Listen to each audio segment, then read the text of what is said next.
want to be. I can't roll this cloud with me. I'm on cloud nine. I'm on cloud nine. Cloud nine.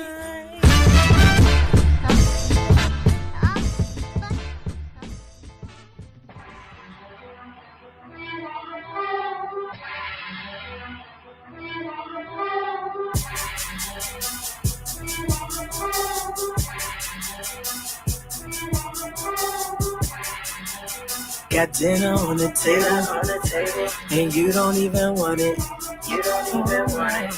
I tried to talk to you, and you just wanna fuss. If you did what I wanted, I wouldn't be so bothered. I'll see you in the morning. I don't wanna argue. So what? What you fussing for? Tell me what you fussing for. I don't know what you fussing for. Tell me what you fussing. Give me what you fussing for. Tell me what you fussing for. What you fussing for? Tell me I forgot to pay my bill. Oh Lord. And the lights went out. They turned my lights out. You took me to your crib. You put me out. And you put me out. Tell me what I did. My mouth. It was my mouth. You know I did that big. And rubbed it out. Yeah. So what you fussing for? Tell me what you fussing for. What you fussing for? Tell me what you fussing for. Lord, here we go. What you fussing for? Tell me what you fussing for. I don't wanna know. What you fussing for? Tell me what you fussing for. If you did what I wanted, I wouldn't be so bothered. With you. I'll see you in the morning. I don't wanna argue. What you fussing for? Tell me what you fussing for. I don't know. What you fussing for? Tell me what you fussing for. Here we go. What you fussing for? Tell me what you fussing for. I don't wanna know. What you fussing for? Tell me what you fussing for. I can't argue with you no more.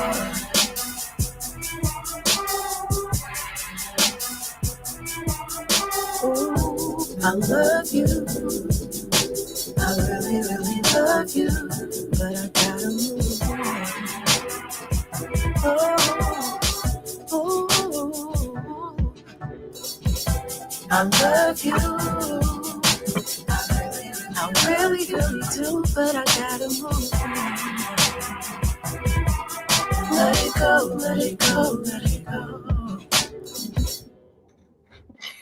Yeah. I don't worry. I tell you, I'm a man who believes that I died 20 years ago, and I live like a man who is dead already. Yo, let's get it. Yeah. What y'all fussing for? Yo, what y'all fussing for? Yo, we gonna get into it today. Shout out to Queen Sanaa. Shout out to sponsor of the show, of yesterday's show, Jade Lewis. Thank you so much, Jade Lewis, for sponsoring yesterday's show.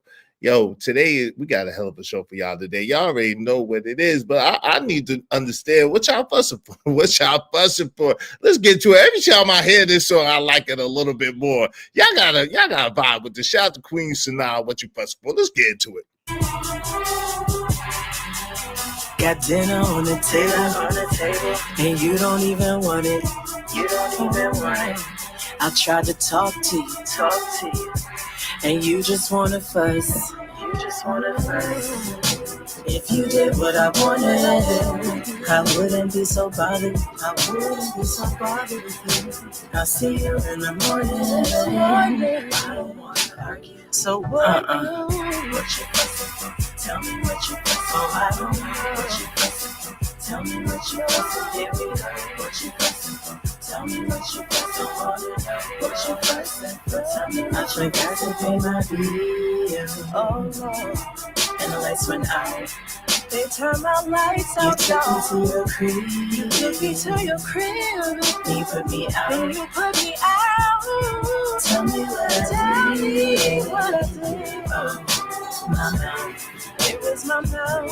You know I did that big. and rough it out, yeah. So what you fussing for? Tell me what you fussing for. What you fussing for? Tell me what you fussing for. Lord, here we go. What you fussing for? Tell me what you fussing for. I don't wanna know. What you fussing for? Tell me what you fussing for.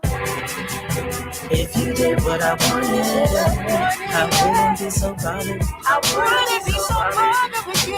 I'll see you in the morning. I don't wanna argue. I don't. What you fussing for? Tell me what you fussing for. I don't know. What you fussing for? Tell me what you fussing for. Yeah, I hope y'all wasn't fussing on the 4th of July. Yo, what up? I hope y'all was not fussing on the 4th of July. I pray that each and every one of y'all had a fantastic 4th. You know what I'm saying? You know what I mean? You know what I mean? You know what I mean? You know what I mean? I pray that each and every one of y'all had a fantastic 4th of July, man.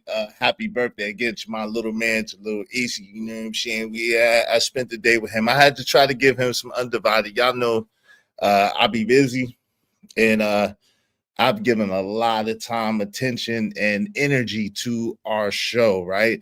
Over the years, over the time. So, you know what I'm saying? I wanted to kind of dedicate his birthday strictly to him.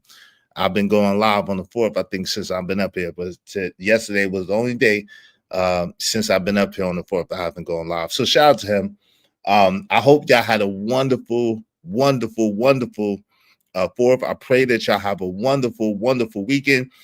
Just praying, just good vibes to my uncle, to my aunt. You know what I'm saying? Just my uncles and my aunt, to my man, Emperor Kojak, 303 the Great's mother, and to each and every one of you who may be going through some things physically, some things emotionally or mentally, man. And hopefully we can get to the bottom of this. But it's your man's Izzy Benz, a.k.a. Israel Mills. You know the drill. This is the Double Standard Show. Let's go. Let's go. Let's go. Let's get it. Let's get it. Let's get it on this fantastic, on a super, super duper Saturday afternoon. What's up? What's up? What's up? Shout out to my man Raj Wills in the building. What's up, Raj Will? What's going on? Chicago Losos in here. What a beautiful day to be alive. It is. It is. Good vibes. Shout out to my peoples. Andrew Taylor's in here. What up? What up? What up? What up? From the UK. Yeah, all day. Listen, today's show is the illusion of growth when self-help becomes self-hurt and self-sabotage. Woo! Yeah, buddy. Before we get into this, because y'all know we have a hell of a show.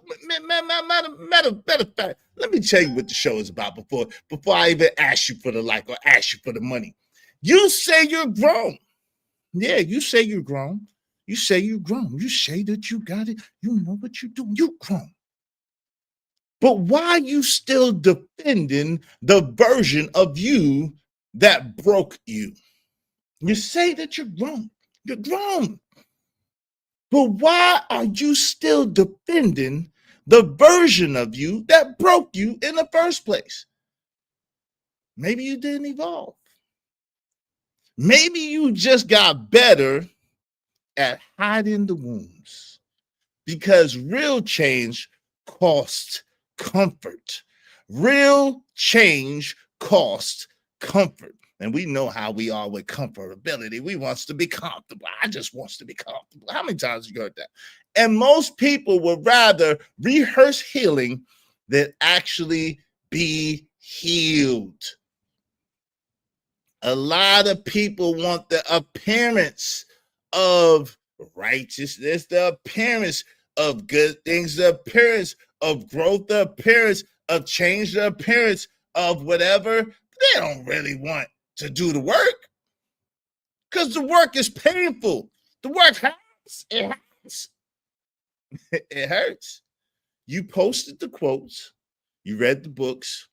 You cut off the toxic ones. But deep down, you still flinch at the truth. You can't handle the truth. You still need the approval of people. Still defend the same dysfunction that broke you. That's not growth, yo. It's performance. It's not growth, it's performance. And the applause you're chasing, that's your self-worth bleeding in disguise. You know, it's interesting. Let me before we get into all of that, let me say this. Listen, likes are absolutely free. The LIKES are absolutely free. The LIKES are absolutely free. They cost you absolutely nothing. Don't cost nothing. You absolutely free. They're free 99. So do like the homie Trish said, smash the like button. Come on, push a button. You heard her. Likes are free.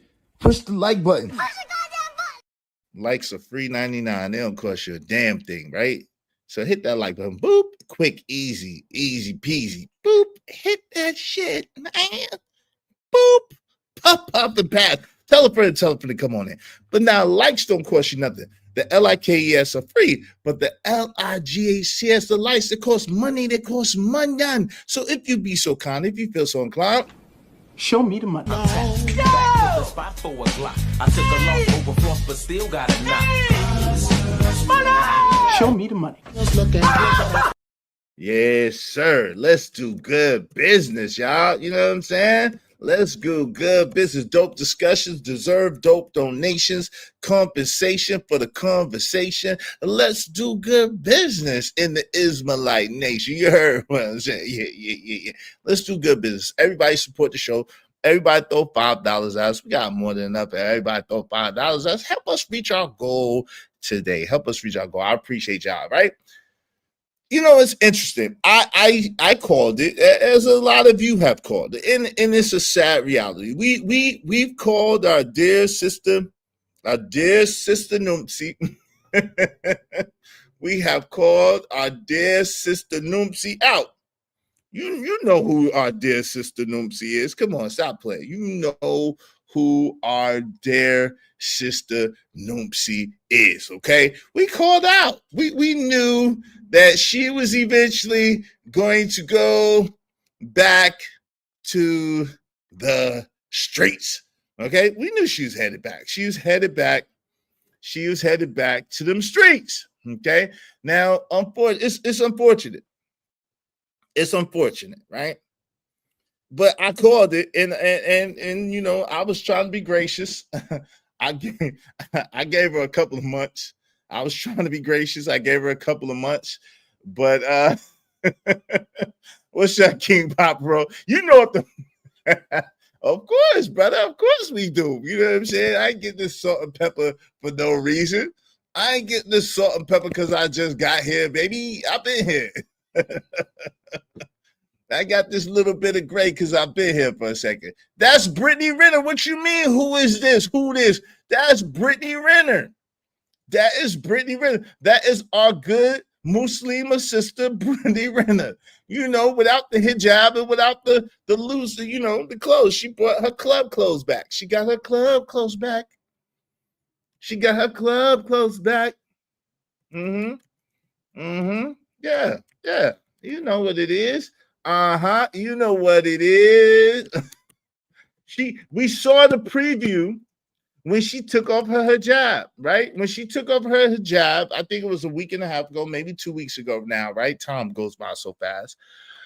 When we saw her take off her hijab, I knew what it was, right? That's the first sign of rebellion, right? Because, you know, whatever happened between her and Kevin Gates, right? She got that thing on her. Hey, man, if you are fooled by that thing, you in trouble, brother. You're in trouble. Don't let that thing get you, okay? That thing. Girl, boy, you better watch out. Some girls is only about that thing. Shout out to Trees. Make sure you come in respectful, have fun, join the conversation, be a sponsor of this stream. Hit the Cash App.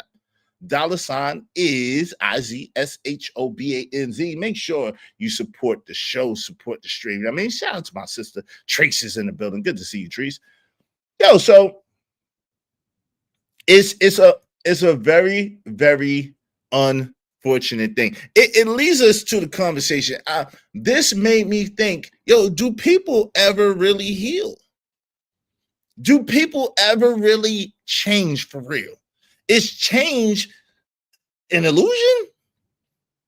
Right? The performance of healing. We live in a culture where healing is branded. Healing is a brand deal. It's branded, it's not embodied. Where people do all kinds of egregious shit, and then they go and hide behind a hijab. They do all kinds of egregious shit, and then they go and hide behind the cross. They do all types of egregious shit, and then they go and give turkeys out on Thanksgiving and gifts on Christmas and book bag drives, like for the gram. For the gram, it's for the gram, baby.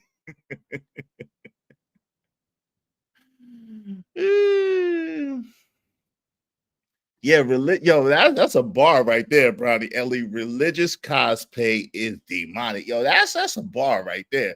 Religious cosplay is demonic. That's a bar. Woo-woo. People post their growth while still avoiding confrontation with their own shadows. Yo, now, shadow work is a little crazy, right?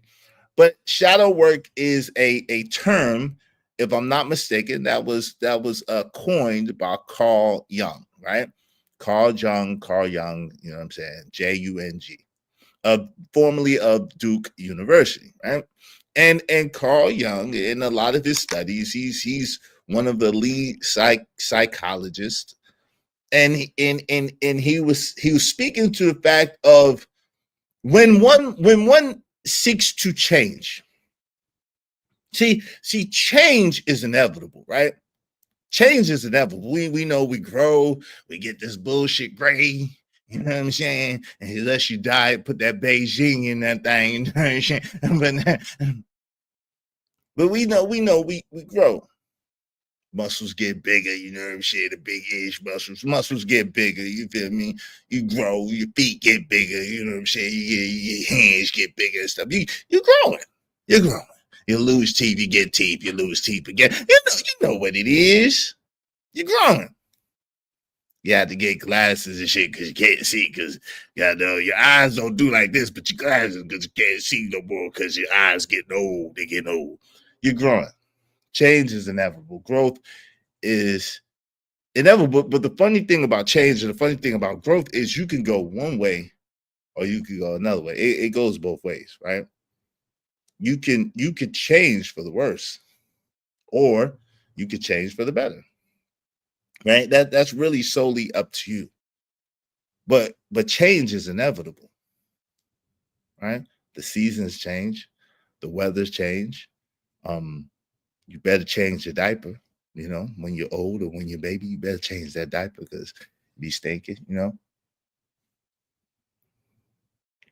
But the shadow work,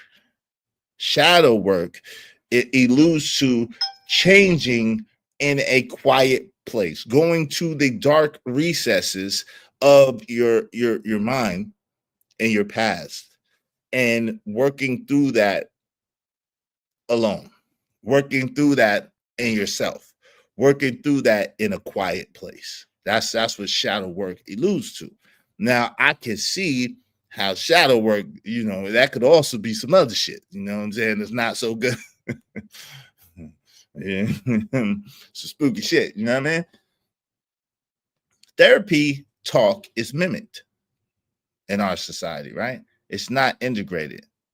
It's used to manipulate, justify, and self-soothe without real change. Remember when you were young and you were growing? It hurt, didn't it? They call those growing pains. It hurt. It felt uncomfortable. You had a little bit of rickety in your knees and in your bones, and it was a little painful. You know, when you bust out that shoe, you know, us guys, sometimes we go up like 2-3 shoe sizes overnight. The shoes don't fit no more. Your feet be like that. You know what I'm saying? Your feet be throwing gang size and shit. So, you know, it's uncomfortable. Man, it's uncomfortable.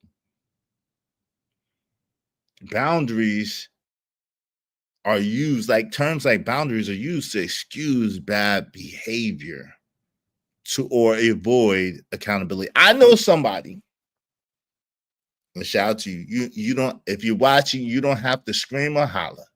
Okay. Nobody knows I'm talking about you. If you're watching and you are a friend or family member of mine, you don't have to scream or holler. Nobody knows that I'm talking about you but you. So if you get up here screaming and hollering, then they're going to know, okay? I'm just going to let you know. Nobody knows that I'm talking about you but you. But I got one of my peoples, right? And one of my peoples often uses the term of their healing or their growth as a reason to not confront them about anything that you might have think that they have done to offend you. Y'all know anybody like that? Like they'll be like, well, you know, like Kevin Hart was saying, right? You know, his uncle that was at his mother's funeral, may God rest her soul, right? And he gave, you know what I'm saying? He's, you know, he's changing, but he's using his change and his alleged healing to weaponize against people and to keep people from giving him accountability for his actions. Y'all know somebody like that? I guess a lot of people left, but it must be a lot of you. A lot of you must be that person. A lot of you must be that person. Okay. Yo, cognitive dissonance is the real saboteur. My brother and I, shout out to my brother, man. Salute to my little brother, man. My brother and I were talking, I think it was yesterday, maybe the day before. And we were chopping it. I think it was the day before yesterday. And we was chopping it up. It's ironic because his son and my son only been around each other once. Like my brother lives far away, right? But they look just alike. It's so hilarious, right? My little brother's son, one of his sons, and my son, when my little brother's son cuts his hair, he looked just like my son, right?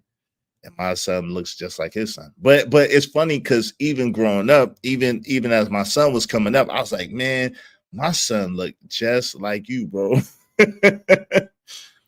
My son looked just like you, boy. Now, before y'all try the crazy stuff, I think it did crazy. My brother ain't been nowhere around. He ain't been nowhere around nobody. So him and my son's mother have never even met. You know what I'm saying? My brother lived that far away. I've met his wifey. I've met her, seen her in person maybe twice. You know what I'm saying? And never nothing crazy. So he already had this child. So before y'all start making weird math, what's up, Chelonius? What's goody, man? What's goody? Before y'all start making weird math, let's put that to rest early, right? But our sons look just alike. Okay, our sons look just alike. It's scary how much our sons look like each other. But I'm saying that to say that, yo, and me and my brother don't look just alike, right? And of course, his mother and my son's mother don't look just alike either. They don't look nothing alike, to be honest, right? And me and my brother don't look just alike. But that's the power of genes, right? And we were talking about cognitive dissonance. What is cognitive dissonance, right?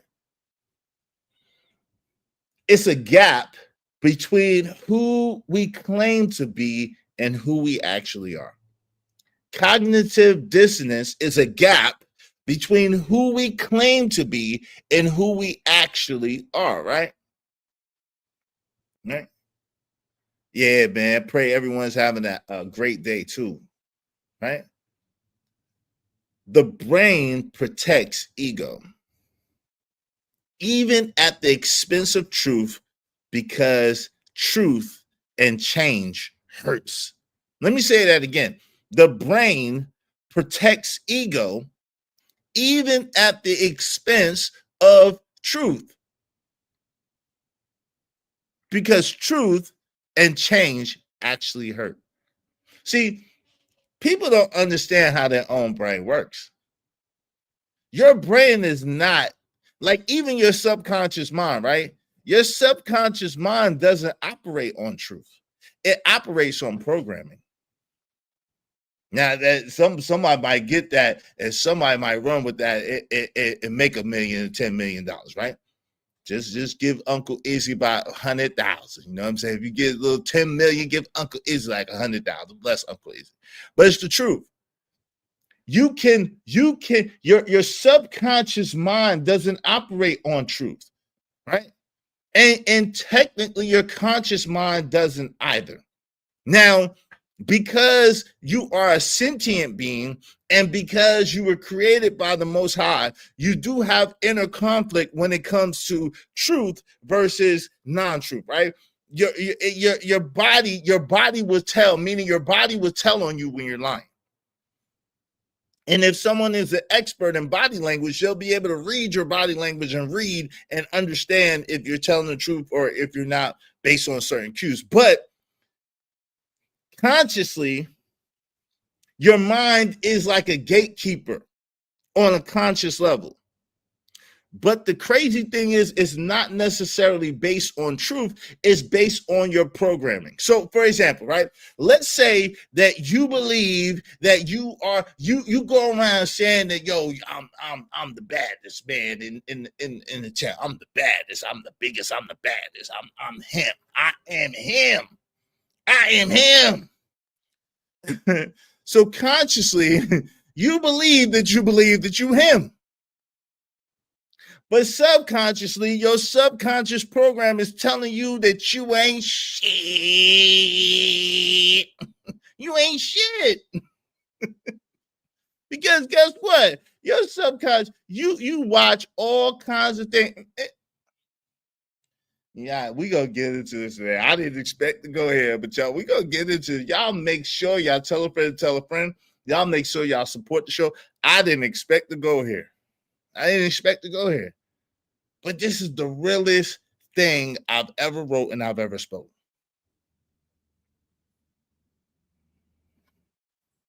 Yo,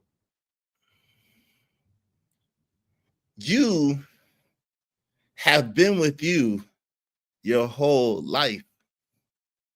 You know when you stole that cookie out the cookie jar, even though no one else knew.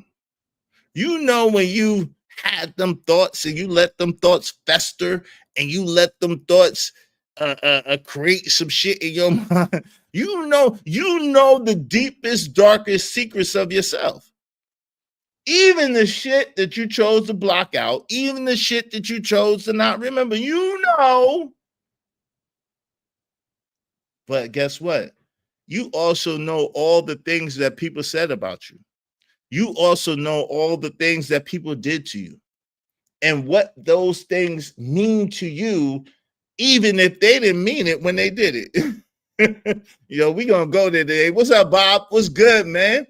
Shout out to my man Bob coming through with the 990. My conscious and subconscious acts on money and white women. Hashtag clean shaven black men. Bob, you my man. I don't really trust Negroes with no facial hair, but you might get a pass. Shout out to my peoples, Bob. Yo, I appreciate you. This for you, Bob. Let me give you. Is this close enough? Bob?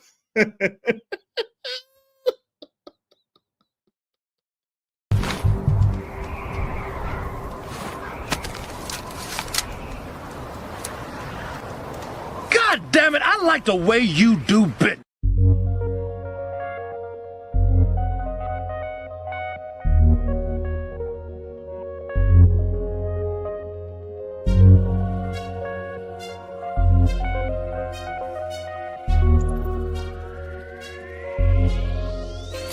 It don't matter what the situation, I'm just tryna climb any obstacle a nigga facing. See it through in due time. It's a marathon.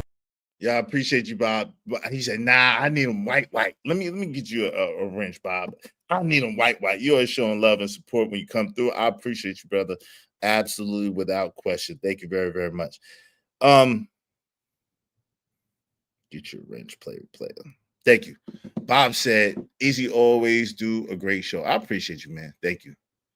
Why don't you trust some clean shaven? It's just a joke. What's up, Skywalker 84? It's just a joke that I tell because I don't like how I look with no I don't like how I look with no facial hair. That's the if you want to know the truth, that's the real truth. I don't like how I look with no facial hair, so I gotta be hating on the clean shaven brother. That's what it is. That's what it is. Let me tell the truth and shame the devil. Yeah, we gotta open up the panel in a minute, but think about this, right? We are a culmination of the things that we've heard, the things that we've experienced in our environments. And that begins to program us to think a certain type of way. You ever notice somebody? I'm a clown today, y'all. I'm sorry. I'm a clown. I got a clown today. But you ever notice somebody who say all the right shit and it sound good? Yeah. And you know, I was doing this because of this and because of that, and I've grown and I've become a better person, and I'm Muslima now. No more dope game. You know, I'm Muslima now. I rock a bit, no doubt. No doubt. I like the bit. I'm Muslima now, no more dope game. And then I'm gonna tell y'all a joke and say, but anyway. So with these people, they sound good, right? They sound good. They sound intelligent. They have every justification, every reason, every logical conclusion to why they do the bullshit that they do. And as some wise man once told me, I can't remember exactly who it is, but if a woman could justify her actions, she can do it. I think it was Patrice O'Neal. If a woman can justify her actions, she could do it, right? If people could justify their actions, they could do it. So the crazy thing is that though they may want to change on the surface level, their programming on the other side of that is saying something totally different. Right? I know a person. Listen, if y'all don't say nothing, they don't know who y'all are. A lot of these people I might be talking about may or may not watch my show. So if y'all don't say nothing, they don't know who you are. I still love you. I love you to life, right? I know a person, a very good person, right? This person is a very, very good person, right? Got a good heart, good person, giving person, loving person. But they don't understand for the life of them, but they take 150 vacations a year. 150. And they think because it's in Atlanta or because it's in Pensacola, Florida, Destin, Florida, and that's not too far from where they live, they think that, that has no effect on that economic situation. Now, this person makes, people would kill for what this person makes per year. What's up, Black Man Unfiltered? What's going on, good brother? How you doing, God much? Shout out to my people, Black Man Unfiltered in the building. What's up, Black Man Unfiltered? People would kill for what this person makes a year, right? They make really, really good money per year. Doing, they got okay. I mean, the job is bullshit. Let me just be honest. Can I be honest? Their job is bullshit. But they make decent money as far as the job goes, right? At the end of the day, they find a way to give it away, to squander it, to lose it, to whatever. And they can't figure out for the life of them. They blame it on everybody else. They blame it on everybody else. What's up, Money Marco? What's going on? What's the deal? No, I would not smash Brittany with your meat. No, I would not. No. Maybe 20 years ago, I probably would have, but no, absolutely not.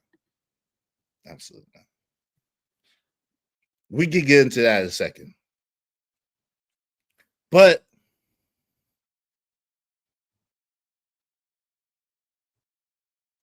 the crazy thing is, family,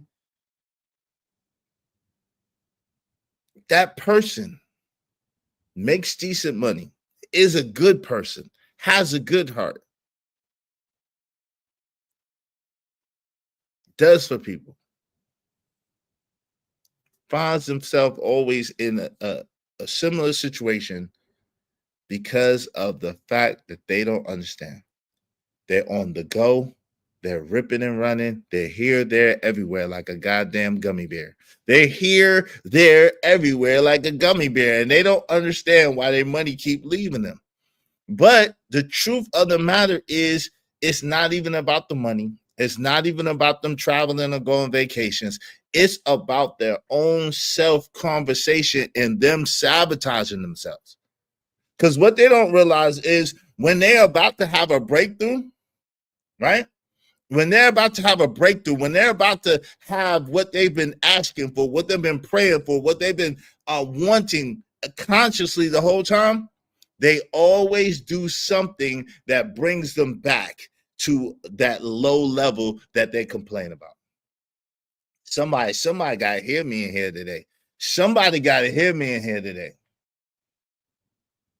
Many would rather stay broken in peace than grow in discomfort. But the crazy thing is, it's an illusion. It's a lie. That peace is a lie. Yeah, like an alcoholic, like a drug addict, like a sex addict, like any other addiction. People are, yeah, absolutely, black man. What's up, Marcus Evans? What's going on? Absolutely, black man. Yo, people are, we as people, because I can't separate myself. Because when you point a finger, I'm talking to me too. Can I be honest with y'all today? I'm talking to me. I'm talking to me. I have self-sabotaging behavior too. And I'm sure a lot of you do too. It's the cognitive dissonance. It's the fact that place in us that wants to protect the image. That place in us that wants to protect our appearance and how we seem and how we appear to people. What we want to be for public consumption instead of really dealing with what we are and what we have become. Shout out to Treats. Thank you so much, Treats, for the $5. Support the stream with the Cash App. Make sure y'all support the show, support the stream. You know what I mean? Thank you so much to my sister Treats and my brother Bob. I appreciate y'all. Appreciate y'all so much. Thank y'all very, very kindly. Hope you don't mind if I say this out loud. How wonderful life is, 'cause you're in the world. I love you. I love you. I love you. I love you. I love you. Yo, have you ever had a conversation with somebody who comes to you and asks you for the answers because they know you have the answers and they give you every reason why the answer that you gave them is not what they was asking you?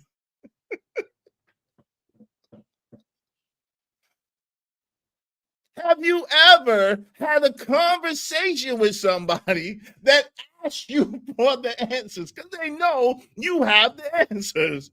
And No, I don't do that. No, that's not what it is. That's not what's going on with me. Is trying to help black trying to help black people is like some of the hardest shit you ever can encounter to do. That's why I feel good, because I know God, I'm truly the patron saint.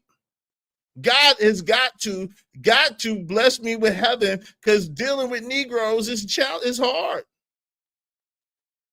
Dealing with Negroes mentality is hard. Yep. It feels like you abandon the person you've been your entire life, so you sabotage your growth to stay the same because it's all you've ever known. In other words, it's uncomfortable. Yes. You get comfortable with your station in life, even though you're really uncomfortable being there. You don't want to be there, right? It's expensive being broke. It's painful being broke. But the fear of the unknown, the fear of the growth, the fear on the other side overtakes. People are afraid of being successful. People are afraid of the unknown. People are afraid. They don't want to be alienated. They don't want to be ostracized. They don't want to go at it alone. They want to be with the herd in the pack.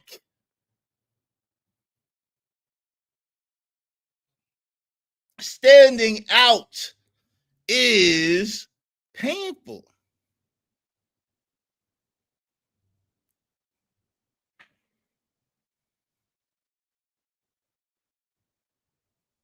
Real growth begins the moment you say, I am the problem. Or I am the problem too. At least I am the problem too, right? Real growth begins when you say, I am the problem. Have you ever had a conversation with somebody and you're trying to ask them, hey, what can you do better? And everything that they're telling you is about what you did or what you said. And you're like, no, I'm not talking about me. I'm talking about you, because guess what? I deal with me and my bullshit. I know I got a bunch of bullshit with me. I deal with mine. Because I know for a fact that I got some bullshit with me and I deal with it. Am I perfect? Nope. Am I even close to perfect? Hell no.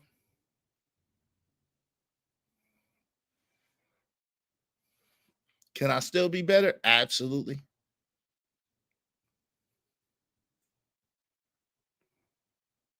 At the same time, when you're able to look at yourself and see yourself for who you have been, what you have become, how you really behave and how you really act, you begin to get a freedom, because that is the starting point of really being able to change. You got to have a butt naked conversation with yourself, and it ain't easy.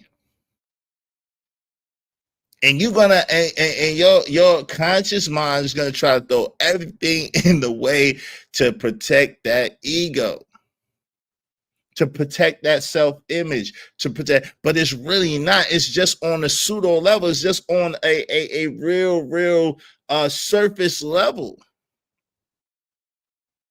And it's really keeps you from being able to get the change you seek or to get the power that you want to have, right?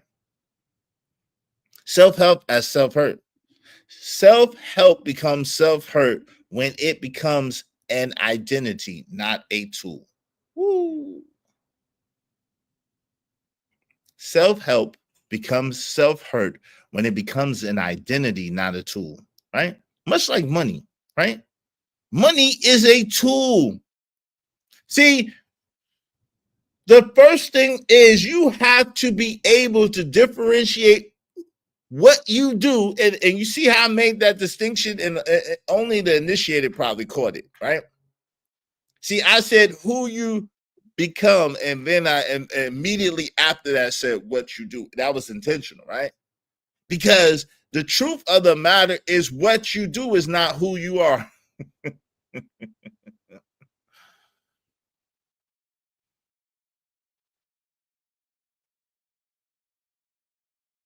the truth of the matter is what you do is not who you are. It's what you chose to do. It's who you chose to be in that moment, but that's not who you are for real, right? And unless you're able to make the distinction between the things that you do and who you actually are, you're going to defend the things that you do because it's going to be attached to who you are.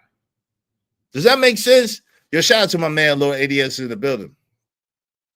How did you reprogram your? I'm gonna tell you some ways that you can reprogram your subconscious mind. I got you, King Papa. Because the truth is I'm still reprogramming my subconscious mind. I've been the way I've been for a lot of years, right? I've seen, you know what I'm saying? This is what I'm saying. A lot of things that we go through, especially as children, we have no control over that at all. A lot of the things that we go through, especially as children, we have absolutely no control over at all. And so with that, and then not even having the tools to be able to deal with it, to process it, to break it down, to get the true meaning of it, or to learn the real lesson of it, really initially, you live with that. And then that becomes your identity, which it shouldn't, but that becomes a lot of our identity. So the truth is, King Papa, I'm still doing the subconscious work, right? At the same time, I can help because there are some things that I've done to reprogram certain parts of my subconscious to be able to help. Okay, so I got you. You keep buying the books, watching podcasts, joining healing circles, but refuse to break the cycle. This addiction to progress or the process, this addiction to the process is not progress. The addiction to the process is not progress. You heard? Some people cling to healing like it's a personality trait because becoming whole would mean they have to let go of being broken. Damn. So let me answer King Papa because I don't like when people don't address questions like this. So I got you, King Papa. So some things that we can do to change our subconscious, right?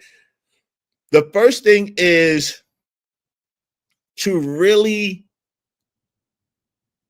you got to get in a quiet place. You got to be secluded, right? You got to get in a quiet place. You got to be secluded. If you read the Bible or if you read any holy book, right, you'll realize like Moses, Muhammad, Jesus, Noah, and any prophet of God, anybody who God has spoke to, they go to a quiet place. It's usually an elevated quiet place, right?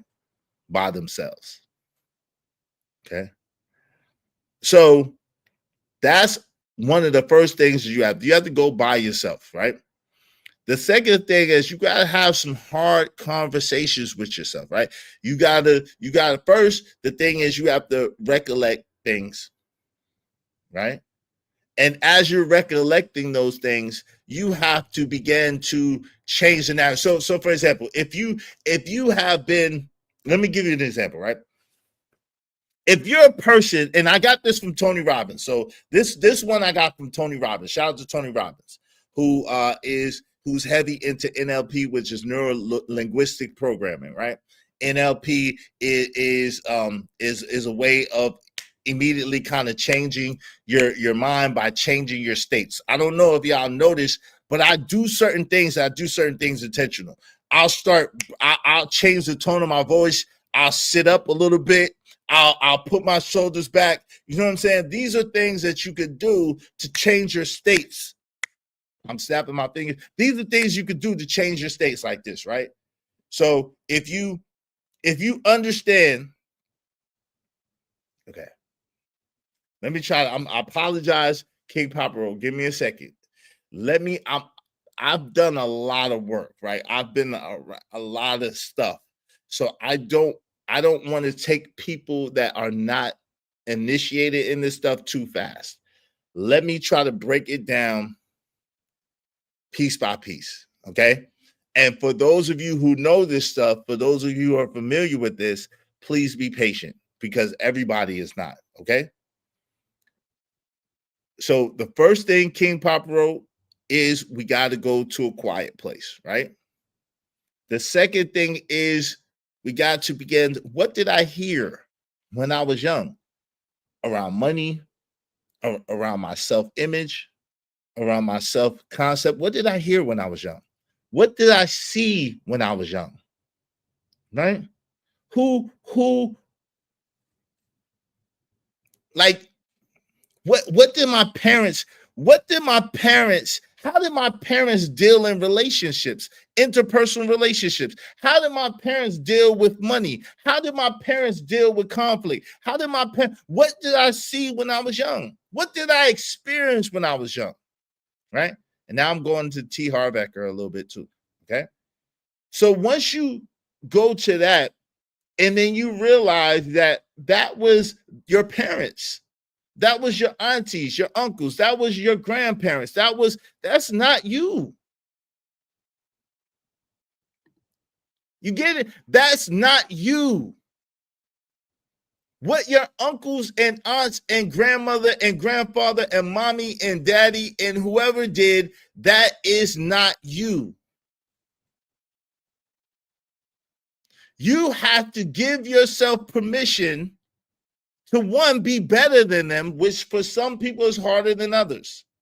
Believe it or not, you have to give yourself permission to be better than where you came from. You have to give yourself permission to be better than who raised you. You got to give yourself permission to supersede them. It's okay.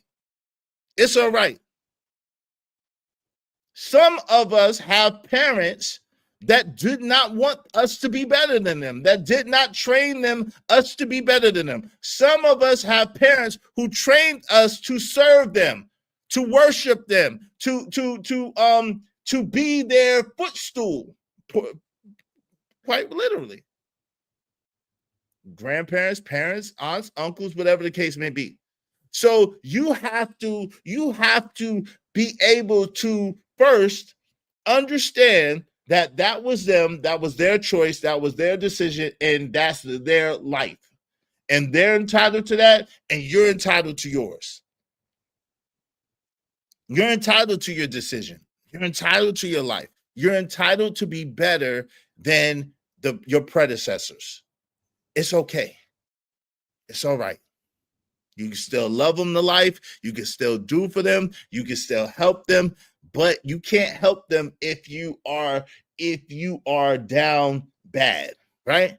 So you got to give yourself permission to be better. That's number one. Yeah, what your mama was going through while you was in a room, right, which you consciously don't know that, but yes. But all that has an effect on you, right? But you have to give yourself permission, number one, to say, hey, look, that was them. That's what they decided to do. That has nothing to do with me, right?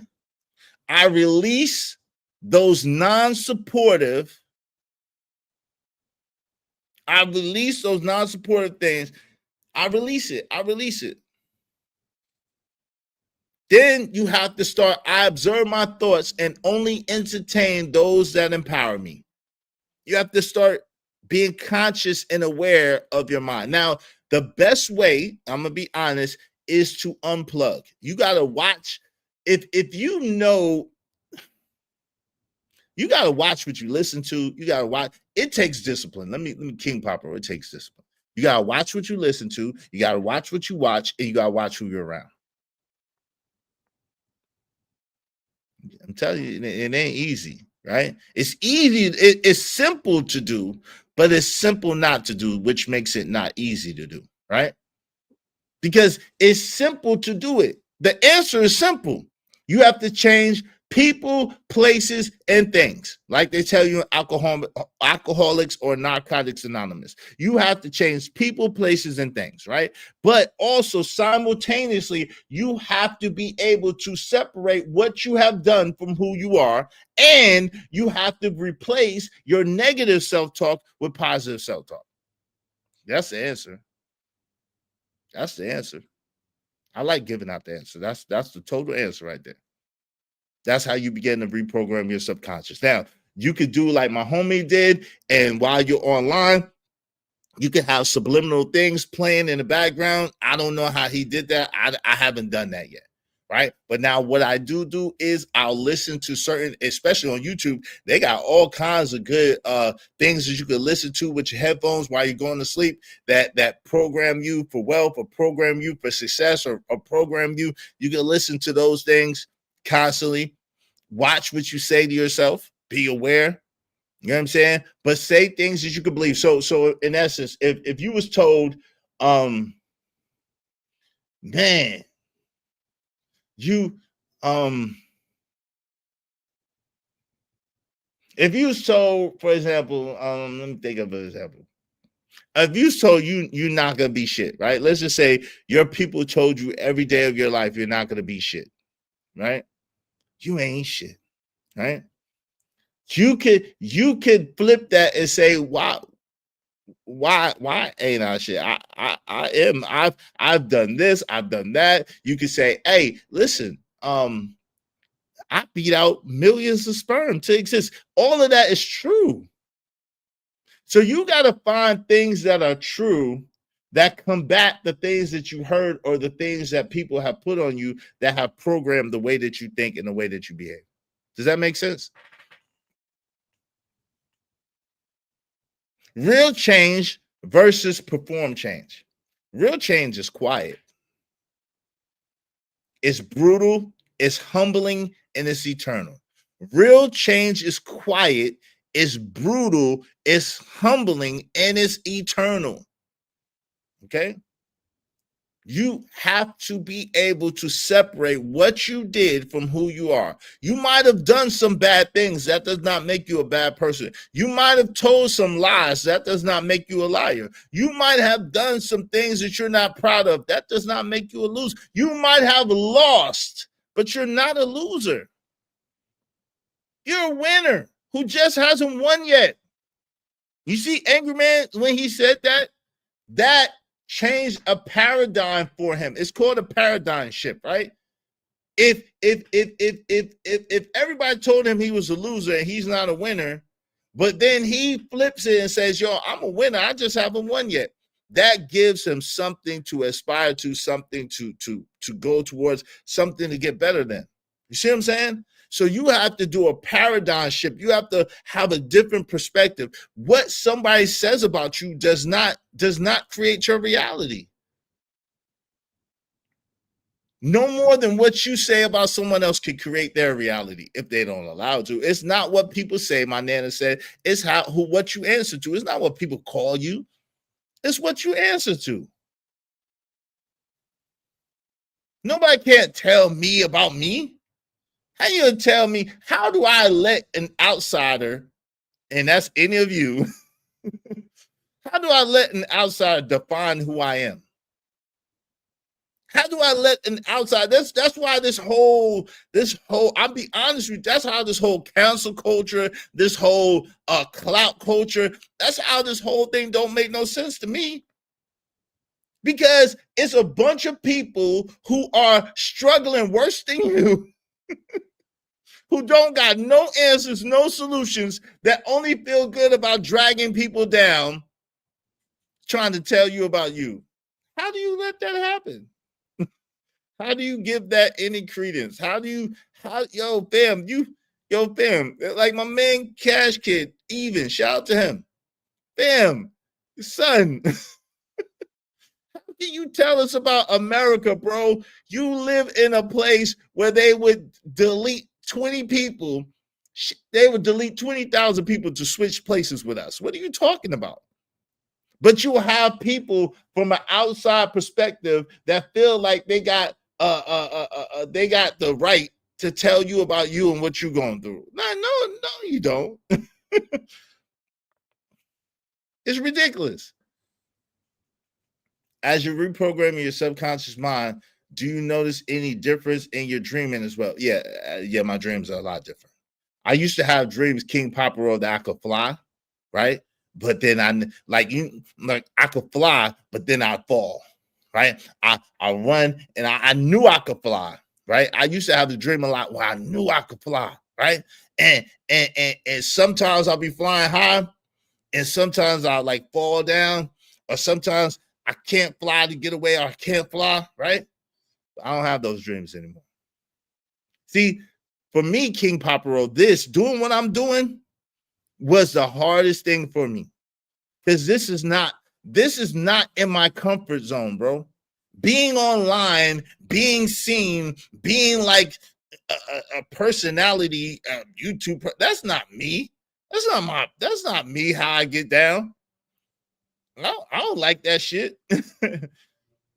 So I've already conquered the hardest thing that for me to conquer.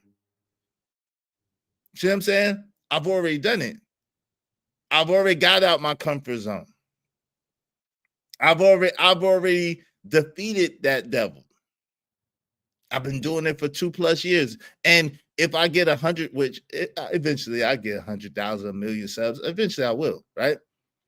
But even if I never do, I've already won, bro, because I never wanted to do this to begin with. This is so far out my comfort zone. This is so far out my purview of my perspective of myself. This is so far out of what I wanted to do that, I've already won, bro. So yes, absolutely. I noticed the difference in my dreams, to answer your question directly, because I live outside my comfort zone. I purposely do things that make me uncomfortable.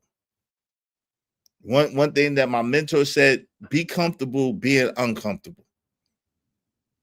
That's what my mentor taught me. Be comfortable being uncomfortable. If you're comfortable, you're losing. If you live your life for comfort, you are losing. If you live your life for comfort, you will be uncomfortable. For real. You have to live your life constantly pushing, constantly evolving, constantly changing, constantly moving, and you got to. Because if you're not, you're not growing. You're growing backwards, right? Give me 1 second. You're growing backwards, and you don't want to grow backwards, right? You don't want to hustle backwards. You don't want to grow backwards. You don't want to be less than what you're supposed to be, right? Make sure y'all support the show, man. What's happening? What's happening? So far, we just got 3 people. Come on, man. Y'all help us reach our goal. Y'all want original content. Y'all want cooking. This is cooking. Shout out to my people's Trelonius. Thank you, Trelonius. $10. I appreciate you, family. Trelonius said, never try to be what they want you to be, because then you will never be who you were meant to be. Yo, that's a bar, man. That is a bar. Shout out to you, Trelonius.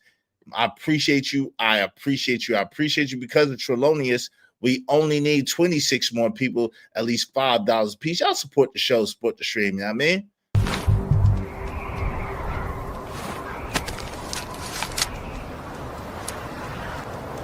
God damn it, I like the way you do bit. Make money, make money. When shit hit the fan, we'll take money.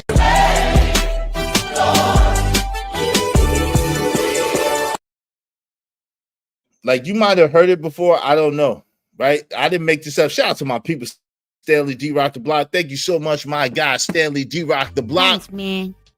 Appreciate you, my. I'm on my grind to get this money. I can't stop it till I'm filthy. Read that with the people. Zebo like the rock. I dropped. I ain't no trapper. I'm a hustler. Because of D-Rock and because of my people's Trelonius, we only need 25 people, at least $5 a piece. Y'all help us reach our goal today. Help us reach our goal today. I appreciate both of y'all. Yo, man, if you just take a fraction, of this, your life could change forever. And you might have heard this before. I didn't invent this. It's not nothing new, right? At the same time, if you're able to grasp what I'm saying in the way I'm saying it and it's palatable for you, you can change your life just off of this. Your life will totally be different just off of this. This is the reason why my lows are not no longer low, right? Like I go through stuff. I face challenges. I face obstacles. But the reason why before my lows, I used to have high highs and very low lows, right?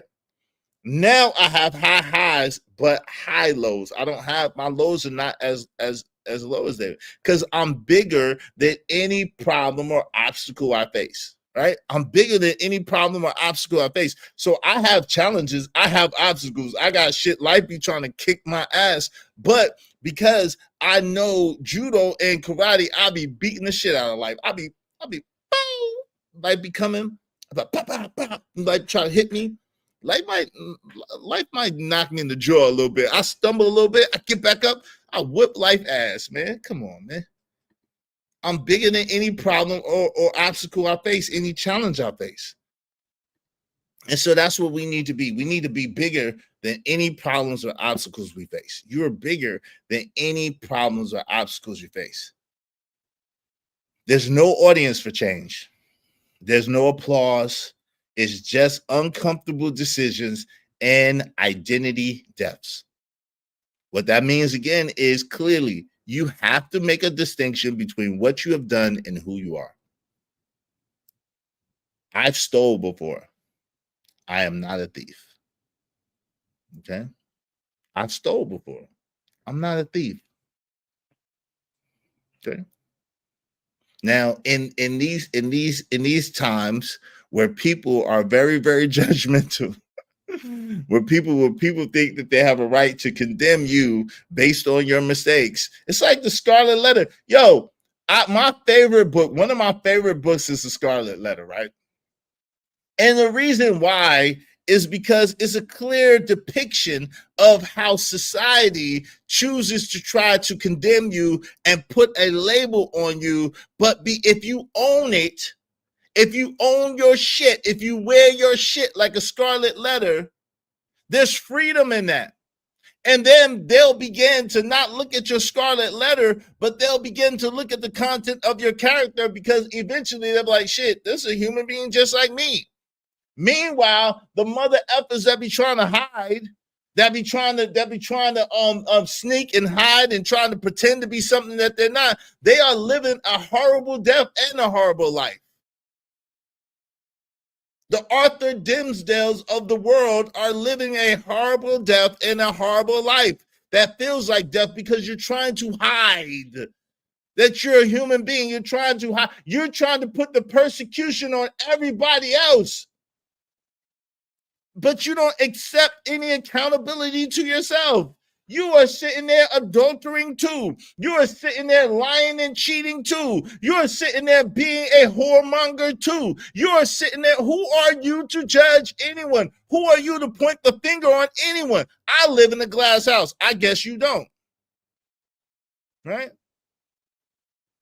See, I own my shit. People might try to make it seem like, yo, Iz thinks he's this or Iz thinks he's that. But Iz never said that.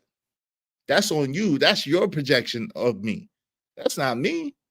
It says, yo, I'm one of you. It says that, yo, I'm so far from perfect, it don't make sense. I make so many mistakes all the time, it don't even make sense. At the same time, I do learn from the things I go through. I do take my losses and I make them into lessons. I'm not perfect. I go through a lot. I've done a lot. I've done a lot of things I shouldn't have done. I'm striving to be better. I pray God forgive me. I pray people forgive me. I have to forgive people. And I keep it moving. I keep it pushing. And I try my best that I can. That's all we really could do. But these people that sit and point fingers and have judgment and got this purgatory to put people in, I don't understand that. I'll be honest, because I ain't one of them beings that got a purgatory to put you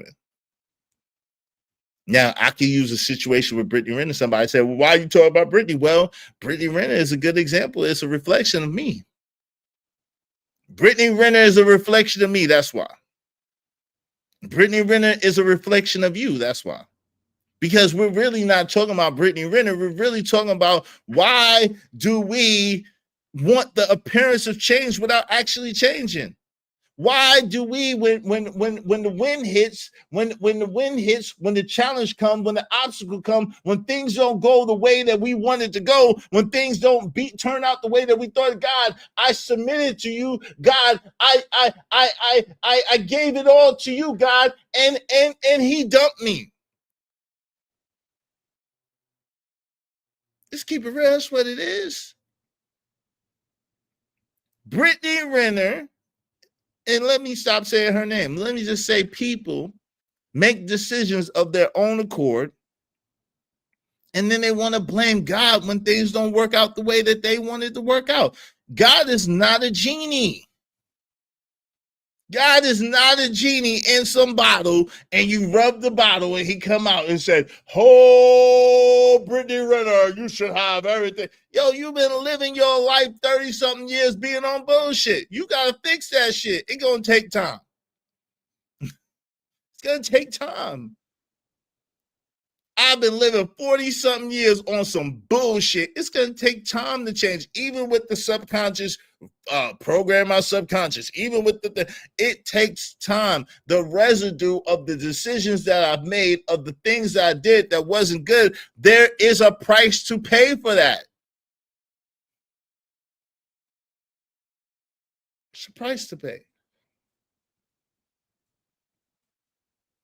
There's a price to pay for everything we do, both good and not so good. There's a price to pay. So you think I could be 40-something years on some bullshit, and I choose to change tomorrow, and my life is just supposed to be perfect, happily ever after? Oh, you silly rabbit.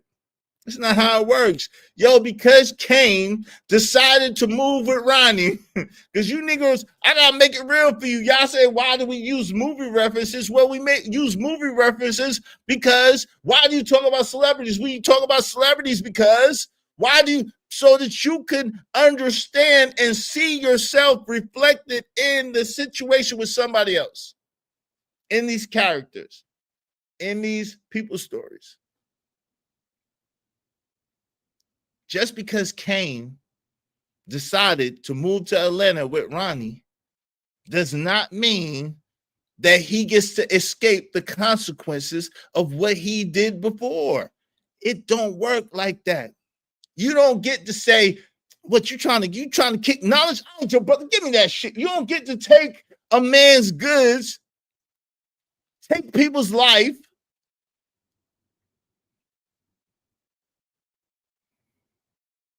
do anything for survival, and think that it's just going to be all good. It don't operate like life. Don't operate like that. It don't. And granted, I understand who your father was, Kane. I understand who your mother was, Kane. I understand what you grew up, but you had a grandfather and a grandmother. You had a praying grandmother. Y'all don't hear me though.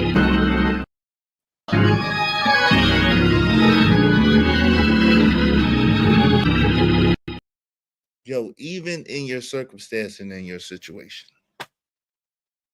if you had the most messed up parents, the most messed up mother and the most messed up father, you grew up in a group home, you grew up in a foster home, you had a rough life, even in the worst situations, a rose grows through the concrete.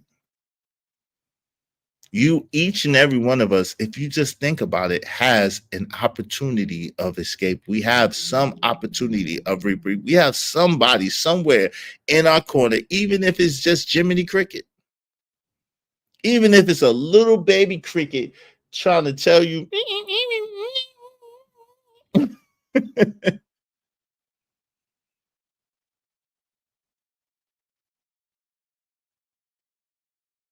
Kane had a choice. You have a choice. Brittany had a choice. I have a choice. We all have a choice. We know what's right. We know what's wrong. You have a choice. Sometimes a lot of us make a lot of permanent decisions based on temporary situations. Don't listen to that damn cricket, bro. Come on, D-Rod. You better listen to the damn cricket. The cricket gonna save your damn life. Perform change is bad. It's loud, curated, and consumed. Meant to convince others you've evolved. Ask yourself, am I actually healing or just trying to look healed? Do I really want to be healed or do I just want to appear to be healed? Shout out to Omega Dreads Gaming. Omega Dreads Gaming, sorry, channel. Said correct. Shout out to you. Hey, y'all support the show, man. Support the show. Support the show. Cause if this hits you and this scraped your feelings and it hurt your feelings a little bit, it was supposed to. If this made you a little angry and a little upset, like your ears was stepping on my toes, it's supposed to. Hopefully, it gets you to understand that real growth doesn't flatter. It's not flattering. It exposes. Real growth doesn't flatter. It exposes.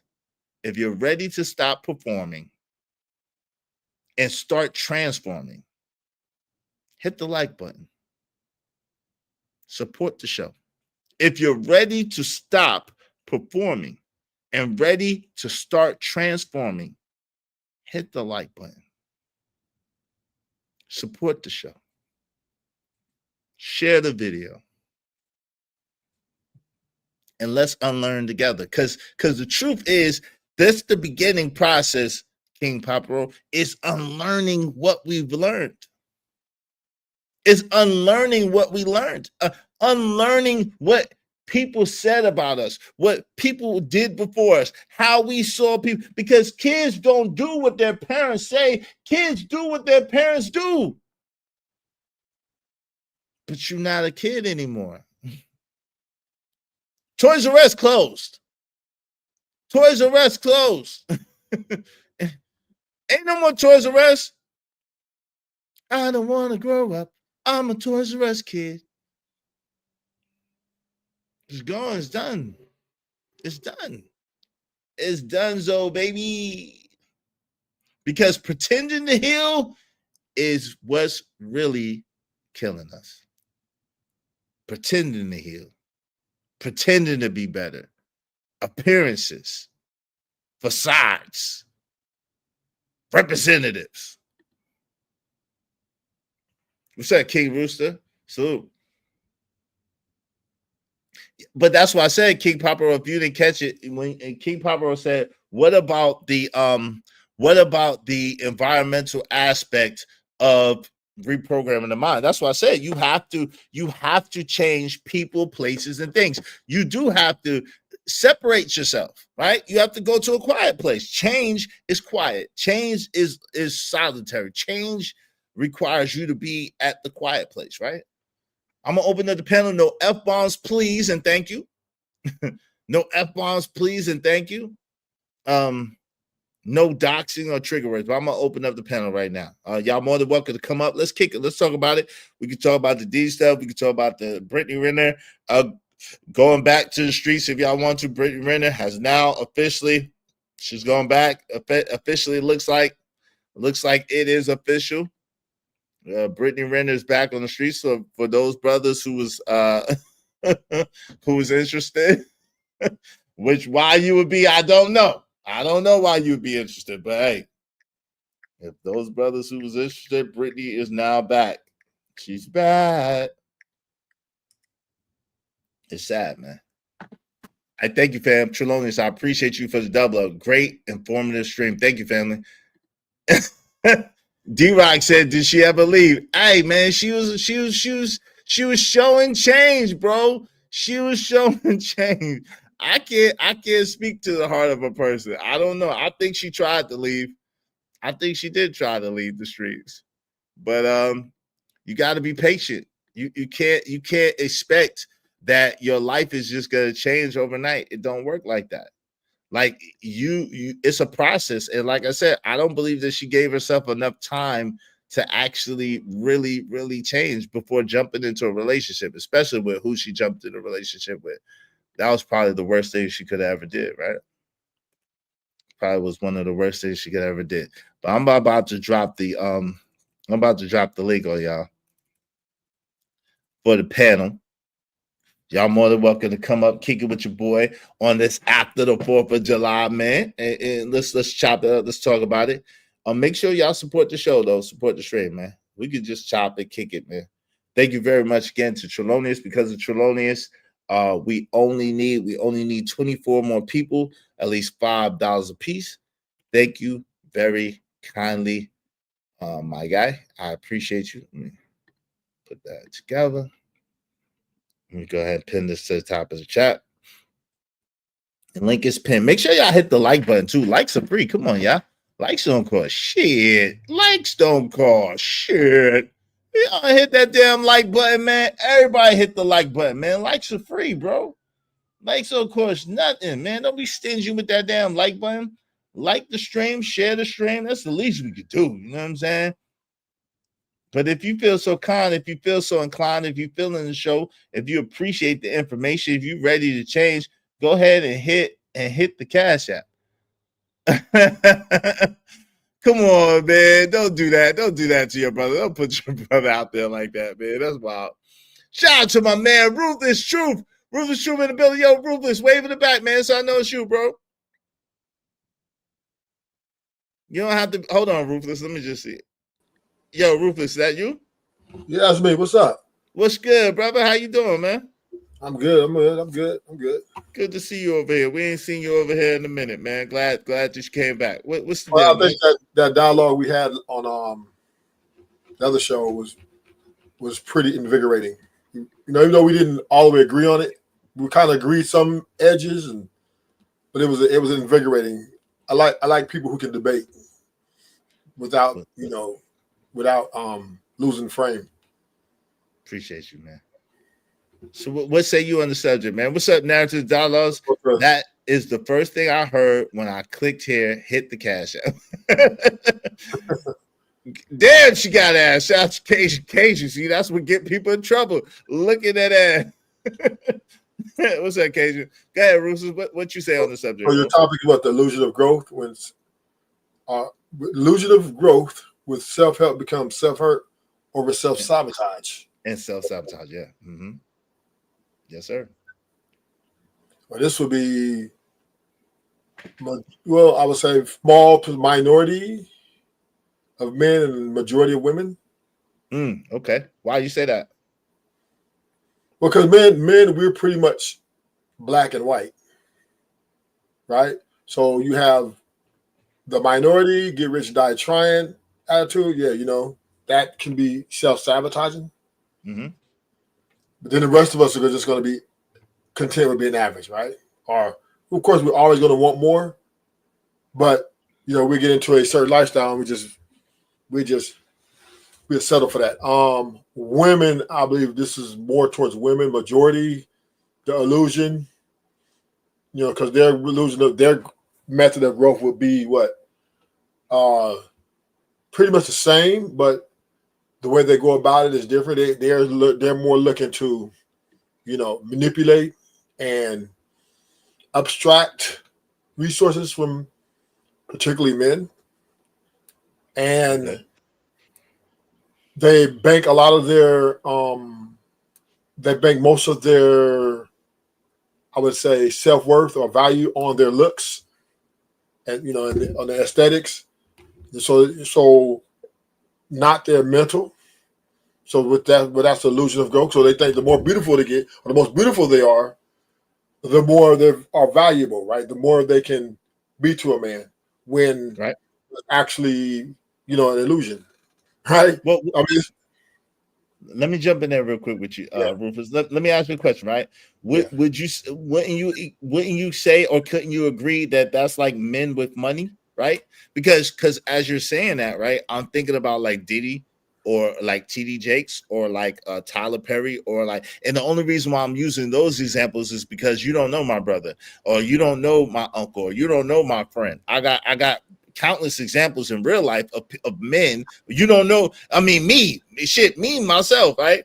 I got countless examples of men who have said things as far as growth, but their actions say something totally different than what they professing. You know what I'm saying? Yeah, but I preface that the minority. I preface that Diddy would be the minority. Well, I think they're the minority as far as money are concerned, right? I could agree with you, but I don't think I'm talking about far as okay. Yeah, that's true too. But I'm talking about minority as okay, you got the minority men, there's these minority men who get rich die trying attitude. They don't, they're pretty much either going for it. Diddy's always been a gangster, always been with that shit. He's always been a criminal element, always.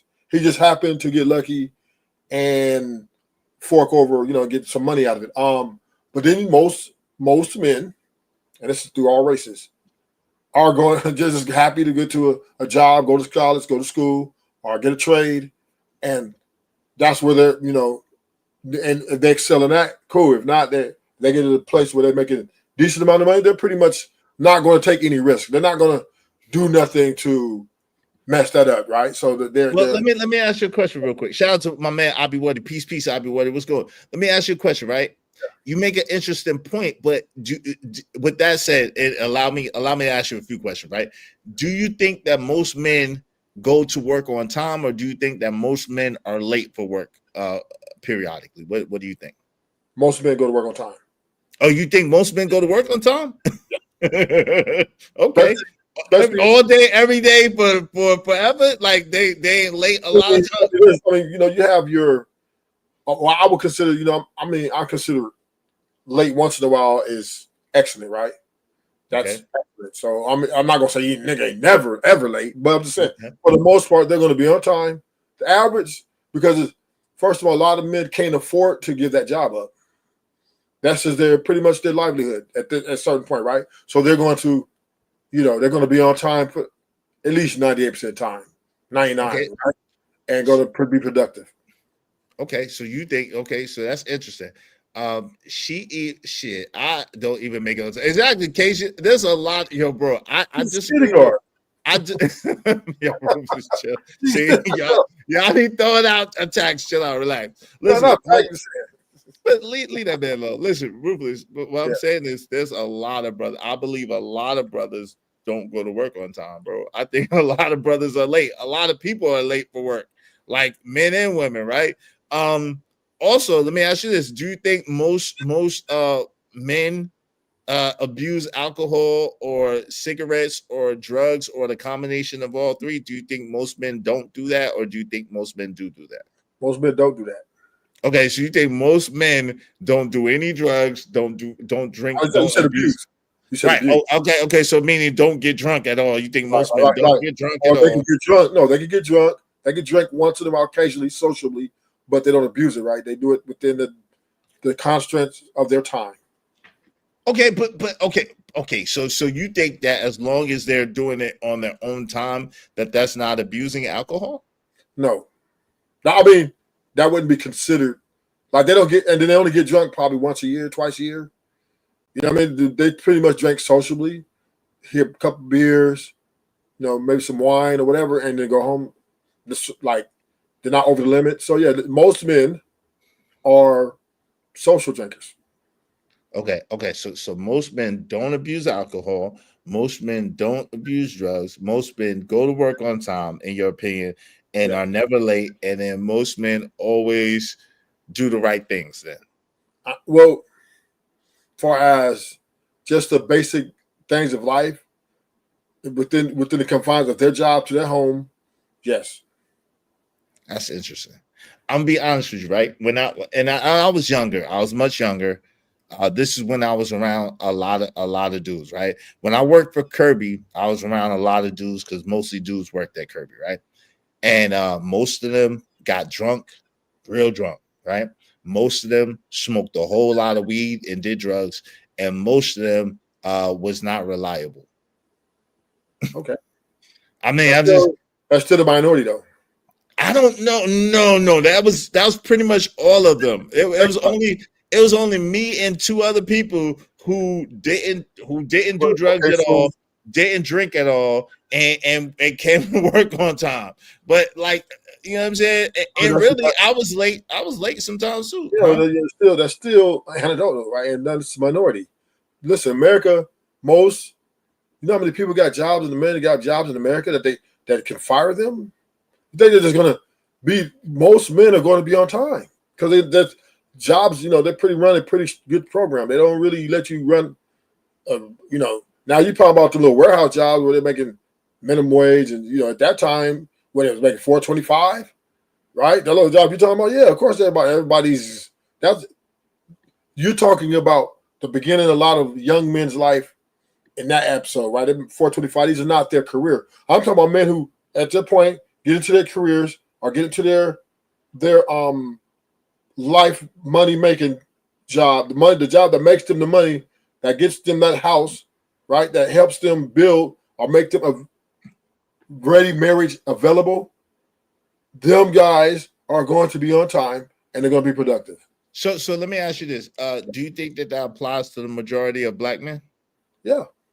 Okay, so if that applies to the majority of black men, where do you think? Well, give me 1 second. Let me welcome. Now just say, yeah, the weekend just started here. I don't know what I will be doing this weekend. I have been working all week in and out of new stuff. Shout out to you. What's that? Count just more said where he lived, Never Living Land. I don't know. Hey, yo, the panel is open though. Y'all welcome to come up. Make sure y'all support the show in the meantime, between time, because without y'all support, we don't have no show. If everybody just throw $5 at us, we have enough to keep our show going and to keep having these dope conversations, right? So Ruthless, I'm just curious. So you said the majority of black men do the right things, meaning they go to work, they don't abuse alcohol, they don't abuse drugs, and they are pretty responsible men.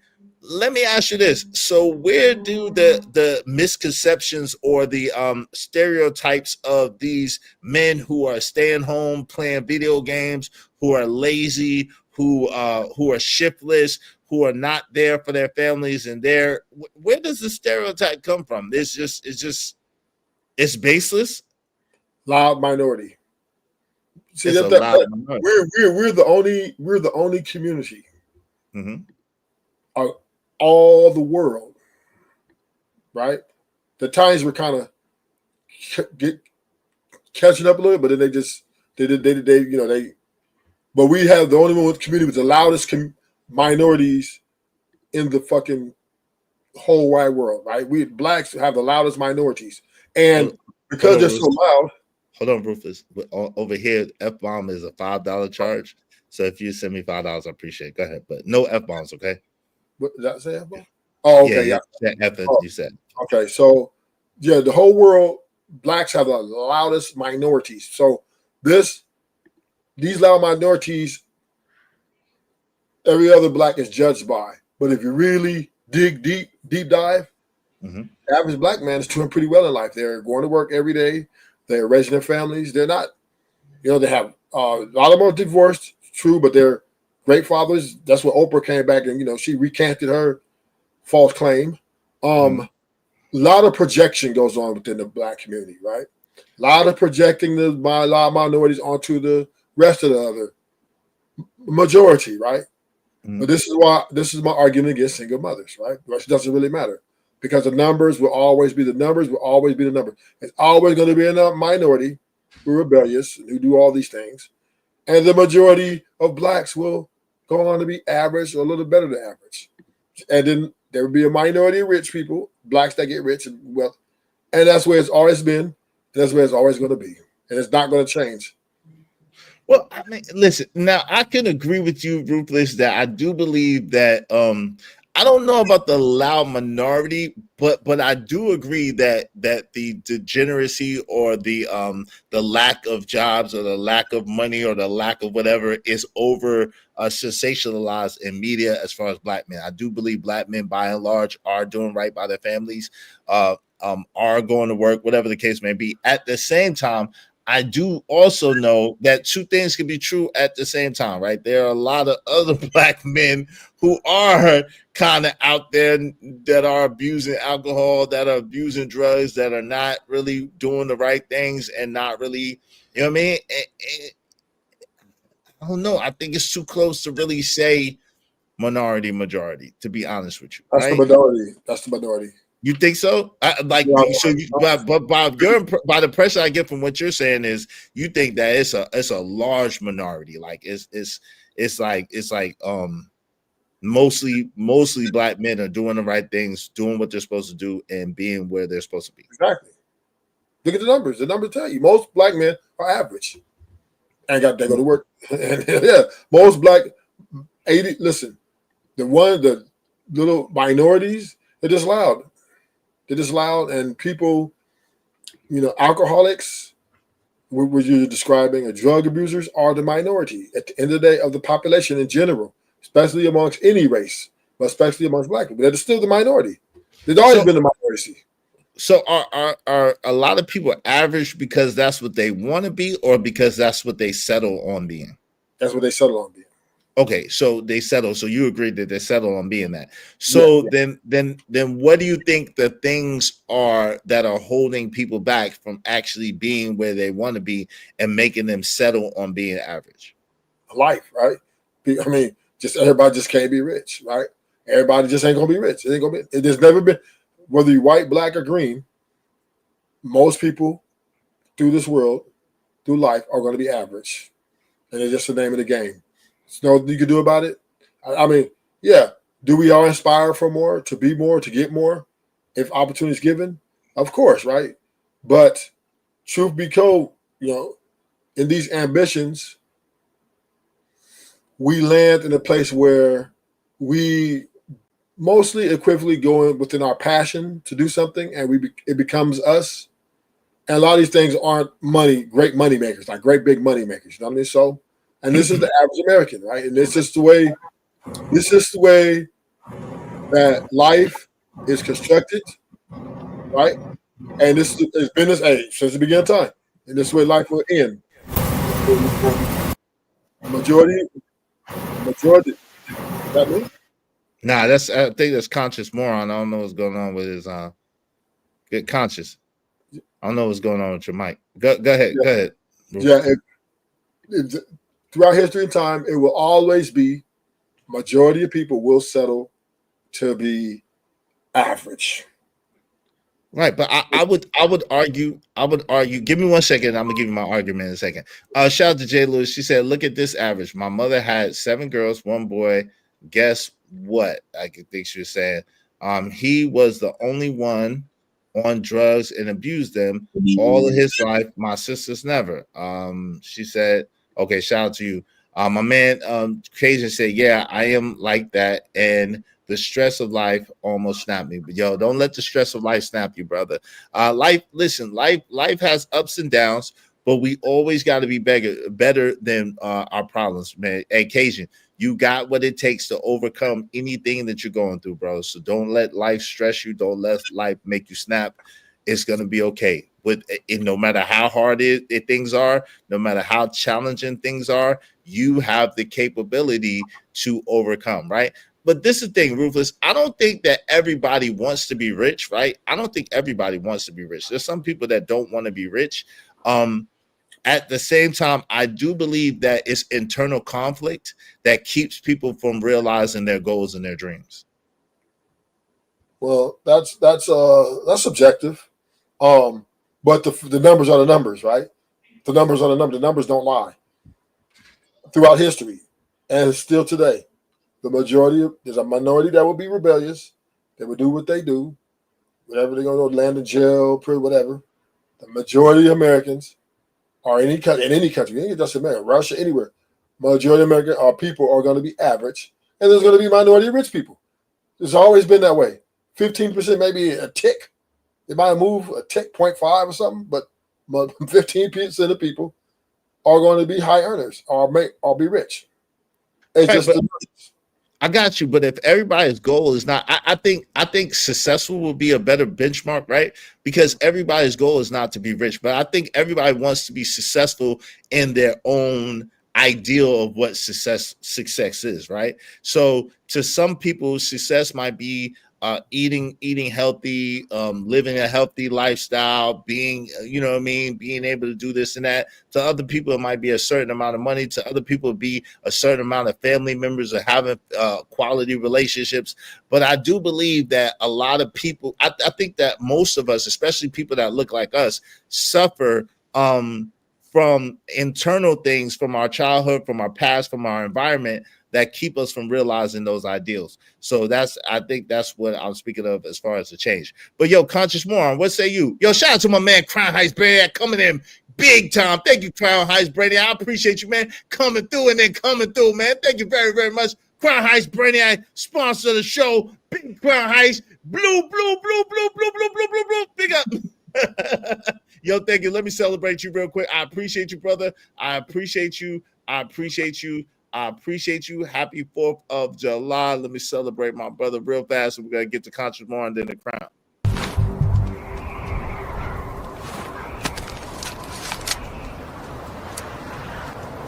God damn it, I like the way you... I got money.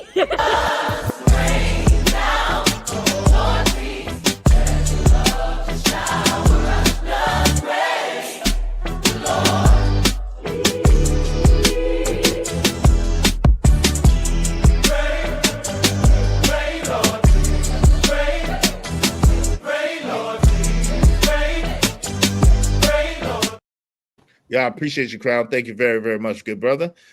Yo, Conscious Moron, what say you, bro? What's going on with y'all?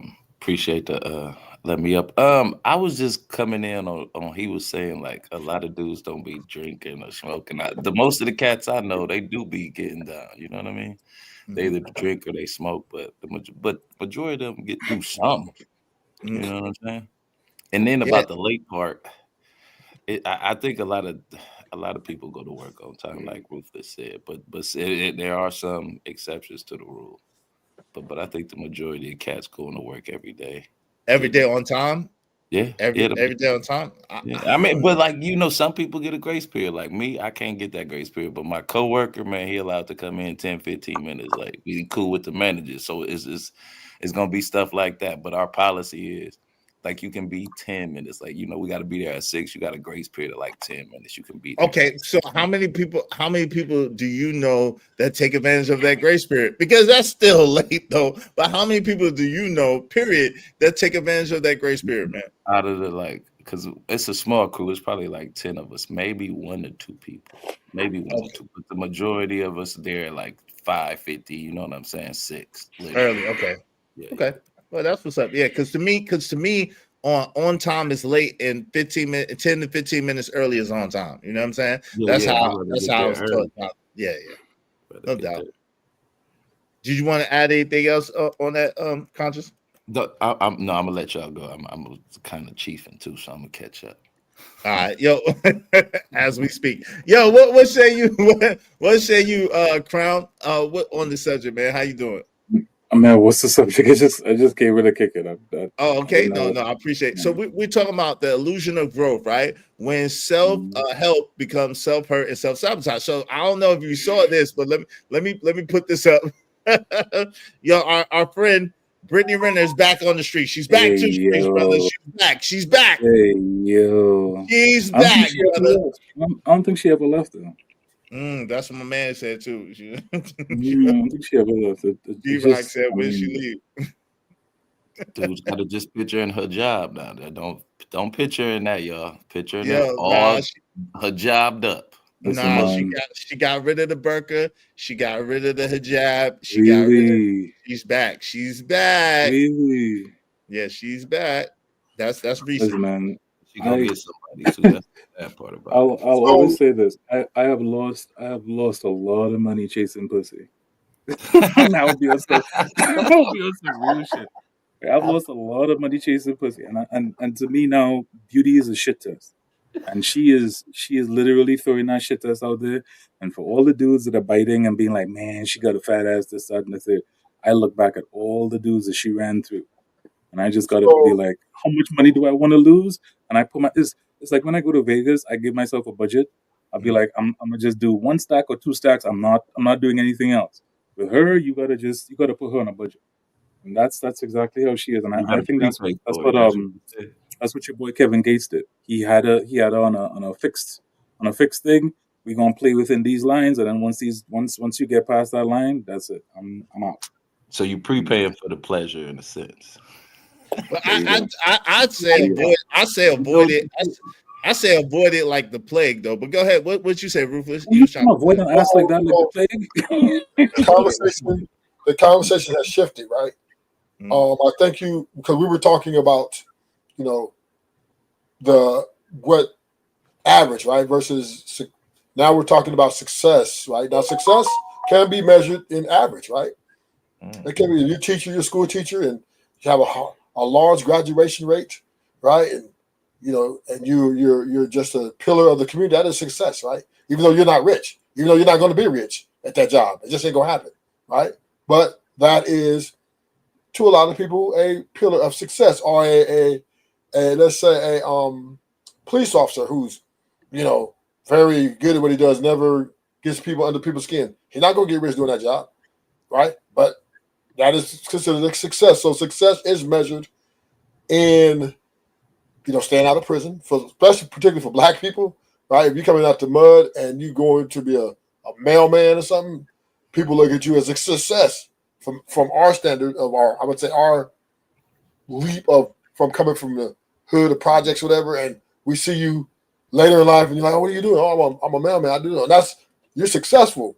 But there's others that measure success in a greater way, right? Well, rich, or you need to be six figures. That is another measure of success. Like that. But for the most part, success, the best success is measured in your mind. Right. Forget what other people think, right? That is the best appetite of success. No, but Crown, that's true. No, Crown, that's absolutely true. Success is subjective, right? Success is the progressive realization of a worthy ideal, says Earl Nightingale. So your success is not necessarily my success, and my success is not necessarily Rufus' success. Success is subjective to the person who is in the eye of what their success is. So that's why I was saying, Rufus, it's not necessarily about money. And that's why I was trying to make the differential. Go ahead, Crown. What do you say? You saying nah? The thoughts expressed are those of Crown and Crown alone. We are men. We have hard lines. You understand me? And I consider myself to have a hard line when it comes to success. Success comes with a certain amount of money. You can move the goalposts as much as you want and say success is whatever it is that I define it to be, this, that, and the third. But that's great in your house. But per society, looking over the course of millions of people, success is dictated by how much money you make. Point blank period. But that's that you're not making. Can I ask him a question? Hold on, Council, real quick, because that's a dope question. That's a dope statement, right? And I want to explore that a little bit. I'm gonna let Conscious get it because he's probably gonna go around the same way I'm going. Why would you determine your success based on what somebody else thinks or somebody else's perception? Like, I don't think your success should be based on anybody else's perception of what your success is, because I think that's a losing game, right? You'll never make everybody happy. And people, even when you get all the money in the world, they'll call you evil. They'll say you're working with them people. They'll say that you sold your soul to the devil. They'll say all types of things about you, right? So I think success has to be something, whatever you think your success is, because everybody don't want money. I know some people who absolutely don't care about money at all, but I know other people who absolutely you know what I'm saying, like money and like what money could do. So it's really dependent on you. But if we were to do that Dave Chappelle thing and stick your head out the window and look at any random person is gonna there's a thing called a Zahavian principle, and the Zahavian principle is like a Lamborghini or a big mansion or whatever. It's a thing that tells people that don't know you what level of success or what class you are in society based on the things that you have. So a gold bracelet or diamonds on Rolex your watch. neck or whatever. Those are things to tell people that you are successful. Now it might be hollow, it might be fake, it might be whatever. But what you're doing is you're telling people this is I am successful. And that is based on the value of something. That's just the society that we live in. Now, don't get me wrong. I'm Wait, not hold saying on, that Rufus. Just you conscious. can't believe that you are successful based on the character of yourself, or the way that you're a father, or how you show up in your society, or you show up in your community, or whatever. That is all admirable. But if it is that I was to go out into the street randomly and I was going to compare myself to somebody else, that is the thing that society has used as a standard, and it is literally it's always a conflict of class, because the person that makes more money automatically is in a higher class, and therefore that person is considered to be more successful. I didn't make the rules. It is what it is. Wait, hold on, Why I Rufus. Hold on, Rufus. I gotta let Conscious go, and then you could go Ruthless, and then Blanco after that. Go ahead, Conscious. You wanted to ask a question. Thank you to Jade Lewis. I appreciate you, sis. Go ahead. I just wanted to ask him, would he consider like a scammer or a dope boy successful, even if they had money? Like, because you literally basing on like income in a sense. By society standards, yes. So you unfortunately, again, I didn't make the rules. If they make a lot of money and they make it in the wrong way, they're still considered successful by society standards. I didn't make the rules. Yeah, I get what you said. But I kind of agree with Iz. I think it's what your goals are. Like, if I have a goal to buy a house, it might not be as big as your house, but as long as I have a house, I'm successful in my mind. There you go. Right. But I'm saying in terms of the worldwide society. House. But that's what I'm saying. Let me let Ruthless get in there, because go ahead, Ruthless. Go ahead, Ruthless, and then I'm gonna say something, Blanco. So that there, what Crown Heights was talking about, is a illusion of success, right? Because people can fake it till they make it. Right? I could go rent a Lamborghini. I could save all my money. Wait, hold on, Crown. Let him finish real quick, and then I'm gonna let you rebut. Yeah, go ahead. I could go rent me a Lamborghini for a week. Save all my money up, give me gold chains, all that fake gold chains. You wouldn't know, right?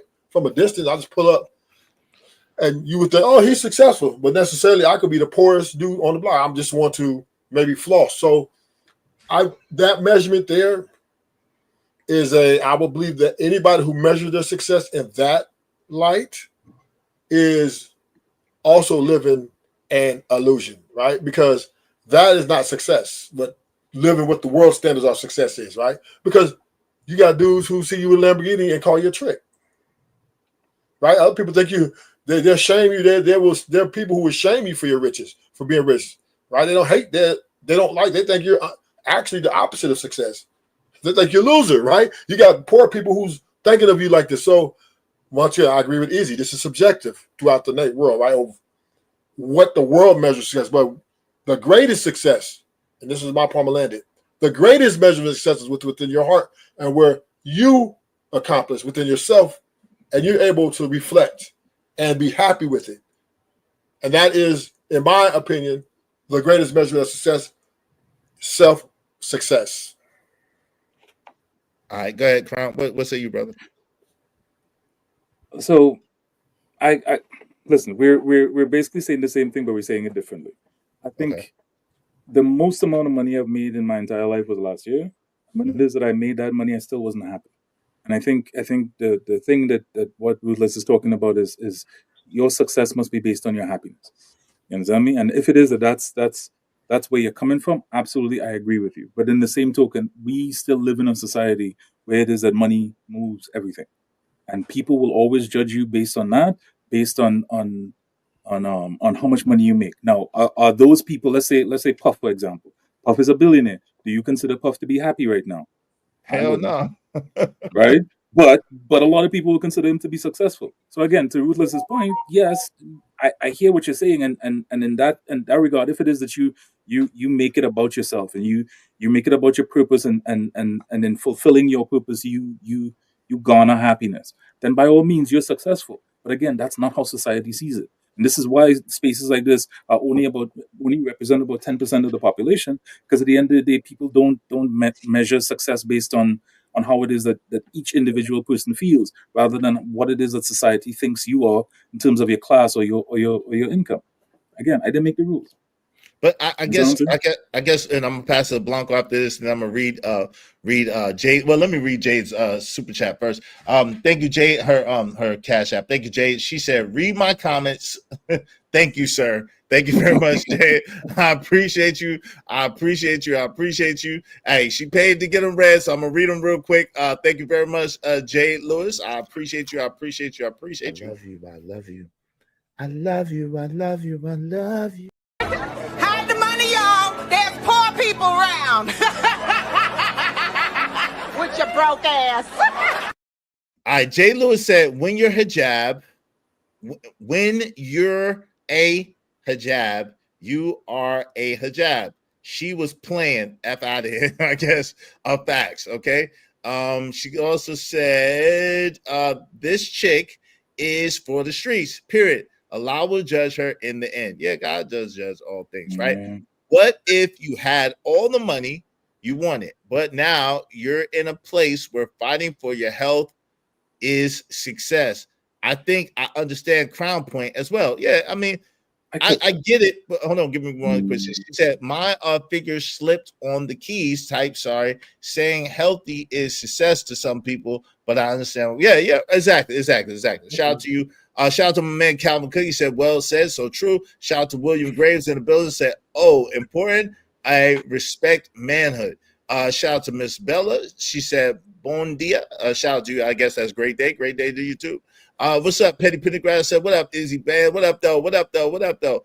My measure of success is when I have my big screen TV, blunts, 40s, and my biz. Shout out to you, man. Hey, Cajun said, damn. I have a small craving for a rump roast. Yo, man, you better stop being led by your eyes. Shit test, yo. Shit test. That's what it is. Stop being led by your eyes. Narrative Dialogue said, I would rather give my money to the hawkers on the strip half naked than to give chicks in the strip club my money. At least they're doing it in the opening in Vegas. Oh Lord, I don't understand. Neither is my answer. What's up, JD 1975 in the building? What's up, JD? JD is in the building. Yo, but this is the thing, what I'm saying.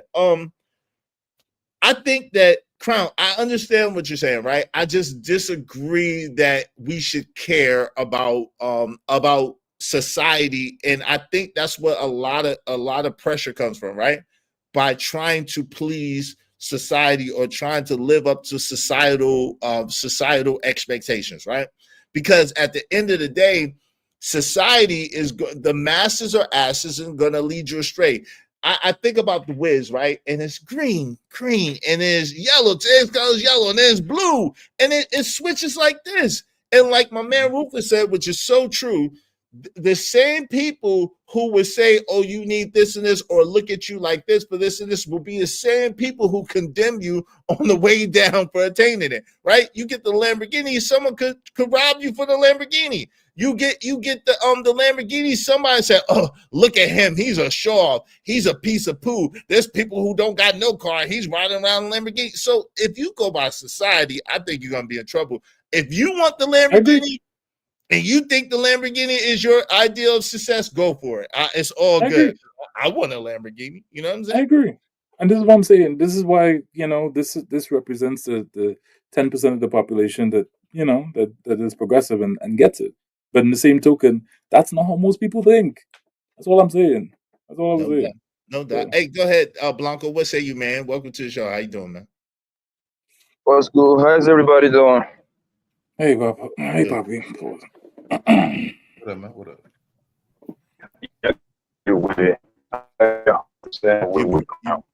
Oh man, you breaking up really bad. Success for. How about now? Yeah, you sound better now. Go ahead. Still breaking? No, you sound better now. Go ahead. I gotta agree with Crown. Okay. Still breaking? It's like as soon as I said you weren't, you just started. But go ahead, just say what you're saying. You got it. Oh man. Okay, I gotta agree with Crown, because success especially for a man, is 9 out of 10 is going to be attached with money. There is no way around it. No way. because if you don't get money, you don't get to take care of everything you need in your life and the people around. That's why people need to strive to be successful in life. Because if you don't, if it is not attached to money, then everybody get to quote unquote make their own definition, which most people nowadays do that shit. They get to make their own. Well, success for me is to wash dishes at Applebee's. Nah, son, you success is about accomplishing the goals to get the desired outcomes. That's what I believe success is. There is no way in hell people can sit over here and tell me that they strive to wash dishes at Applebee's, that they strive to wash cars at the car wash at 45. You cannot make me believe that. That's not successful. So that's why people got to go by the definitions. Well, I think Earl Nightingale gave the best definition of success, right? And Earl Nightingale says the definition of success is the progressive realization of a worthy ideal, right? The progressive realization of a worthy ideal. So at the end of the day, right, like Jade was saying, to some people, being healthy and living a healthy lifestyle, they would be successful. That's the definition of success, right? There's some people that I know that don't care about money at all. They're good with living off the land and tilling the land and growing their food and doing their thing. And that makes them feel good. That makes them feel content. They feel successful if they could build and frontier and do their thing, right? There's other people like you're talking about, Blanco, that their ideal of success is to make a bunch of money and have the trappings of success, like my man Crown was talking about, like Lamborghinis, Ferraris, you know what I'm saying, mansions, whatever the case may be. But everybody we got to realize that everybody don't want the same thing, and everybody's idea. So, for example, right? I heard a while back they was talking about Lindsay Lohan, right? And Lindsay Lohan's net worth at the time they're talking, I think it's probably 10, 15 years ago, was like 27 million or something like that. And they was explaining how in the rungs of money, Lindsay Lohan is looked at as broke, right? And for a long time, my ideal would be to have 27 million, right? My exact number is $26,378,000, right?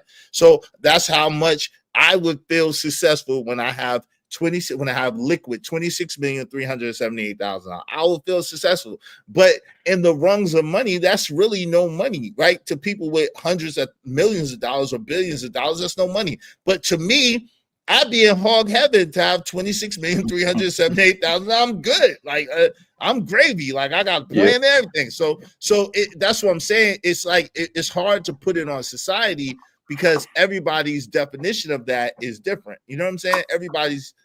Yeah, but any person that consider a $27 million net worth being broke is a complete idiot. Nobody on planet Earth with a decent working brain will say something that is stupid, bro. Well, that's not true. That's not true, bro. I'm telling you, in the levels of affluent people that got it like that, they tease each other. Yeah. Y'all see, this is what I'm saying. People think black people are rude and all this. Nah, when you get in certain levels of affluence and you're what they consider new money and you don't got a net worth of over $100 million, they don't even consider you at all. Like you're nothing to them. Family, you're talking about a complete unicorns, bro. No. $27 million net worth is part of literally 0.001% of the population planet Earth, bro. But that we gotta use brain here. Nah, we using brain, but this is the problem. Hold on, real quick, Conscious. I'm gonna let you get in it. This is the thing, Poppy. You're talking about from your perspective, and that's what I'm trying to get you to understand. There are more than one perspective in life, and to some people, if you have under $100 million, you ain't got no money. I'm trying to tell you what I know for a fact. Not what I think, not what I'm guessing, not what I'm guessing, but I'm telling you, in the rungs of money, 20-some, 30-some million, anything under $100 million, you don't got no money, brother. The same person that got $27 million net worth got more money than 99% of the population on planet Earth. Okay. So you talk about the people that got over $100 million, whatever, you can literally put all those people literally on an apartment complex in New York. They all will fit in there. It's not that many of them. It's literally like in the thousands. That's it. Okay.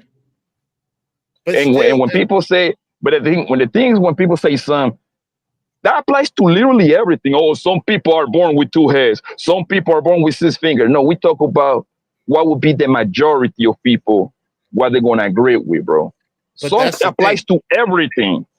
But that's why I don't talk majority minority over here, because the truth of the matter is, if you aspire to be the majority, you're aspiring to be mediocre. The majority of anything is mediocrity. The majority of anything is less than sublime, is less than excellent, is less than special, right? So to me, it's asinine, and that's why I never really talk in majority minorities unless I'm forced, because the crazy thing is I never aspire to the majority. I always aspire to the minority, to the special, to the elite, to the best of the best. Why would you aspire to mediocrity? It doesn't make any sense at all. Mediocrity would be being at the bottom. No, mediocrity is average.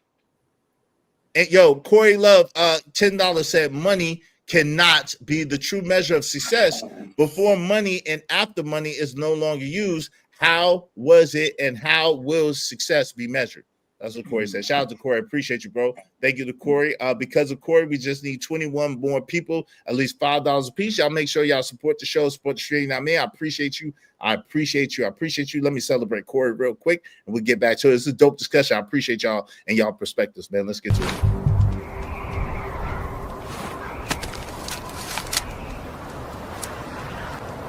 God damn it, I like the way you do bit.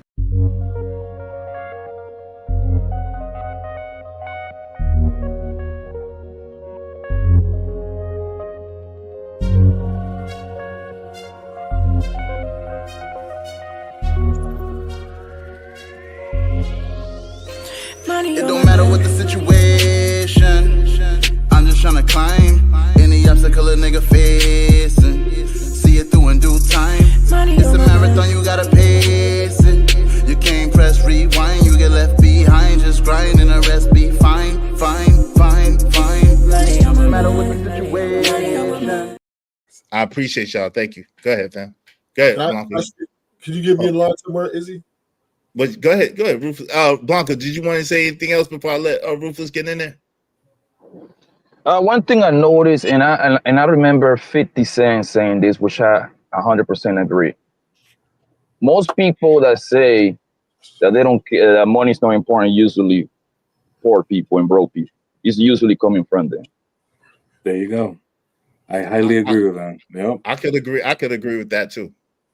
Yeah. I could agree with that. Pull back up Corey's thing, please. When you get a chance. Yes, sir. Let me let Rufus get in here, and then you got it after that. Go ahead, Rufus. You got it, and then Crown. I'm gonna pull up Corey's comment. Go ahead. So I think we have a moderate misunderstanding here for us where Crown Heights Brainiac is coming from. I think he's conflating value versus success, right? Because success can be measured in a small terms, like a teacher, right? People that if a teacher's a great teacher, they can be a successful teacher, and people will look at them with success because they're bringing their kids there, and their kids are excelling and whatever their educational momentum is. There are all you get is success, fame, right? You can get that without being rich, right? You go viral saying something, or you can. I mean, there's so many ways to be successful without having money. That's one, right? Now, talking about value. Now, what men are valued. Now, this is the conversation Crown Heights is having, right? Talking about, how a man is measured in society, or where he get a wife, or amongst his peers. What value does he add to society? Then that will be your economic success for a large part. I agree with that. But to be successful in this world, it like to Easy's point, is very subjective. But it doesn't necessarily you don't need money to do that. You don't need money to be successful or be considered successful. There are great leaders like Martin Luther King who wasn't rich. Malcolm X, right? That's a good point. That's a good point. That's a good point. They weren't rich. Yeah, that's a good point. What it is. Wait. They were successful.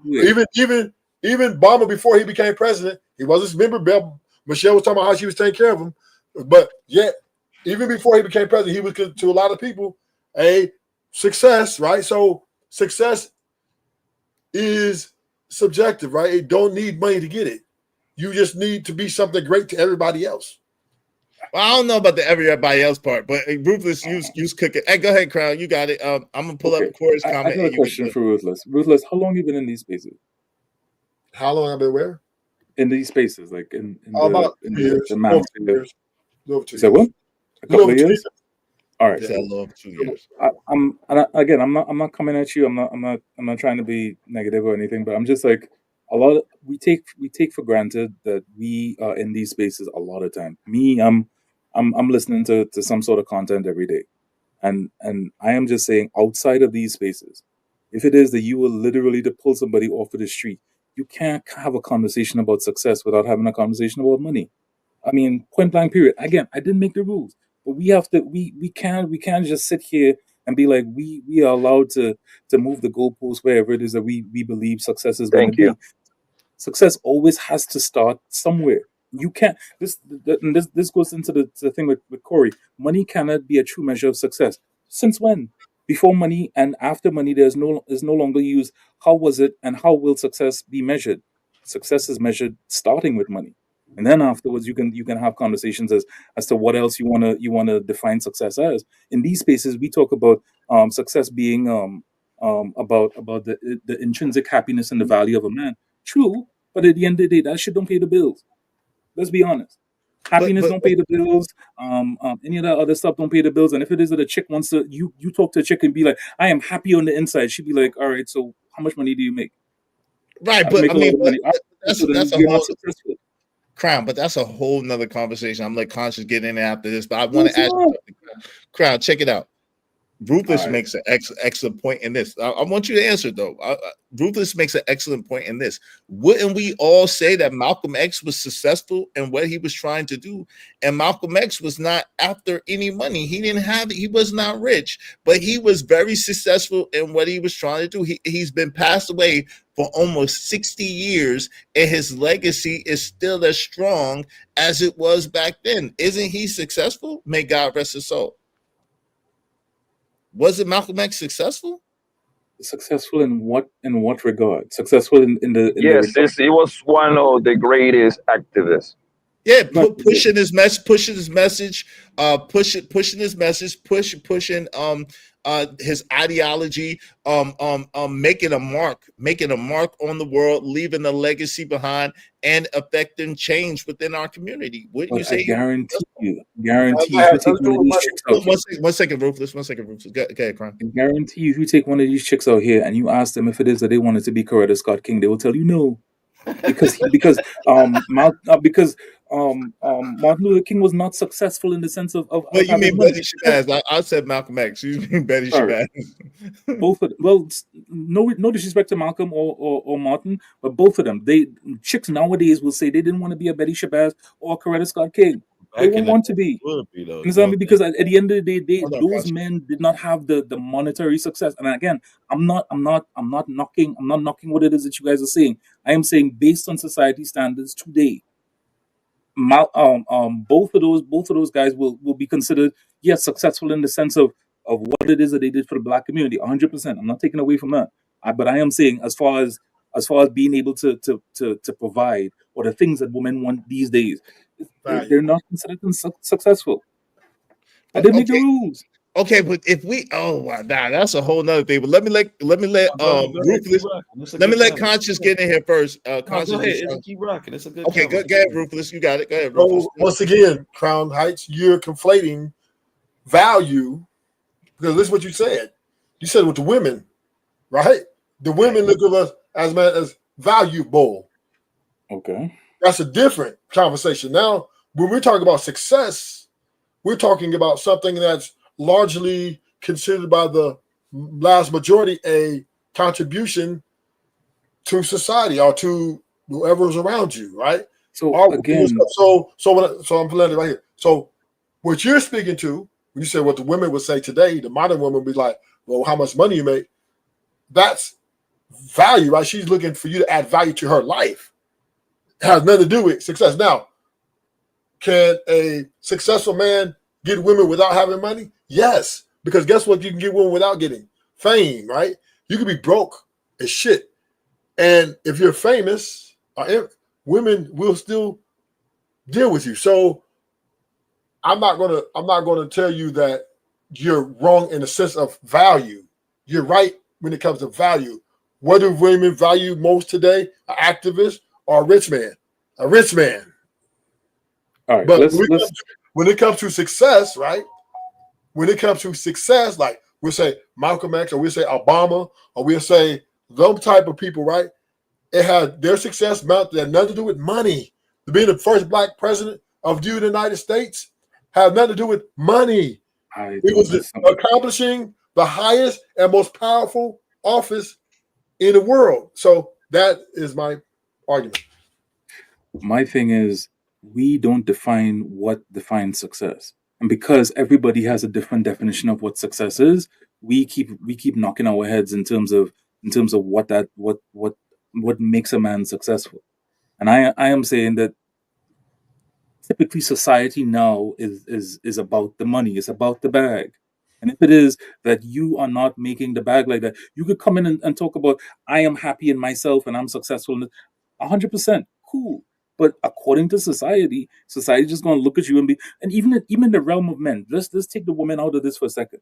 In the realm of men, if it is that you are not making a certain amount of money, or you're not being a impact in society, or you're not moving the needle in some way, shape, or form, you're not successful. You could have as much thoughts as what it is that you want, but you have lost the objectivity because you can't compare yourself to anybody else in society based on a feeling, or based on, well, I feel like I have accomplished this, or I feel happy, or I feel this. There's no objectivity in it. So that's why I'm saying, hold on real quick. Isn't comparison the thief of joy? Like why would this is the thing, right? I think, I understand what you're saying, Crown, but I think that's probably the problem, one of the major problems with society, right?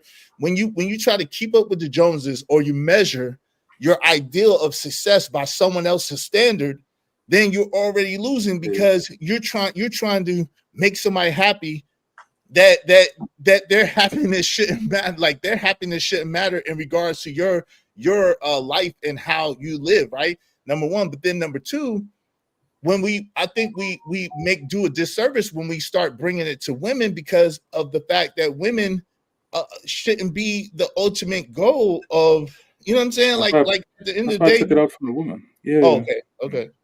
No, but even still, like you. So I just want to say, right? Let me say this, right? All I'm saying is this, right? Women, they're never happy. So that's definitely, you don't want to measure success by that. That's why I said forget about the woman. Just take it. Yeah. They're leaving everybody. They're leaving rich men and they're leaving poor men. Yeah, they definitely are. And super successful man. Tom Brady got left, God dog. Jeff Bezos got left, God dog. So, exactly. So you definitely, if you're a man who's measuring your success by a woman, you're a damn fool, right? So I will say this, right? I'm gonna let it quick because I know Izzy likes to read this thing. What I'm saying is value. When men value to other men or peers, since you're taking women out of it, that value comes different with men. It could be money, or it could be niggas like that. You're what you call it, a straight up cool individual. Always, you're not backstab. Men do value each other in different ways. Us men who value each other necessarily doesn't come with money, right? Some of it comes with money. Some of it comes with your integrity. Some of it comes with how you've been consistent. So respect, if you've been a respectable individual, you ain't been stepping on my toes, you ain't backbiting. Men respect that amongst other men. So that is success in a way of, keeping friendships long lasting, or being able to go places and be recognized. But now when we're talking to the overall value of success, right? It can come so many different ways, and you don't need money to do it, is what I'm saying. All right, ruthless. Let me do this. Let me do this for a second. Money. Last thing. Money is not the only way to success. You can, like I said, let's say you're a famous doctor, or let's say you're a famous activist, right? That is a monument amount of success, and you can. And again, the last question. I'm gonna ask this question. I'm gonna send it right back to you. Let's say you're worth $1 billion. Say you're worth $1 billion. You walk up to a woman, or you walk in a crowd of people. So we take women out of it. A crowd of men, and then Obama pulls up with you, right? Maybe not worth $1 million. Maybe he's worth $1 million, right?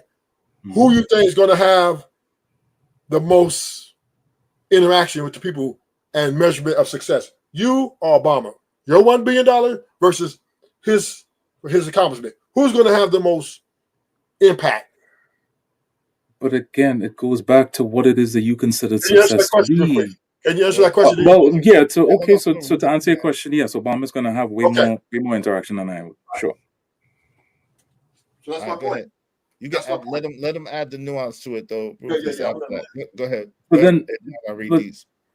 Okay, so then I have $1 billion, right? And then I come up to Obama. The people that I rock with in the black community who genuinely do not like Obama for what he has done for the black community, the whole hope and change bullshit, the whole funding the Wall Street complex after the 2008 housing crash, all the stuff that he did internationally with drones and all this other BS. We could go all in all. Those kinds of people will say Obama ain't shit, and I don't care how much clout he has, how much social media presence he has, what he has done as a thing. The character of the man is horrible, so I don't consider him to be successful. Then what?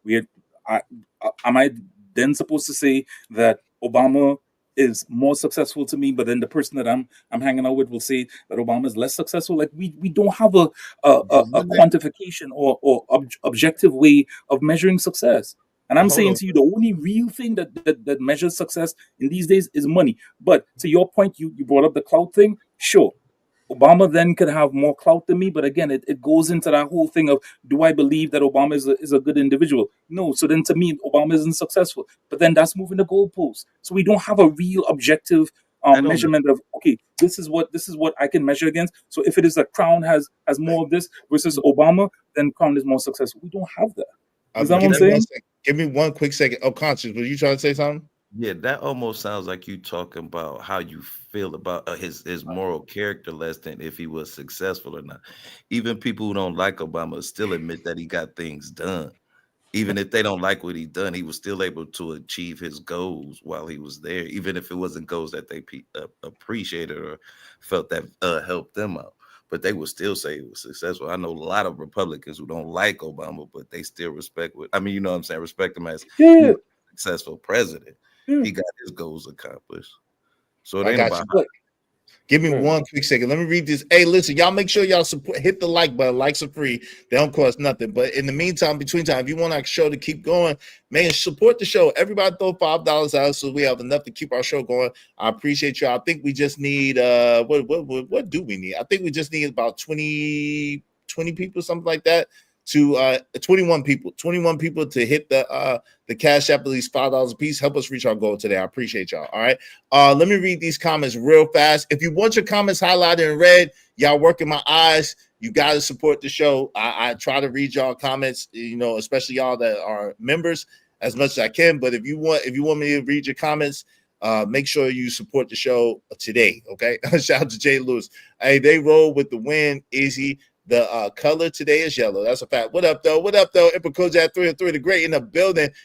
He said, what up, though? Thanks to everyone. Continued prayers. Absolutely. We much love and much healing. You know that. Ninja's been hating on this new Impala I got. Oh, well, that MF are clean as F, as fast as F, and I love it. Shout out to you and your Impala. Salute. Hey, without good health, it doesn't matter how much money you have. Please. Yeah, that's a fact, too. JD said time to send some organ money bars. Yeah, send that organ money, man. Send that organ money. Shout out to Narrative Dialogue, said Fat Israel on the last quote of Earl Nightingale. Yep, no doubt. Kojak said, yeah, there's some that thinks 27 million is lunch money. People like Bill Gates, Warren Buffett, Elon Musk, etc. Yeah. Jeff Bezos. Jeff Bezos gave his wife $30 billion in a divorce settlement. Think about that. Jay Lewis said, especially now, when people have raised the bar, it's about billions and trillions now. Anything less, the elite look at you as broke. Yo, Ski Master Citizen said 27 million isn't mediocrity. No, it's not. I want to get 27 million, so it's not mediocrity. But what I'm saying is, it's not. If you measuring money, when you start talking about measuring money as success, there's always going to be people that's going to, if you don't have a certain level of money, that's going to think you're not successful. So that's the point I was trying to make. Hey, to the elite, we are all at the bottom. It's all in how we look at things. Just my opinion. Two Venom for you. Hello. I'm not going to read that dumb comment. Hey, was that super chat for Crown for my wrench? He said, no, it wasn't. But how you doing? In some books I read, the rich, wealthy philosopher said that looking back from his deathbed, he would have felt more successful spending more time with family, health over money.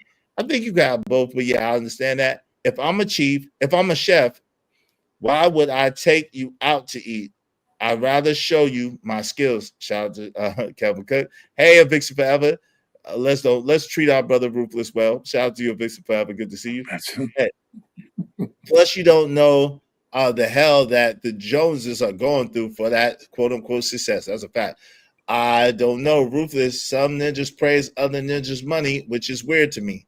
And my man JD said no code of ethics. All right. So if y'all want to make sure that your comments get highlighted red, do so through a super chat or through the Cash App. All right. I think you missed a Corey super chat. Did I miss a Corey super chat? Yeah, he sent the second one. Oh, he said the second one. I didn't see the second one. I saw the first one. What? Let me see. I apologize. I went to the restroom real quick. Let me see. No, you're good. You're good. He said he's missing my point. Okay, shout out to there you go. Thank you for the super chat, brother. He's missing. Thank you, Crown. He's missing my point. We just started using money in 1913. How was success measured before then? LOL. Go ahead. You could answer that, Crown. Thank you so much, Corey. I appreciate you. Make sure y'all subscribe to Corey. Love TV. Thank you very much, good brother. Because of him, we just need 20 people, at least $5 a piece. And I apologize for missing your super chat, bro. Go ahead, Crown. What does it matter, Corey? We talking about right now. As it stands right now, most of success is measured based on money. It is what it is. Like before 1913, I don't know. Like it is what it is. So. Hey, Zentar Mohammadi said, Tyler Perry is duly successful. He's a billionaire, and he's successfully suppressing and marginalizing Black family structured advancement. Come on now. Shout out to that. Hey, Beans just had 50. Who? Bezos. Oh, Bezos just had a $53 million wedding. Think about that. Sickening. Damn. Hold on. Success is measured by super chats. No, it's not, but I mean, some people measure success by super chats, other people don't. But shout out to that. That's hilarious. But if y'all support the show, I greatly appreciate you. Yo, did you want to add anything, Conscious? Okay. Yo, Blanco, you wanted to say anything real quick? Are y'all there? Okay, they ain't there right now. Ruthless, I apologize. Ruthless, did you have anything you wanted to add? Yeah, just for the fun. I mean, easy debate to win. But yeah, Obama walk in that room, he's worth $20 billion. Obama's going to get the most attention, period. Because success, activism or what I would say, certain things outweigh money. A lot of things outweigh money, right? And this is a delusional, right? This is where a lot of men are delusional because they think that money makes them someone. They think that money makes them relevant. But I agree with that. You can have all the money in the world and niggas don't respect you. Motherfuckers won't take your shit. All right, Ruthless, I need you to send that $10, but good brother. That's too tight. Please send that, brother. I'm gonna send that. I'm gonna send you $10. Thank you, bro. Yeah, because you F-bombing me, man. You F-bombing me. You F-bombing me, brother. Come on now. I'm F and S bombing you. Yep. I'm gonna just say this: in the real world, if it is that you pull up with a hoopty and I pull up with a Porsche Carrera GTS, I am more successful than you. No. It is what it is. Say right there. Now, depends on where you pull up at. No. Now, if you pull up if you pull up in the hood, hey, you most likely gonna lose your life or. No. You see how you're moving the goalpost? You see how you're moving the goalpost? Wait, hold on. Let him finish, crowd, and then y'all go back and forth. Let him finish, crowd. Let me finish. Let him finish, and y'all go back and forth. Listen, the difference between me and you, I can pull up anywhere. Ain't nobody gonna mess with me, right? You got to go. Come on, crowd. Come on, Ruthless. Come on, Ruthless. We ain't got to do that. We ain't got to do that. I'm just saying is, he pull up in let's say a Lamborghini. He can't pull up anywhere because then there's people going to come take it, right? So my point I'm making is, even though you pull up with a Lamborghini and I pull up with a hoopty, doesn't mean you're more successful than me. Yes, it does. Because by society standards, yes, it does. Can I finish my point? Because I could be richer than you, and I just don't like to show off my riches. So there's some people that listen. There's some people who are very wealthy, and you would not know it because they're coming up in old boots and jeans. Because they don't want the attention. So you're gravely mistaken when you think you're measuring your ability to floss your riches or to show off what you got, right? And that to you is a measurement of success in your mind. But to other people, that could be an opportunity to take, or that could be an opportunity to hate, right? So I would say it does not have to do with me being successful, though. I would say your ability to try to take it from me or whatever. And if you think I'm going to let you take my shit, I mean, it is what it is. But I am saying that what does that have to do with success? Well, what I'm saying is, you are measuring success by society. That's what you're measuring success by. So therefore, that's subjective. That goes back to our point earlier, right? That potential type of success is subjective, right? Some people might not like you. They might try to take your stuff, whatever. You might defend them off, whatever, right? But the point is, that's not the only way to success. And money is not in my opinion, money is not the best way to success. Yeah, right? The best measurement of success. Yeah, it is. There are different ways you can be successful. A lot of people respect you with your success than money, and money is not the only way. Hold on, Ruthless. Between you and Corey, I don't know which one y'all are trying to tag team me on the shit. So let's just establish a couple of ground rules. What do you define success as?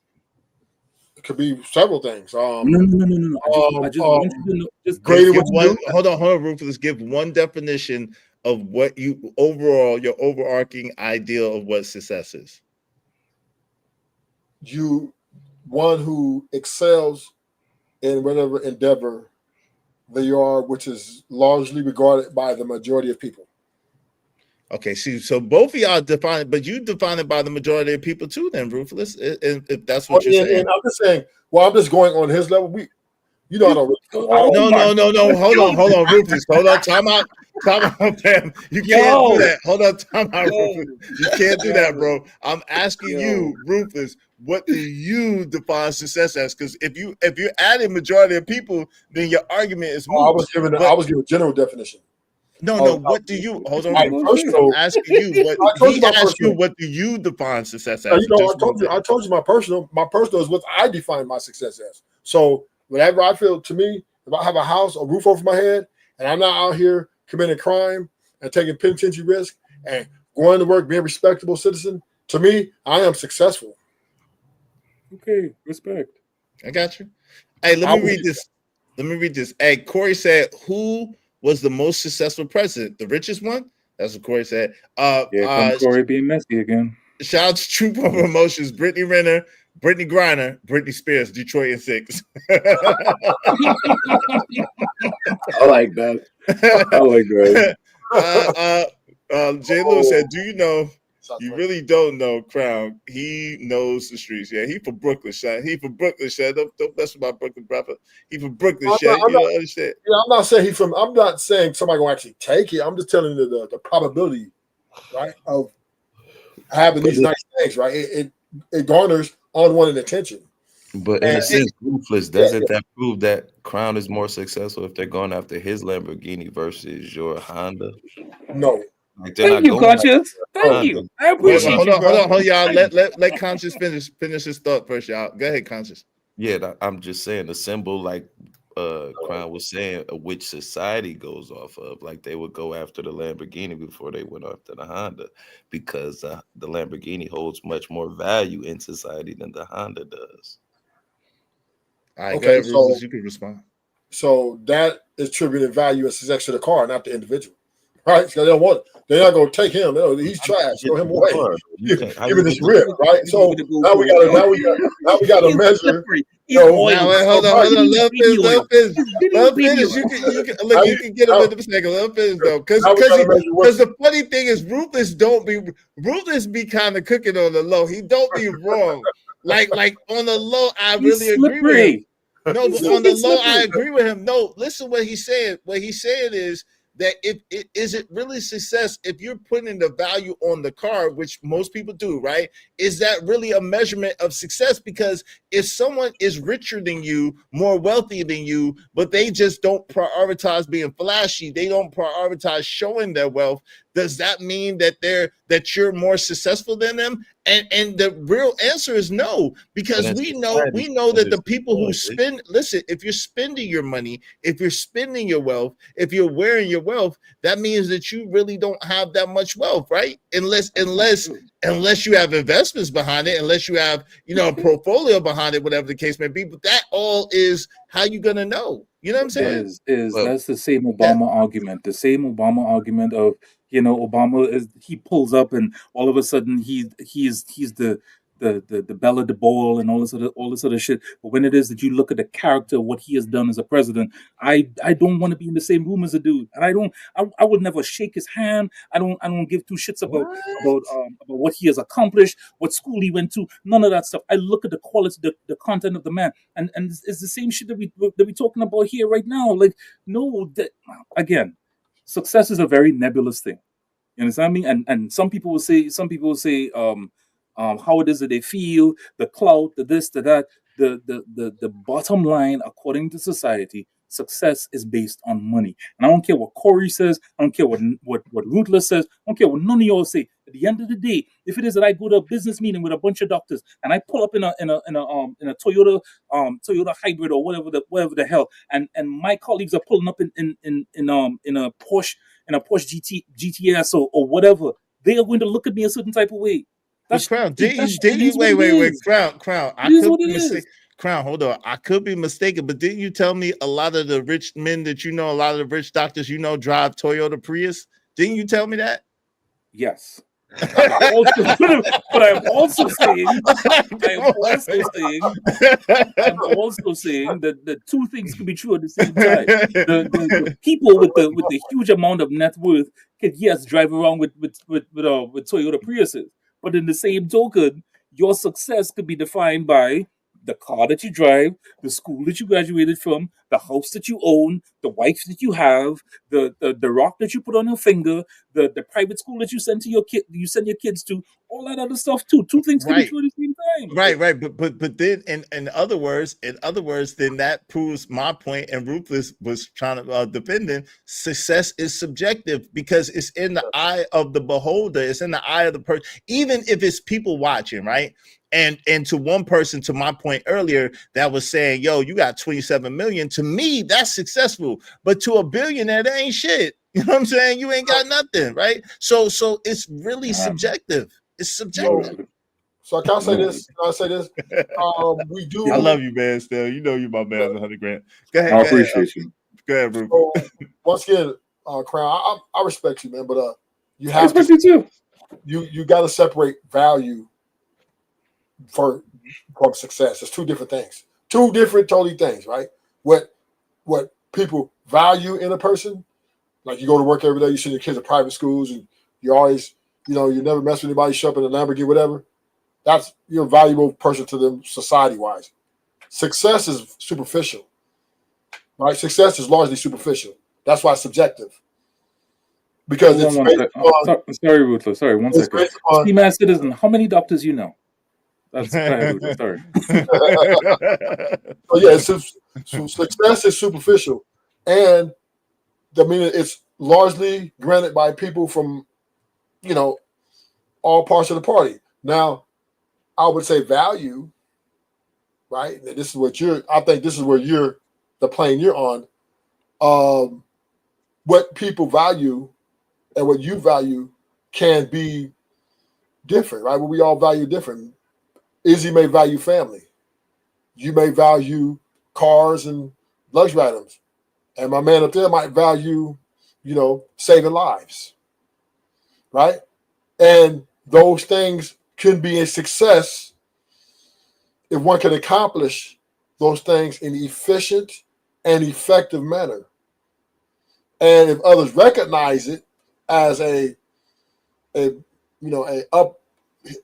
in life, then success can come again by your peers.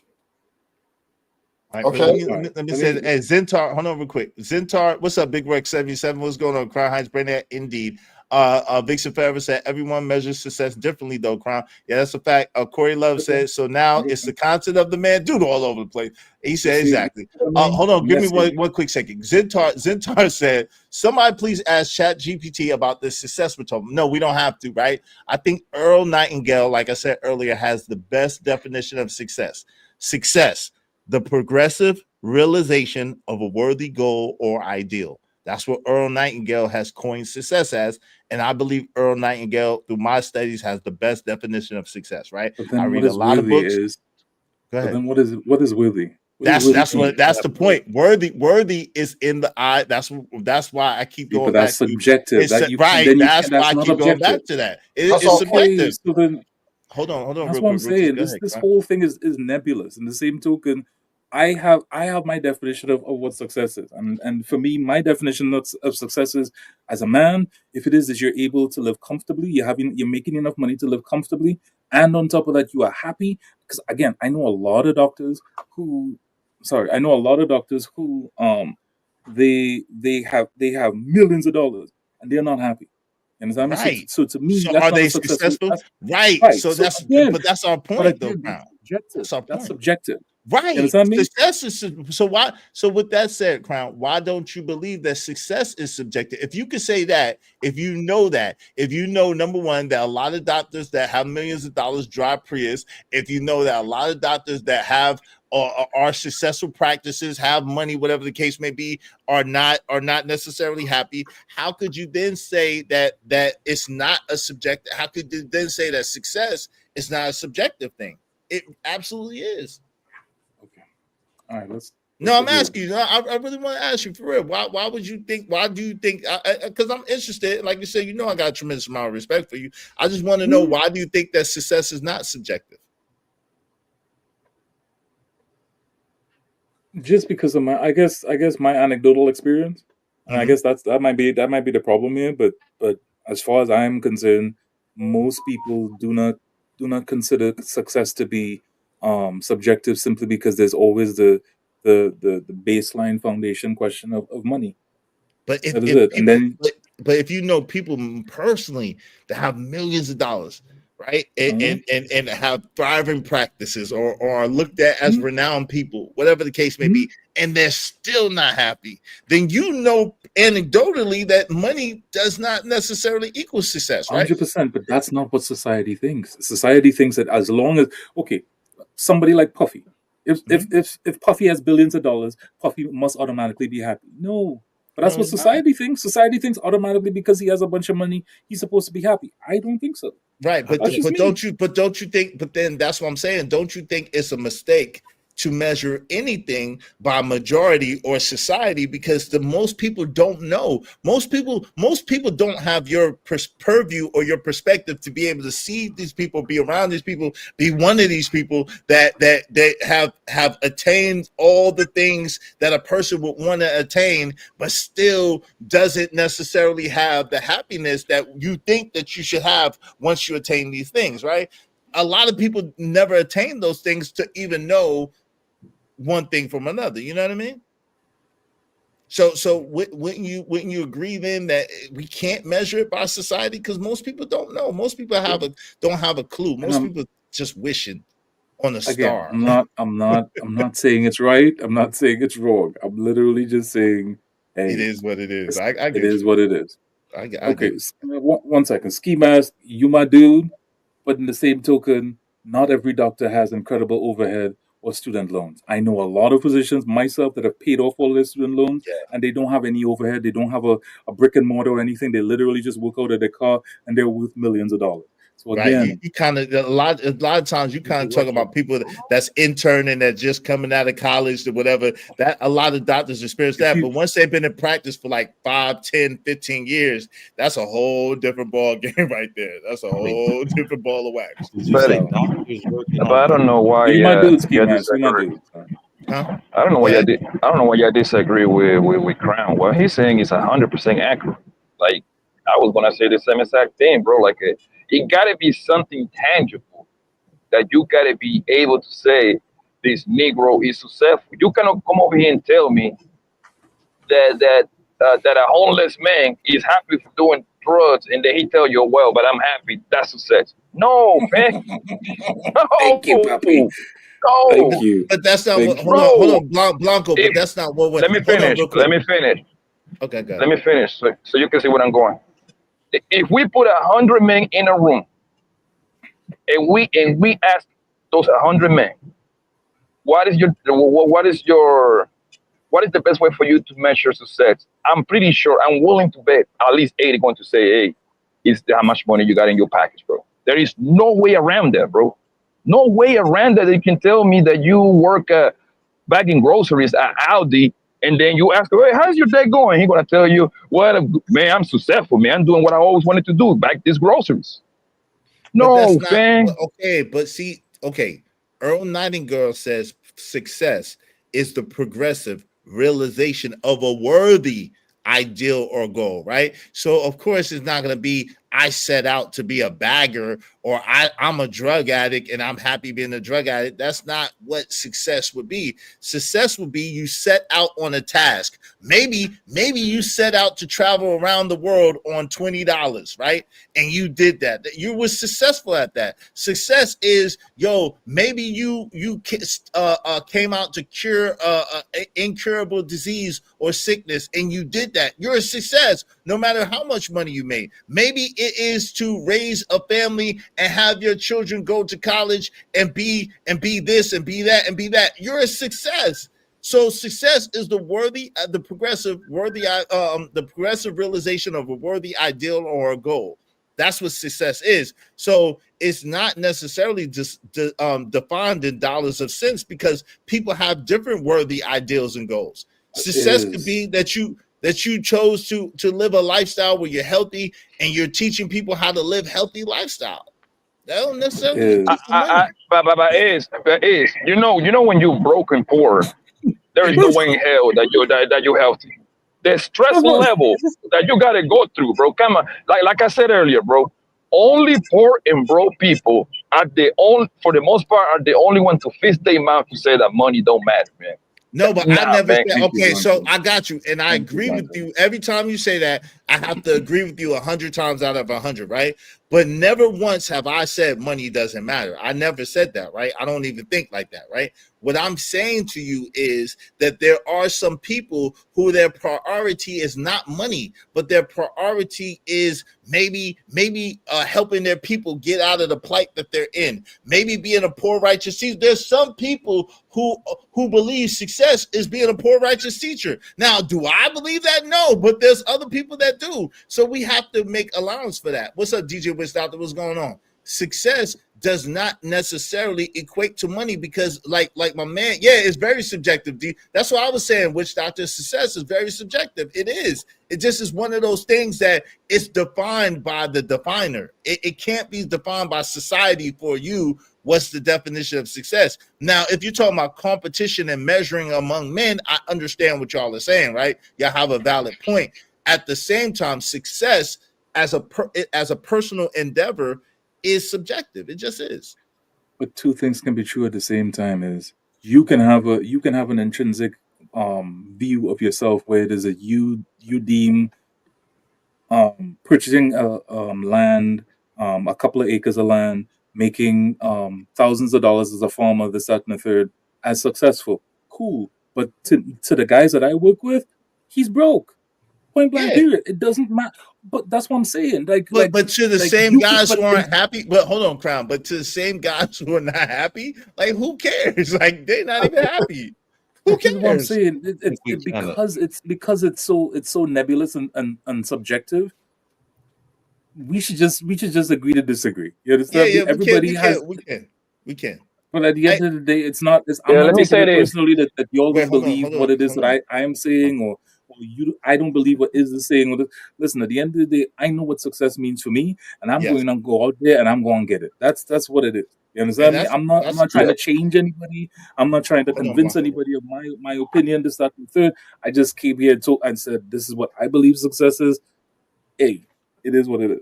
No doubt. Hey, success. DJ Witch Doctor, shout out to Witch Doctor. That's a fact right there. Success looks different for different people. Is right. If y'all really listen, I believe that is right. Yo, shout out to you. Jay Lewis said, "Success is when you are happy and not miserable with money." I know a few unhappy, miserable, wealthy people. Are they successful? Question. They are rich and miserable. Crown has money and happy. That is successful. Yeah, I give it to you. Hey, Bobby Hemmett is a poor righteous teacher. He lives off donations, but he's happy within. Shout out to Bobby Hemmett. Shout out to that. Go ahead, Blanco. You got it. Everybody knows the rich people that are old, that are not happy. Cool. Yeah, I got it. Next time that your kids want to go to take them for the summer, we on summer break. Next time that your kids want to go to Disneyland, and you know those trips to Disneyland cost about $4,000 or $5,000. I do it all the time, right? I want you to explain to your kids that since you ain't successful, because you ain't got that 4 or 5 bands, and give them that bullshit, and let's see if that kid gonna look at you like a daddy. I don't care about that. I want to go over there. Bro, success is attached to money. Is money the only thing? Of course, no. You got to put the morals, integrity. Cool. That's going to be the top 3 right there. But money is at the very top. That's what they say. When you pick a woman, you're supposed to protect and provide. What is provide? Money, because something going to come out of the woman, which most likely is going to be a kid. All of that costs money. Yeah, listen, Blanco, in this society, that's true. It does take money in this society, right? At the same time, there's other places where it doesn't require the level of money. There's places where it doesn't require this money that you're talking about. They don't even exchange money. They have barter systems. They have AMP systems. They live off the land. So in those particular places, success is not based on money. Money is the lowest expression of wealth that there is. I want you to understand that. Money is the lowest expression of wealth that there is. Paper money has no value except for the value that you give it. Like money is just an idea, it's just paper, right? At the end of the day, if tomorrow the daggone fiat currency goes away, which is more than possible, the fiat currency goes away, then what? How would you measure success? And that's what Corey Love was saying. And I know y'all thought that Corey was being obtuse in that way, but he wasn't, because the truth is there is going to be a time where paper money is no longer going to be a viable option. And when that's the case, how do you measure success? How do you measure it? And if it changes based on the money, that means that was nothing really to begin with. Well, I want Corey to take his monopoly money. I want Corey to take his monopoly money and take that to his wife. And when it is that his and all this other stuff, and I want him to give the monopoly money to his wife, and then see what it is that she's going to say about that success. Blanco, we live. I'm sorry. Go ahead, boss. Go ahead. I was going to say we live. I hate when you start using this 1440s example. Oh, back then, bro, we live in today. I'm talking about today. I know people that live off the land today, Blanco. See, listen, your perspective, because your perspective is what it is, this is what you got to work on doing. You cannot put that blanket over everybody. Like, everybody does not think like you, does not have the same ideals as you, does not have the same whatever as you. I know people currently that live off the land and don't care about fun and don't care about money. I know people whose goal is to live off the land and be totally unplugged from money. It's not 1447, it's right now. That's fine, bro. And you're doing the same thing too. Like, yeah, my ideology is my ideology, your ideology, your ideology, bro. I don't telling you nothing right or wrong about yours because I don't care. What I'm telling you is what the most average people on planet Earth, they care about money. Okay, they do most. I don't care about the 10-20% that don't care about. Of course, it's gonna be song of everything. It's gonna be song of everything.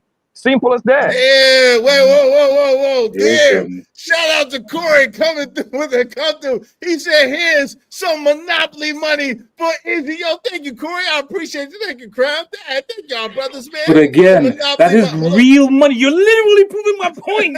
But he got it. Thank I you. appreciate it. Can I celebrate the brother? Give me some money. Thank you, Corey. I appreciate you being a sponsor of the show. Let me celebrate the brother.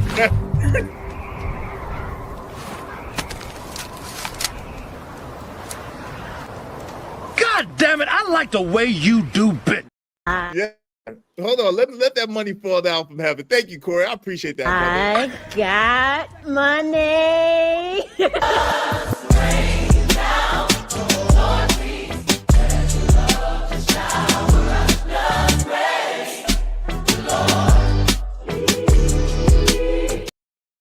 Yo, thank you to my brother Crown. Thank you to my brother Corey Love. Make sure y'all subscribe to Corey Love TV. Corey Love is now sponsored the show with that big 210. Thank you, good brother. I appreciate it. Shout out to my man, JD 1975, also coming through. I appreciate you, JD 1975, coming through with the come through. Thank you, brother. He said for that good organ sermon. I appreciate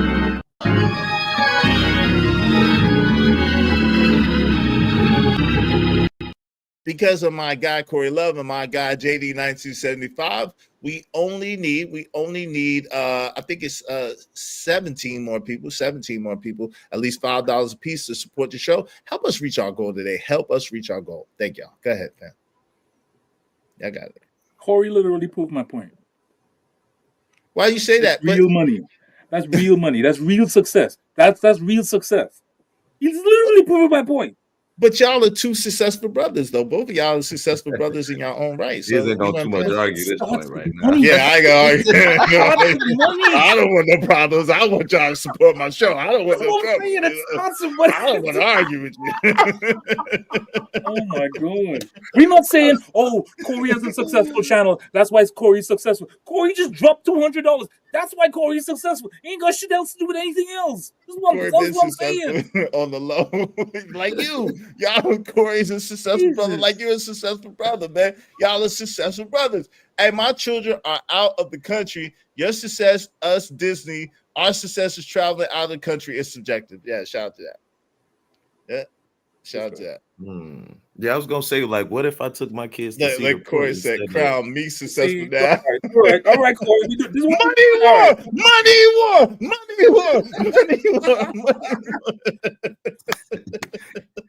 Okay. Oh, go ahead, Conscious. You got it. Good. You know, I love a good money war, bro. Don't threaten me with no good time. I love a good. I try to instigate it every chance I get. I was gonna say, Poppy Blanco, what if I could take my kids to Cedar Point or Kings Island? Would I be any less successful than taking them to, like, you know what I'm saying, Disney World, or like the Jay just said, out the country? Like I said, I think it's just accomplishing your personal goals. Like I like you write down stuff, not set out to have 3 kids. You have 3 kids, you're successful in that. I think it's on the individual. Whoa. Jay Lewis came through heavy. Oh my God, bro. It's about to be pandemonium. Jay Lewis came through heavy. She said, shut up, Blanco. You never get, hold on. She said, shut up, Blanco. You never give no money, just lip. Oh my God, bro. Yo, oh my God, it's going crazy today. It's pandemonium. I love it. It's Saturday. Thank you, Jay Lewis. I appreciate you. Jay Lewis is now sponsoring the show. Crown said no. I love Money Crown. It's now sponsoring the show with $3.99. Said I'm better than Corey Corey. Yo, Corey. He said he's better than you, man. Don't let him go out like. Don't let him do you. You see the bull? No. You're not close-sided. No. Yo, Corey, Stop don't putting let gas crowd on do the you fire. like that. Leave it alone. Jesus. You ain't slick. I'm telling you, you know what I'm doing. I'm gonna size Exactly. this shit up. I'm gonna size this shit up the best I can. I want to get paid. Exactly. Thank you, man. I appreciate you, man. Shout out to y'all. Shout out to Jay. Let me just celebrate Jay coming through with the come through on the cash outside of the game. Hope you don't mind if I say this out loud. How wonderful life is, 'cause you're in the world. To my man, Crown Heights Brand, now sponsor of the show, big sponsor. Appreciate you, brother.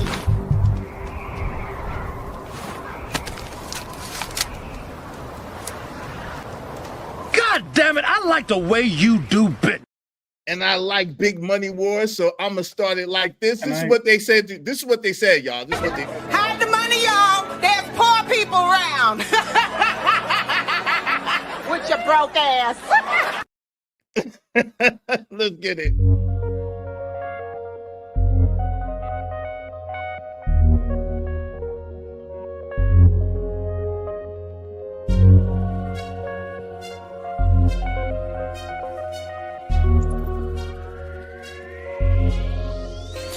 It don't matter what the situation. I'm just tryna climb any obstacle a nigga facing. See it through in due time. It's a marathon, you gotta pace it. You can't press rewind, you get left behind. Just grind and the rest be fine. No matter what the situation. A shout out to Corey Love setting it off, my man Crown Heights Brand setting it off, and my sister Jay Lewis. Thank you so much. I appreciate y'all. Thank you, Crown, for being a sponsor of the show. Go ahead, fam. So let me ask you a question. If somebody got more subs than Iz, but ain't monetized, who's more successful? Is it Izzy or the person who got more subs? Don't do that. I'm just curious. Like, how would we? But I'm saying the person who has more subs isn't monetized, but you're monetized and you have less subs. Who's more successful? It's subjective. It's subjective. That's no, so that's what I'm saying. It's subjective. Everything for the next 20 minutes. I don't want no trouble. I don't want no trouble. Huh? Yeah. What's up, Cash Kid? You better share that wealth with your Tanzanian brother, bro. Come on. You better shoot me a few. I'm not giving you shit. They probably cricket in the background asking for cash. They'll probably be mad at me. They'll probably disown me if I give you any money. I'm not giving you shit. Yo, send me a few just to cover some beers, man. It's a weekend. Come on. Okay, you're right. You're right. I got you. I don't even have PayPal, but I'm gonna PayPal you $5. That's like, yo, don't even act like that's not like $15,000 in your country, man. That's like yo, man. I can pay my mortgage with that. I know you can pay your mortgage with that $5. Nah, man. But I'm gonna get 2 beers off of that. So yeah, man. Salute to you, though. I'm here, man. I appreciate it. Hey, shout out to Corey Love said Izzy is the most successful. I'm not. But I appreciate that. Thank you, Corey. Huh? I was gonna ask Cash Kid, how much is the average meal over there cost? So you take your lady out to eat, how much would the average meal be? Are you talking to Crown or me? Cash Kid. Is that Cash? Yeah, Cash Kid. How much is the average to take your lady out for a meal, man? Wait, hold on. Shout out to Jay. Jay said, listen to this chick. She removed the comment. I'm far from being a silly chick. Izzy is his investment. Bars. Thank you. Invested Izzy. Yo, I prayed that God. Hold on real quick. I got to pray the Lord multiply my good people. Everybody that sows seed into my channel today. I pray that God multiply your seed times 10 million. 10 million times everything that you got. I pray God give that back to you immediately. 10 million. Yes. I wasn't sowing any seeds. I was just trying to get some get back at Corey. Hey, you got back. You got back, brother. You got back, brother. You big time. You big time, brother. You big time. You got back. You got back. Hey, Corey, he said he better than you, Corey. And Crown said he better. You better get him Corey, back. You better get him back, Corey. $199. You better don't let him put a don't bad let radio Crown come in here and bully you, Corey. Birdman. Exactly. Yo, it's interesting See what how success the does brothers. to people. You see what happened when No, Ed she got did. successful? She did. You Jay. see how She he did. changed?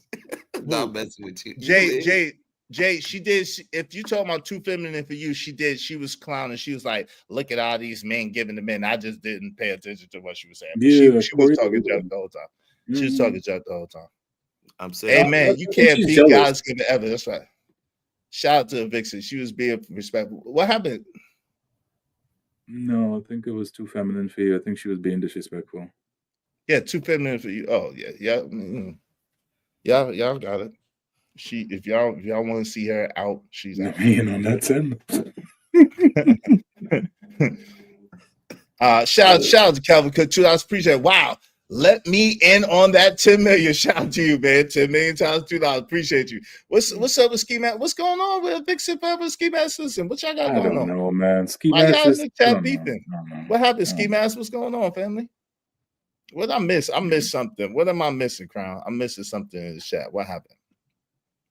Let me see. Ski Mask was going on about doctors and debt and all this other stuff, and then a Vixen started coming his neck, and then both of them started going at it, and It's no love in the family feud. Come on, people. Just you're good. You're good.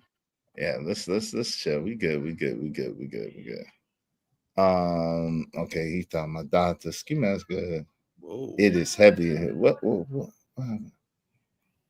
me see, because I didn't see even what Avisha said started GoFundMe. For me, I need to be successful. Shout out to you. Damn, why y'all deported Blanco? Free my nigga. Hey, yo, you can pay to bring him back. yo, DJ Wishdown, you could get in on this and pay to bring him back, man. I think he got like an hour. Oh, that's what she said. Okay, she was too feminine to say. Now she been talking junk, Jay. She been talking junk about the men too. She's like, oh man, I can't. What's up, Dakota? Like I see a show. How you doing, fam?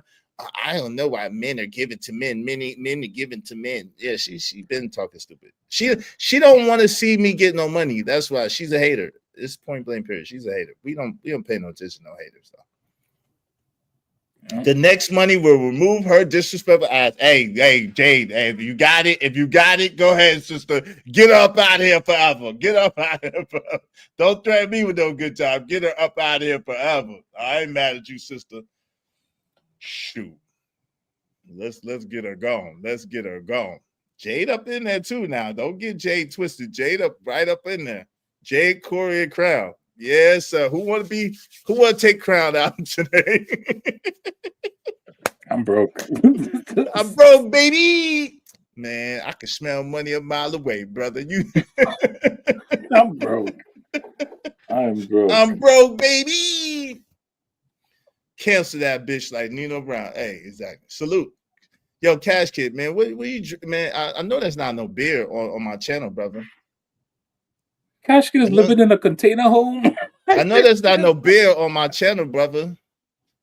You better, man. Look, now that's why your internet went out.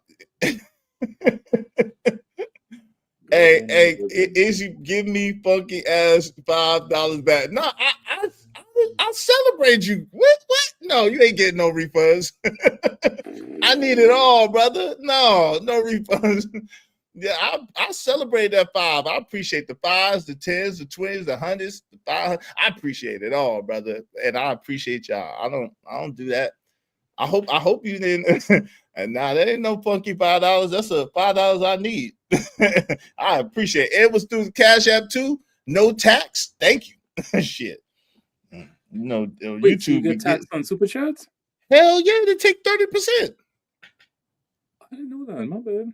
Okay. Oh yeah. They take 30% of the super chat, brother. Hell yeah.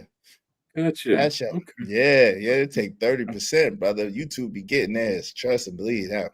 YouTube gets theirs. They want to get theirs. Blanco, I think Blanco got an hour. Shout out to Jade. She gave Blanco an hour. So what say y'all? 1 hour. Like what did Blanco do? Jay just was tired of Blanco always talking junk. I don't know. She just said, Blanco. She said he be talking a bunch of lip, but he don't got no grip. He be talking about how much money he got, but he don't put no money on the wood where it's good. She just don't like that. I don't know. Don't do that, Mr. Cocaine is gonna come after you. Don't do that. I don't know. He ain't put no money where it's good. I don't know. I didn't say it. There's a reason why they call him Blanco. Blanco is white in Spanish.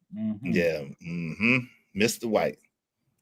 Yeah. Daddy White. The only thing is, every time he comes up here, I feel like it's weird because my girlfriend is Mexican and she calls me Papi. So what it is that I'm like, hey, so you know, I gotta call him Blanco. Like, I just be calling him Blanco now. I just be calling him Blanco. Right. And every time I'm reading the name, I'm just like, oh shit, no, I just.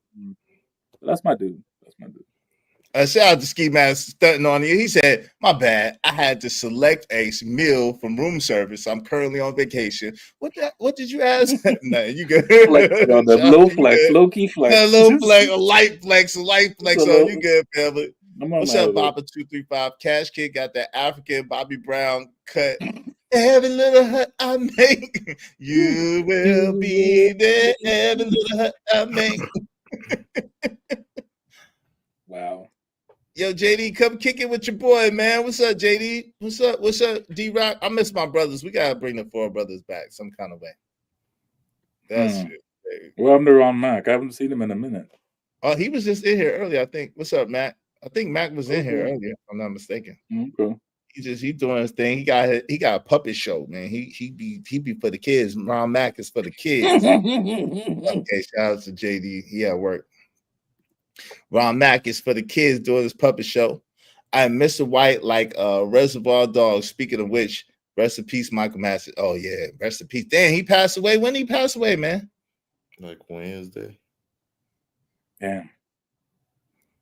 Oh, yeah. It was not to remove Blanco? Okay. Oh, damn. Right when you said that, I was about to bring him back. He dropped down. Said, Izzy, that money was not to remove Blanco. Okay, I'm sorry. Hey, Blanco, you could come back. I misread that, brother. You could come back. Shout out to Jay. My fault, Jay. Thank you very much. I appreciate it. I could use it. I could use it. I might. I could use it. Trust me. I just made a comment not to remove. Oh, okay. I appreciate you. Yeah, dude died Wednesday or Thursday, I think. Damn. God rest. I like Michael. Yo, I liked him. He's a good actor, man. May God rest his soul. He played in a lot of good movies, man. God rest that brother's soul. That's crazy. So the young noble from Tupac, yeah, he passed away. They say young noble passed away too. May God rest his soul as well. There's a lot. I think he unalived himself. I got you, Jade. Investment, brother. I got you, Jade. Investing. I'm gonna have to come out there and see you, Jade. You invested, huh? What'd you say, family? Did you hear that he unalived himself? Nah, I didn't get into the details. Yeah. And that's always a little sketchy, man. You know, I hate that. Only 47. He was my age, man. Yeah, man, damn. That's young, man. That's still young. Contrary to what these little boppers say. Yo, what's up, my man? OG Do Dirty in the building. What's going on, OG Do Dirty? Man, cool, and bro, what's good with everybody? What's cracking, Crown? Good with your ears. I don't know who, bro. I ain't never met this brother down here at the bottom. That's Conscious Moron. What's going on, brother? No, what's going on? What you think? Chilling. Yeah, that's Conscious Moron. What's good with you, OG Do Dirty? What's the deal, man? I heard Ruthless up here cooking a few minutes ago. Goddamn, where he go? I don't know where he went, man. Come back, Ruthless. He just dipped. He didn't have to dip. He just dipped out. I don't know. What y'all talking about over here? Bring my $10 to Ruthless. Oh, he said it. He must have said an F-bomb. Yeah, he said 2 F-bombs. I need that, Ruthless. Don't dip on me, Bland. Don't run away on the plug, brother. Shout out to Ruthless. Now, what kind of conversation y'all had going? What's going on? Man, we was just talking about the illusion of growth, but we were talking about as it pertains to what's the definition of success and how should success be measured. And we had a dope conversation on that. And we just kicking it now. We just talking. What's up, Taylor Bell? Yeah, no, Corey and Crown weren't having them. I was trying to get them to have a money war, but they stopped. But shout out to Corey and Crown. I appreciate both of them. What's that, It was a Taliban? money conflict. It was a money situation. It was a slight money situation. It wasn't quite the war that I was hoping for. I was in that money trying to instigate. We was looking for World War III. I feel used. I feel like used and objectimized. No, I feel we used and objectimized right now. We objectifying you right now. We objectifying. Hey man, I appreciate you, cuz. Make no mistake about it, but we objectifying you. We objectifying you right now. Oh, there you go. We are objectimizing you. What y'all call it? You look cute right now. We are objectimizing you. Pause with the cute part. Pause with the cute part. Pause with the cute part. Crown got a pause button. I need one of them. Yep. Hey, you gotta get the. Hey, I don't even think they sell it, because wasn't Dame Dash selling them at one time? I don't think they sell them. Yeah, this is the Dame Dash Studios. Dame Dash pause button. That's the Dame Dash pause button. Yep.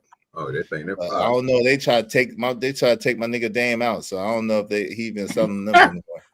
They did, man. You can take my nigga Dame out, man. Damn. I thought he was gonna take himself out. What? Why you say that? What? Because when you don't take care of your teeth, bro, they take you out. Oh damn, bro. Damn.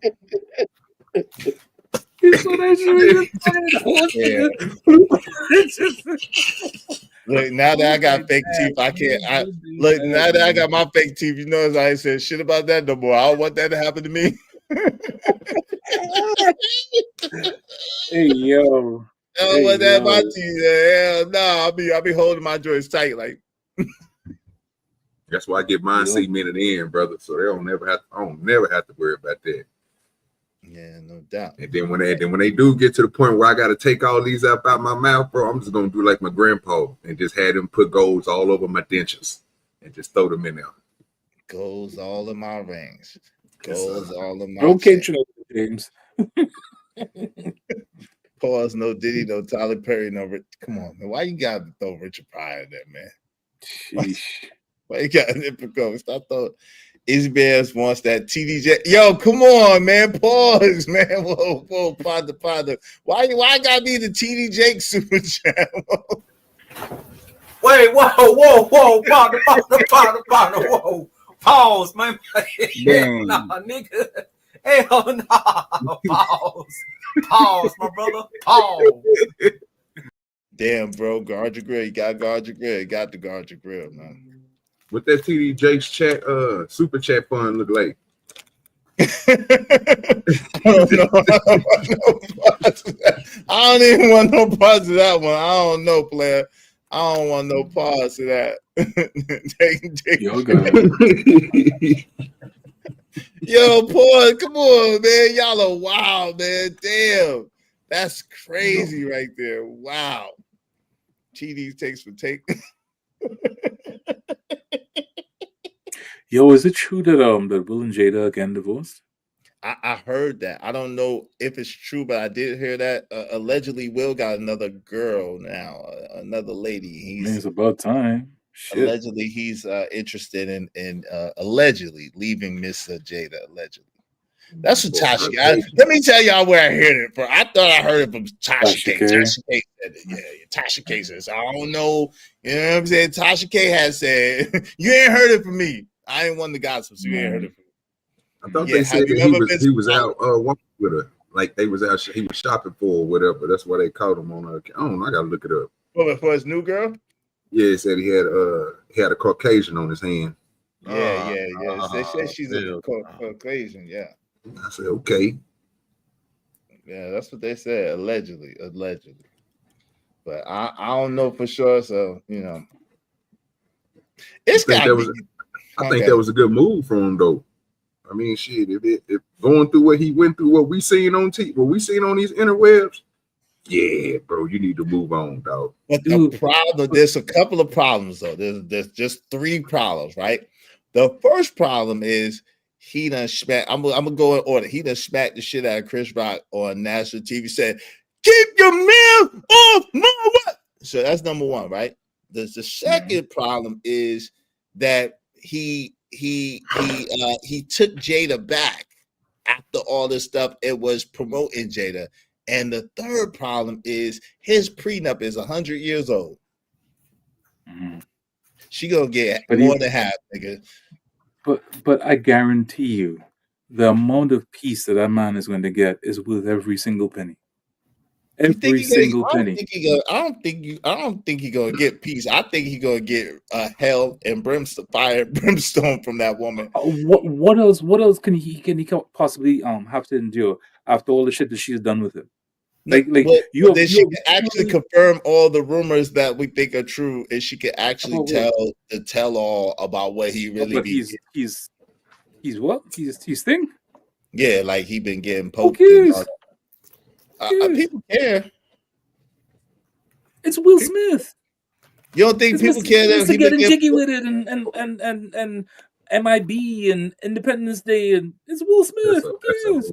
That's the Wild Wild West. Hey, whoa, maybe not pause. Hey, JD, maybe not pause. I didn't know he do. I thought he stepped down. He said Jake's got all the women hitting his super chat on Sunday. They be giving $200, $500 in the super chat. Repeat, God, dog. Maybe I do want TD Jake super chats. God, dog. You gotta hit that. Oh Lord, that come with some strings attached, yo. That come with that some strings attached.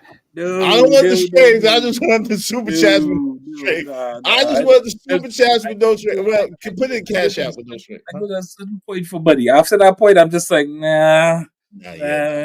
not worth it, man. Not worth it at all. $200 to $500 in the super chats. That ain't every cent. That ain't bad at all. You got to wear that purple robe though. I ain't gonna be able to do that. The one with nothing underneath. Yeah, Jesus. He told him, "Would you like to be swallowed?" The nigga, I'm good. I'm good. I'm good. Man. Appreciate you having me. I ain't conscious, more. I appreciate you, man. Have a great weekend. Be safe out there, brother. You too, bro. He's conscious. You too, bro.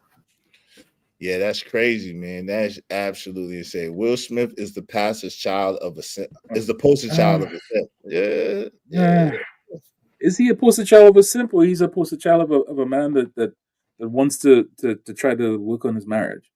You remember that J. Cole line? I want that real love, that dark skin Will love, that dark skin and Will and Jada love, that what.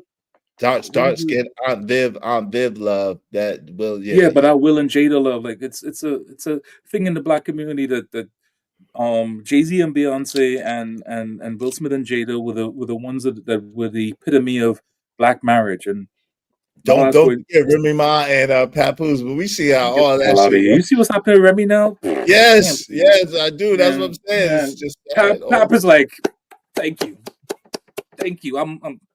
It's a matter of time. She on the crash out. Why did they pick them two? That's a good question for y'all. Y'all don't mind me asking. What, Will Smith and Jada Pinkett Smith and Jay-Z and Beyonce? Yeah, because I was sitting. I thought about this probably about a month ago, bro. I was wondering that, like, why did they choose Jay-Z and Beyonce, and why did they choose Will and Jada when we have way better examples? Like, you seen people, bro. What's that? Samuel Jackson. He was on that stuff. His wife still stuck with him. They've been together for almost 38, 40 years. You know what I mean? And his wife. You got Denzel Washington. You got other people. You know what I'm saying? Who? Why we go to Will? That's the question I got. Why do we go to Will and Jada and Jay-Z and Beyonce? They're the most popular. Right, it's the women because Jada is an actress and Beyonce is a popular singer. So because the women have a certain level of success and their man have a certain level of success, women mostly celebrate that because that's a power couple. It's their way of believing that they can have it all. They can have the family, they can have the fortune, and they can have the fame.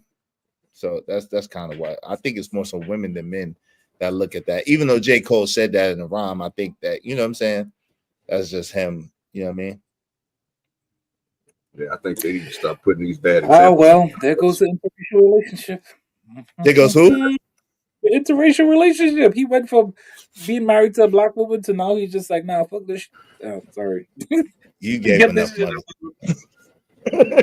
No, I ain't paid you no. That more money anyway. You know what? That's what I said. I said you gave enough money. You don't have to pay her. That's what I just said, brother. See how y'all do me? That's what I was just saying. You I have thought to you were give me like, yo, Kong, you're gonna have to give me some no, like no. I was like, yo, you gave me enough money. I'm not tripping off it. I appreciate you. I'm not tripping off the F-bomb. Even though, don't say no more F-bomb. No. Man, yo, yeah, man. Like, it's crazy. I don't know, man. It's a really wild thing, though, man, y'all.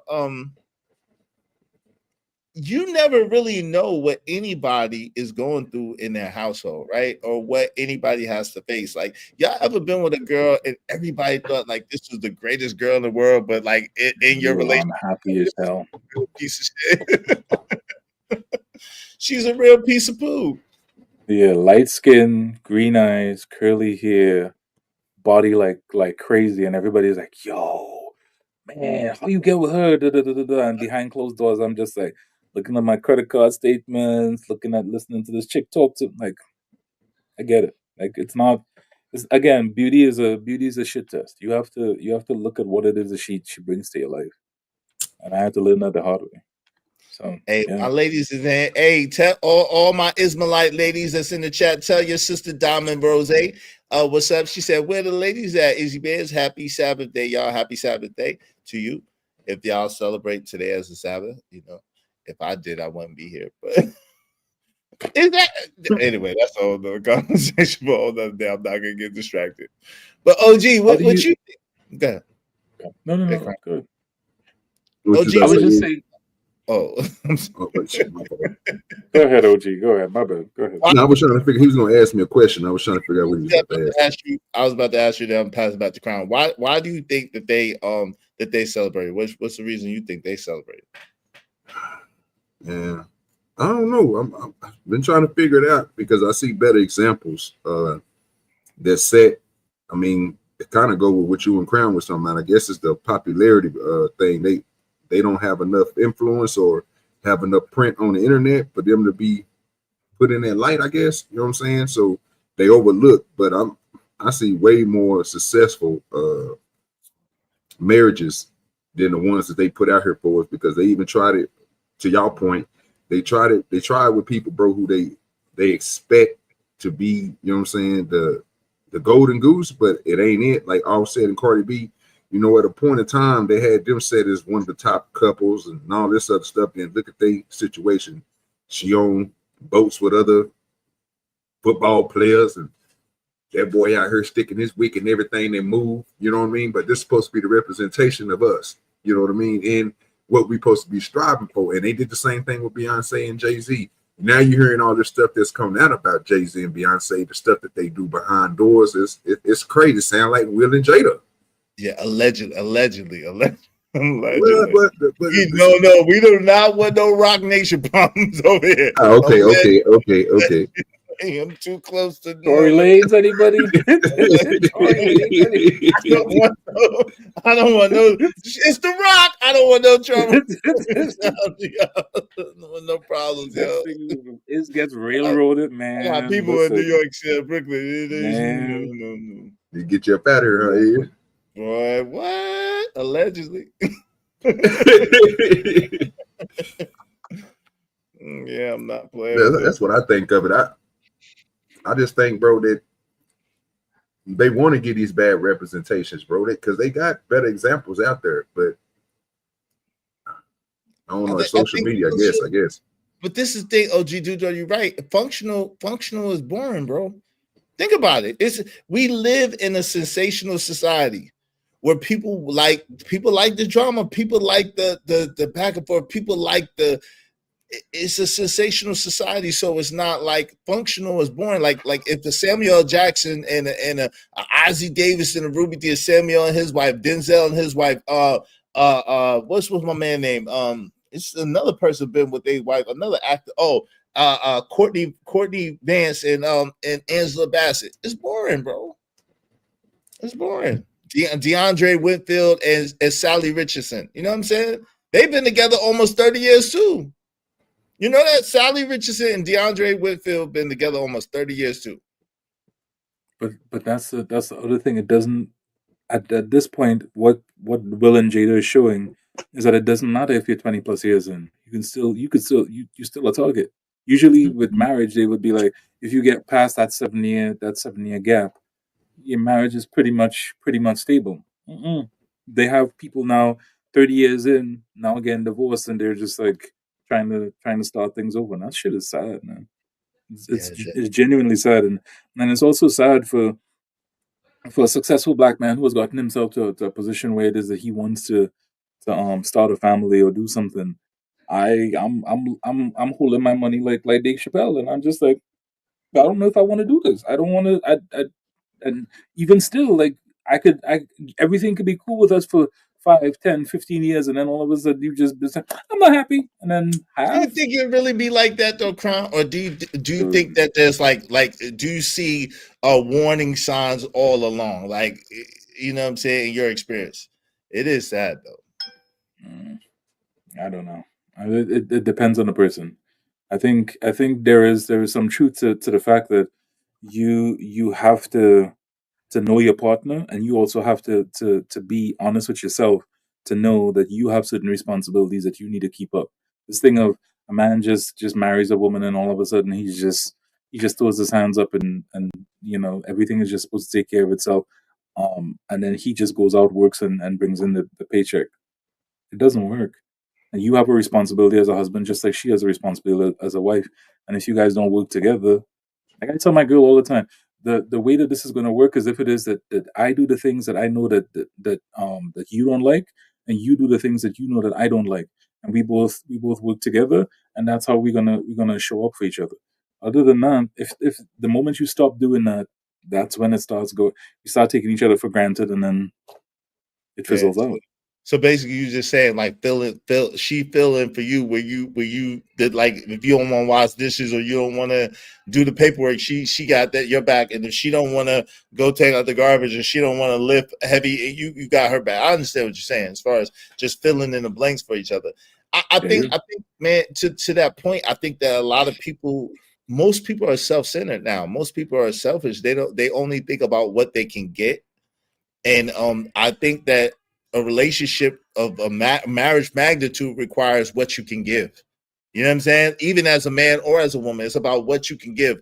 Do you love this person enough to give all of yourself for this person, to give of yourself, and they give back? And I think that's a beautiful thing. But I just think too much we've been self-centered and self-orientated to the point where it's me, I, what can I get? What can I get? What can I get? You know?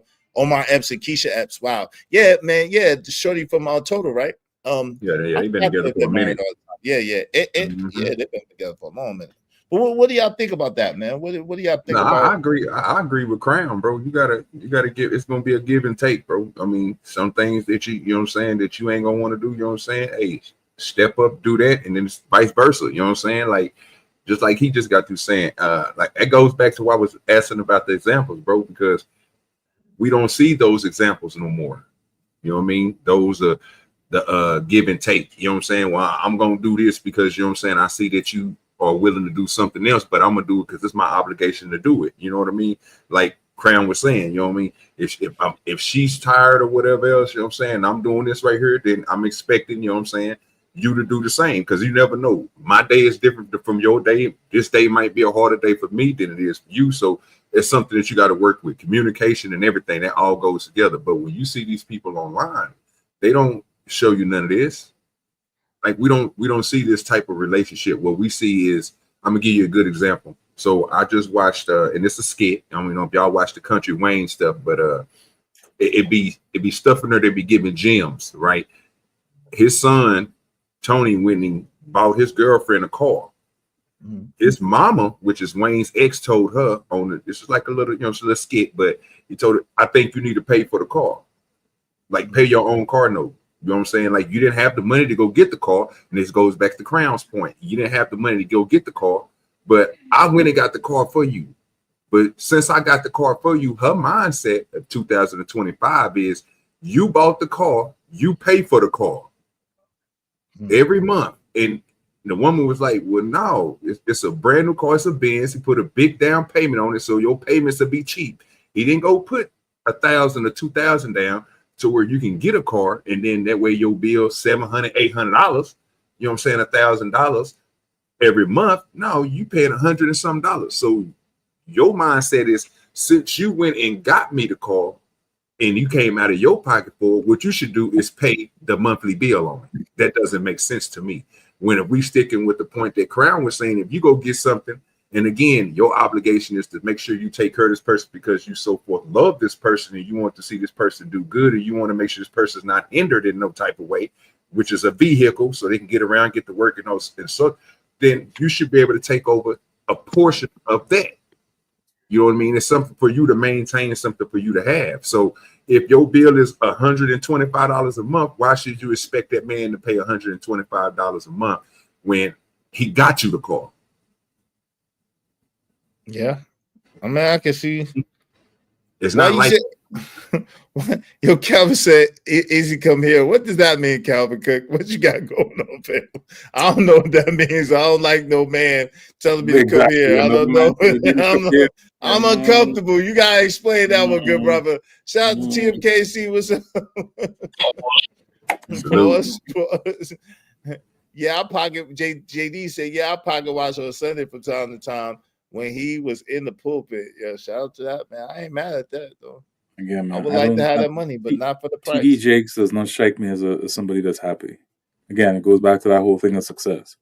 Yeah, you might be getting all them cash out. I used to do the same. I used to look at the same thing with Kevin Samuels too. Like I'd be in the chat and I'm just looking at all the cash ups that he's getting. Mm-hmm. Ultimately, these guys aren't happy. They're down inside. Do you think that you could really? Show me, I really got a thing with happiness, right? I don't think none of us is ever really happy for that long. I think happiness is temporary, right? I think like when things are perfect, optimal conditions, everything is going your way, you're happy, right? But I think it's more so about joy, and I think joy is more so like a faith thing, because happiness is circumstantial, right? Things are going your way, things are in your favor, you're comfortable, you're feeling good, so you're happy, right? And in life, we know life has too many twists and turns to be happy, like happy most of the time or all the time, right? So I think it's more so about if you're joy, do you have joy? And that's a faith walk. That means that I choose to be joyful. If no matter what happens, no matter what the circumstances are, no matter what the situations that come, I'm going to have joy, right? And then I'm gonna move forward. You feel me? Because happiness, yeah, emotions come and go. It's up and down. It's like, I was good. I got the brand new pair of J's. I'm good. Someone stepped on my J's, mother. Do the right thing. You know what I'm saying? Yo, stepped on my shit. Now I'm not happy no more. I was happy walking down the street. My brand new J's, straight from the mall. You know what I'm saying? Now someone stepped on them. Now I'm not happy. I'm pissed off. One of the things that I'm always going to be eternally grateful for these spaces is helping me to understand that what really matters is how it is that I see myself and how it is that I see, and then making myself the center of my interactions, and then as long as I'm doing good in the world and helping those around me, that's where my happiness comes from. Before, it was all on the money stuff. I told you, man, my best friend, he was a physician and he took himself out. And when it is that we checked his bank account, it was $750,000 a year this man was making. Was not happy. Almost $1 million. He would have cleared $1 million the year after. Wasn't happy. He got into an argument with his girlfriend, put a blicky to his chest and pulled the trigger. I was standing right there. I'm like, you was standing there, Crown? You didn't tell me standing there, man. Like I couldn't like standing right there, bro. That ass. Man, I'm so sorry about it. I know that had to been traumatizing. I didn't know you were standing there. Jesus, Jiminy Crickets, man. Damn, I'm sorry that you went through that. That shit. Like even like 4th of July, I can't go out into fireworks and stuff because I have PTSD because of the whole blicky thing. Yeah. So but I'm all that said to say, you have to my grandmother always used to say, don't envy anybody because you don't know if they pull the devil tail to get what it is that they get. You understand me? You don't know what somebody's happiness is. And yes, people might look at it and be like, oh, he's making $750,000 a year. Yeah, but he ain't happy. And that's what I was saying to you earlier. Like everybody bases success on money, But my thing after that, yes, I'm now at a place where I'm comfortable, but you got to look at the happiness and the character after that. It's not enough. Yeah, man. I think, man, and I'm real sorry. I hit you up about it. I didn't know that you was there. You know what I'm saying? So that adds another level. That's gotta be traumatizing for real. Dude, I was washing my nails for a week, like therapy, all that stuff. It was a could thing. But imagine, and I'm sorry I you come went back through on the other side of that saying that men's mental health is a big thing, and this is why I'm Yeah. also appreciative of these spaces, because again, there's a lot of help, and a lot of times you will hear people say, "Listen, you need to go to therapy," and it's not on some slight shit. It's on some, you need to take care of your mental health. Period. Always. Yeah. And men's mental health in this society is something that is sorely lacking. So, yeah. Jay said, same here. My niece was very wealthy and she lost her life on the 4th of July. Man, God rest her soul. Yeah. Condolences. God, yeah, man. It's just crazy. That's crazy. But it's, man, but I guess the thought is like, how can we reason happiness in a way like, because I understand, right? I understand how a woman could push you to certain levels. You know what I'm saying? Because my girl has pushed me certain times. Yeah. My son's mother has Yeah. pushed me. My girls have pushed me at certain times where I was just like, yo. But I really don't understand the to being pushed to the point where you take yourself out. Right? I can't understand that one. At the same time, what? I guess the greater aspect is, what does it take to be happy? What does it really take to be happy in a sense of being good on a day-to-day basis with everything that we deal with everything that comes at us, with all the trials and tribulations? What does it take to really be happy? What you think, OG? And then I'm gonna let Crown bring that in. What you think? You there, OG? My fault. Yeah, I'm here. I was on mute. Crown said something that was very important. I believe that's the first step. Find out what your happiness is. You got to find you first. You know what I mean? Find out what your happiness is, and then you can go from there. Because again, to your point, you know what I'm saying? Y'all making good points up here, bro. Y'all cooking. Some people can, your happiness can be temporary because people can steal your happiness and your joy.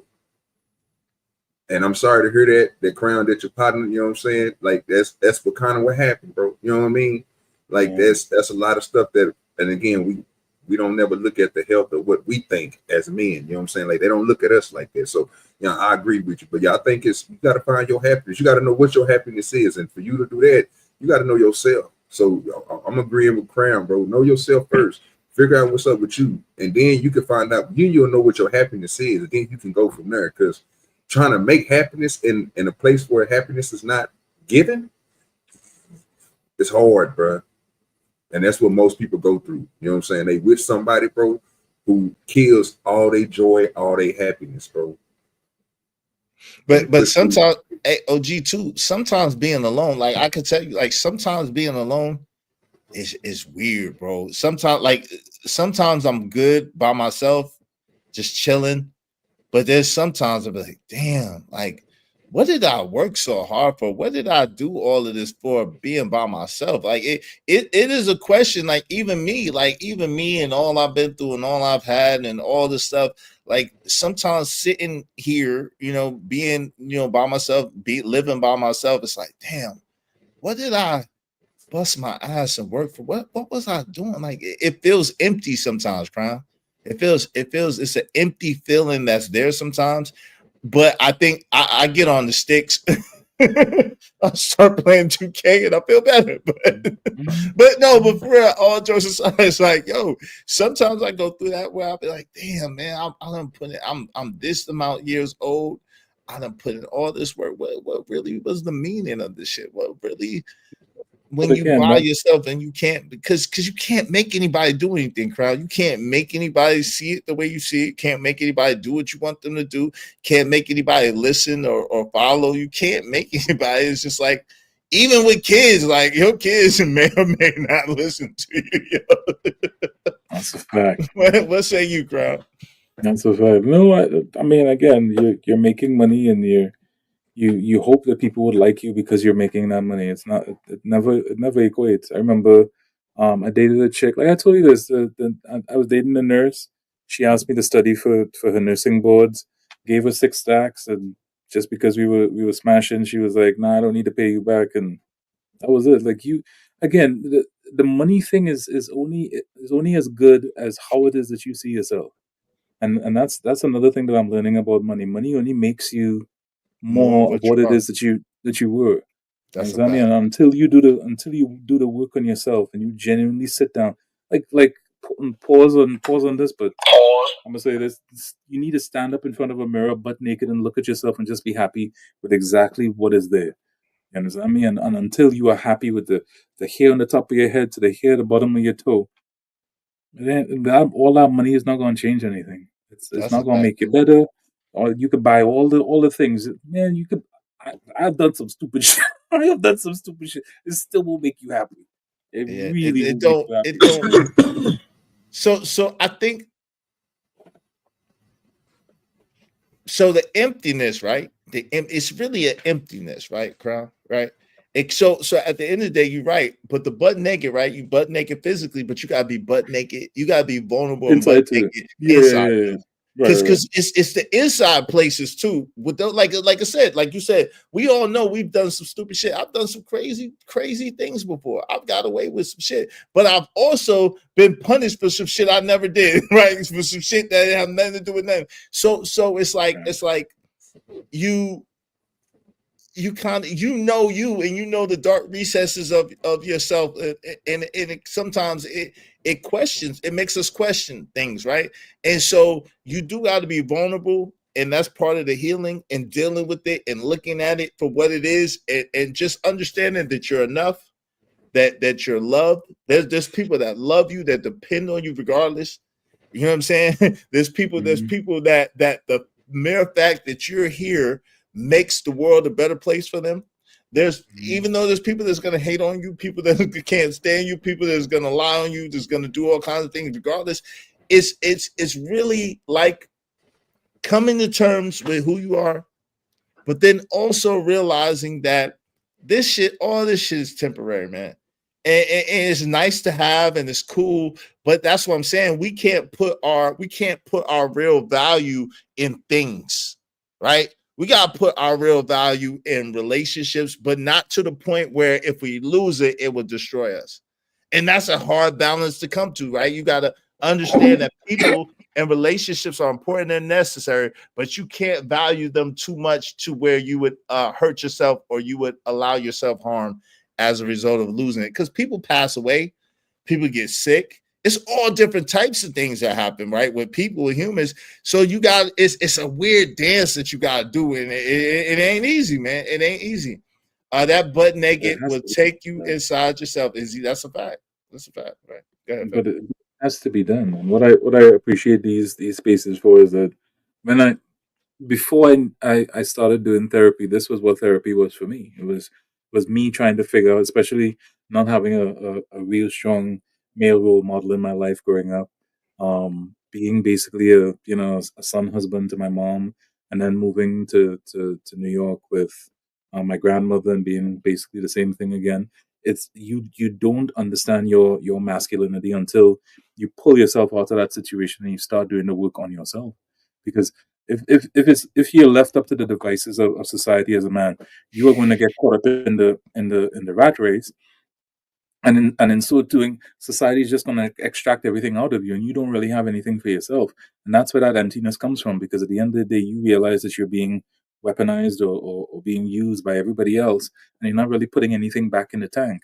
It's like a checking account. If it is that you don't put money, if you don't deposit money into the checking account, you'll overdraft it at some point. And you It see a is lot of men presenting with this overdraft thing, where it is that they feel so used, so despondent, so beaten down by society. Ultimately, the first step to that is you have to understand that you have to build your own value. And then once you build that own value, it's weird, because once you build that value, money and success and everything else bounces off of that real easy. But until you build that value, you just doing a rat race. Yeah. One day at a time. And that value comes here. You know what I'm saying? That Yeah. value comes from here out. And that's real, man. Jay said we thought they were happy. He took her life in his. Man, sad. It's so sad. It's so sad. Diamond Rose said, love, honestly, patience, silence, practice, consistency, purpose. Help me to know thyself is to deal with self. We are our worst enemy. Just be. God will carry you through the rest. Yeah. And it is true. What you're saying is true, but it is for a lot of people, it's easier said than done, right? Just being is easier said than done because sometimes silence screams so loud. Like, yo, when you are alone and you're by yourself, and let's be clear, there's a difference between being alone and being lonely, right? But sometimes when you're alone, the adversary will whisper to you and try to make you feel like you're lonely. You know what I'm saying? And so you have to kind of be vigilant over your thoughts and over your mindset and keep yourself occupied because there's so many things in the course of a day that you could do to make yourself better, to make your circumstance better, to make your mind stronger, and you don't have to feel alone or be lonely. You know what I mean? So exactly, that's the real test. It is the test of life. That butt naked will make you look at sound right. That goes back to self-sabotage. It does go back to self. It absolutely does. And what makes us sabotage is cognitive dissonance. See, sometimes we do. It's a weird thing. The human experience is so fascinating, right? Right? The human experience is a fascinating thing. The mind is a fascinating place, right? Because like I was saying earlier, Crown, and maybe you could attest to this, you too, old you do dirty, right? We don't really, our mind really doesn't process it. Okay. So on the surface level, our mind doesn't really process things as true or untrue, right? It processes programs. So if you keep getting access to the same information, you start to have cognitive dissonance and you start to have confirmation bias, and then it just automatically rings true even though it's not true. Does that make sense? So and then the mind seeks the mind seeks its level like a thermostat. And so after a while, you start getting this thing that sends to you the signal, you ain't shit, you ain't shit, you ain't shit. You start to get more things that project to you that confirm that you ain't shit. Even though it's not necessarily true, even though you might have saved the cat from a tree, you might have saved the life, you know what I'm saying? You might have helped somebody in their time of need and been like the greatest benefactor that there ever was, right? So you might have fed 50 million homeless people. You did a whole bunch of stuff that would indicate that you are worthwhile, that you are worthy. You're here. You're here. You beat out 50 million sperm to exist. You're here. So you are worthwhile. You are worthy. But the mind will seek its level. So it's like, it's crazy. But then on a conscious level, you think that you think one thing, but your subconscious is playing a different movie in the background. And it's wild, man. What say you, OG, on that? It goes back to what Crown said. I don't think people will look at themselves naked in the mirror and reflect on themselves. So they sabotage themselves, bro, with all the negative. You can take whatever society gives you, and they can tell you that what you know what, it's frowned upon, sir. You know what most people will look like if you say, man, you know what, I went out today and I saved 3 cats, got them all out of the tree. You know what I mean? Good thing. You know what I mean? But, you know, people going to look at you like, oh, you out here saving cats. They're going to make fun of you. Now you feeling, okay, I need to stop saving cats. Right. You cat man. You cat man, right? You just a cat saving ass nigga, huh? You know what I'm saying? You know what I'm saying? See, that's what I think of it, bro. So I'm just looking at the self-sabotage. I mean, it don't matter how good or great you got to, people perceive what they want to perceive from what they're given. And I think wherever they is or wherever they're going through at that time, you got to work everything in life you have to work on. There's nothing that's just, you know what I'm saying, granted and just given to you. Like, you know what, this right here is just going to be a breeze for you. You're just going to get through it with nothing. Like, you ain't going to learn nothing from it. No, you learn lessons from everything. You learned that when you first learned how to walk. Balance, sir. Yeah. You know what I mean? I think, No, go ahead, girl. I think, I think one of the most powerful things that changed my life as a black man was realizing that because the black community is basically matriarchal, a lot of men think like our mothers, and you can't, as a man, think like your mother because she gets away with a lot more than you do. And that whole thing of self-sabotaging, that's often a feminine thing where you're, because women are naturally intrusive, introspective. You understand me? And that way they always getting down on themselves, this, that, and the third. Whereas a masculine person sees it from the inside out. What am I able to generate? I'm not worried about the things that the glass is being half empty. I'm worried about the glasses being half full. And the moment I started to change that form of thinking and stop using, because you have to understand too, a lot of what the women in my life would use is this almost thing of shame and negativity to get me to do something, rather than a positive reinforcement of, all right, you are capable of doing X, Y, and Z. Do that. And again, that's just my personal experience. And the moment I started to take myself out of that, and the moment I started to realize that it was basically all on me, and I'm not blaming anybody for my circumstance, and I'm just going to go out there and get it. Sky's the limit. No doubt. Jay said it's like a person that lost 100 pounds, but to them they still see fat. Yeah, that's a fact. That's a fact. Yeah. That happens a lot. That happens a lot. What's up, Hank? What's going on, Hank? The basement is in the building. What's going on, player? How you doing, man? Man, I'm good, brother. I see y'all was chopping up on some beautiful thing. So thought I'd come through. You know, I'm okay with a relationship and a dick and pussy conversation, but sometimes that gets worn out. So y'all talking about something good I can provide with, I'm here. Even Yes, if I sir. don't come up, You I'll be always watching. welcome. I appreciate it. You know you're always welcome here. Just no F-bombs, brother. But go ahead. What say you, Big Hank? What say you, good brother? I didn't say the F-bomb, did I? I don't think I did. No, you did not. You did not. I was just Okay, telling you because we got like a $5 jar, and I don't want you to get mad at me and say, "Yo, Hank, I need that $5." So go ahead. So I tell you the biz, brother. Go ahead. I appreciate the heads up. So if I do say it, man, any way I can wash dishes to work it off or something. I ain't got no dish for you washing. Man. Okay, well, the worst you could tell me is no. I've been told no before I'm married, so I heard the word no. But that's a fact. No, man. You know, I'm just pretty much trying to catch up. I just hit the link, man. I said, let me get on over, man. I don't know how long my brother E is gonna go, so, but he's balling out, having good conversation with a couple good fellas. I said, let me tap in, man. So what's the subject, if you don't mind me asking? But right now, overall, we was talking about success, right? And how success is defined, right? Either through money or a worthy ideal. We was getting into that. We was talking about the illusion of growth and how self-hate becomes self-hurt and self-sabotage. And now we kind of really getting into the self-sabotage aspect of it, about how people a lot of times they see themselves as one thing, but they do things that give them a different result from what they say that they see. And it's really the subconscious movie playing in the background of their mind, you know what I'm saying, in the recesses of their mind. So we kind of get into that. What's up, William Gray said, why shame he does wrong?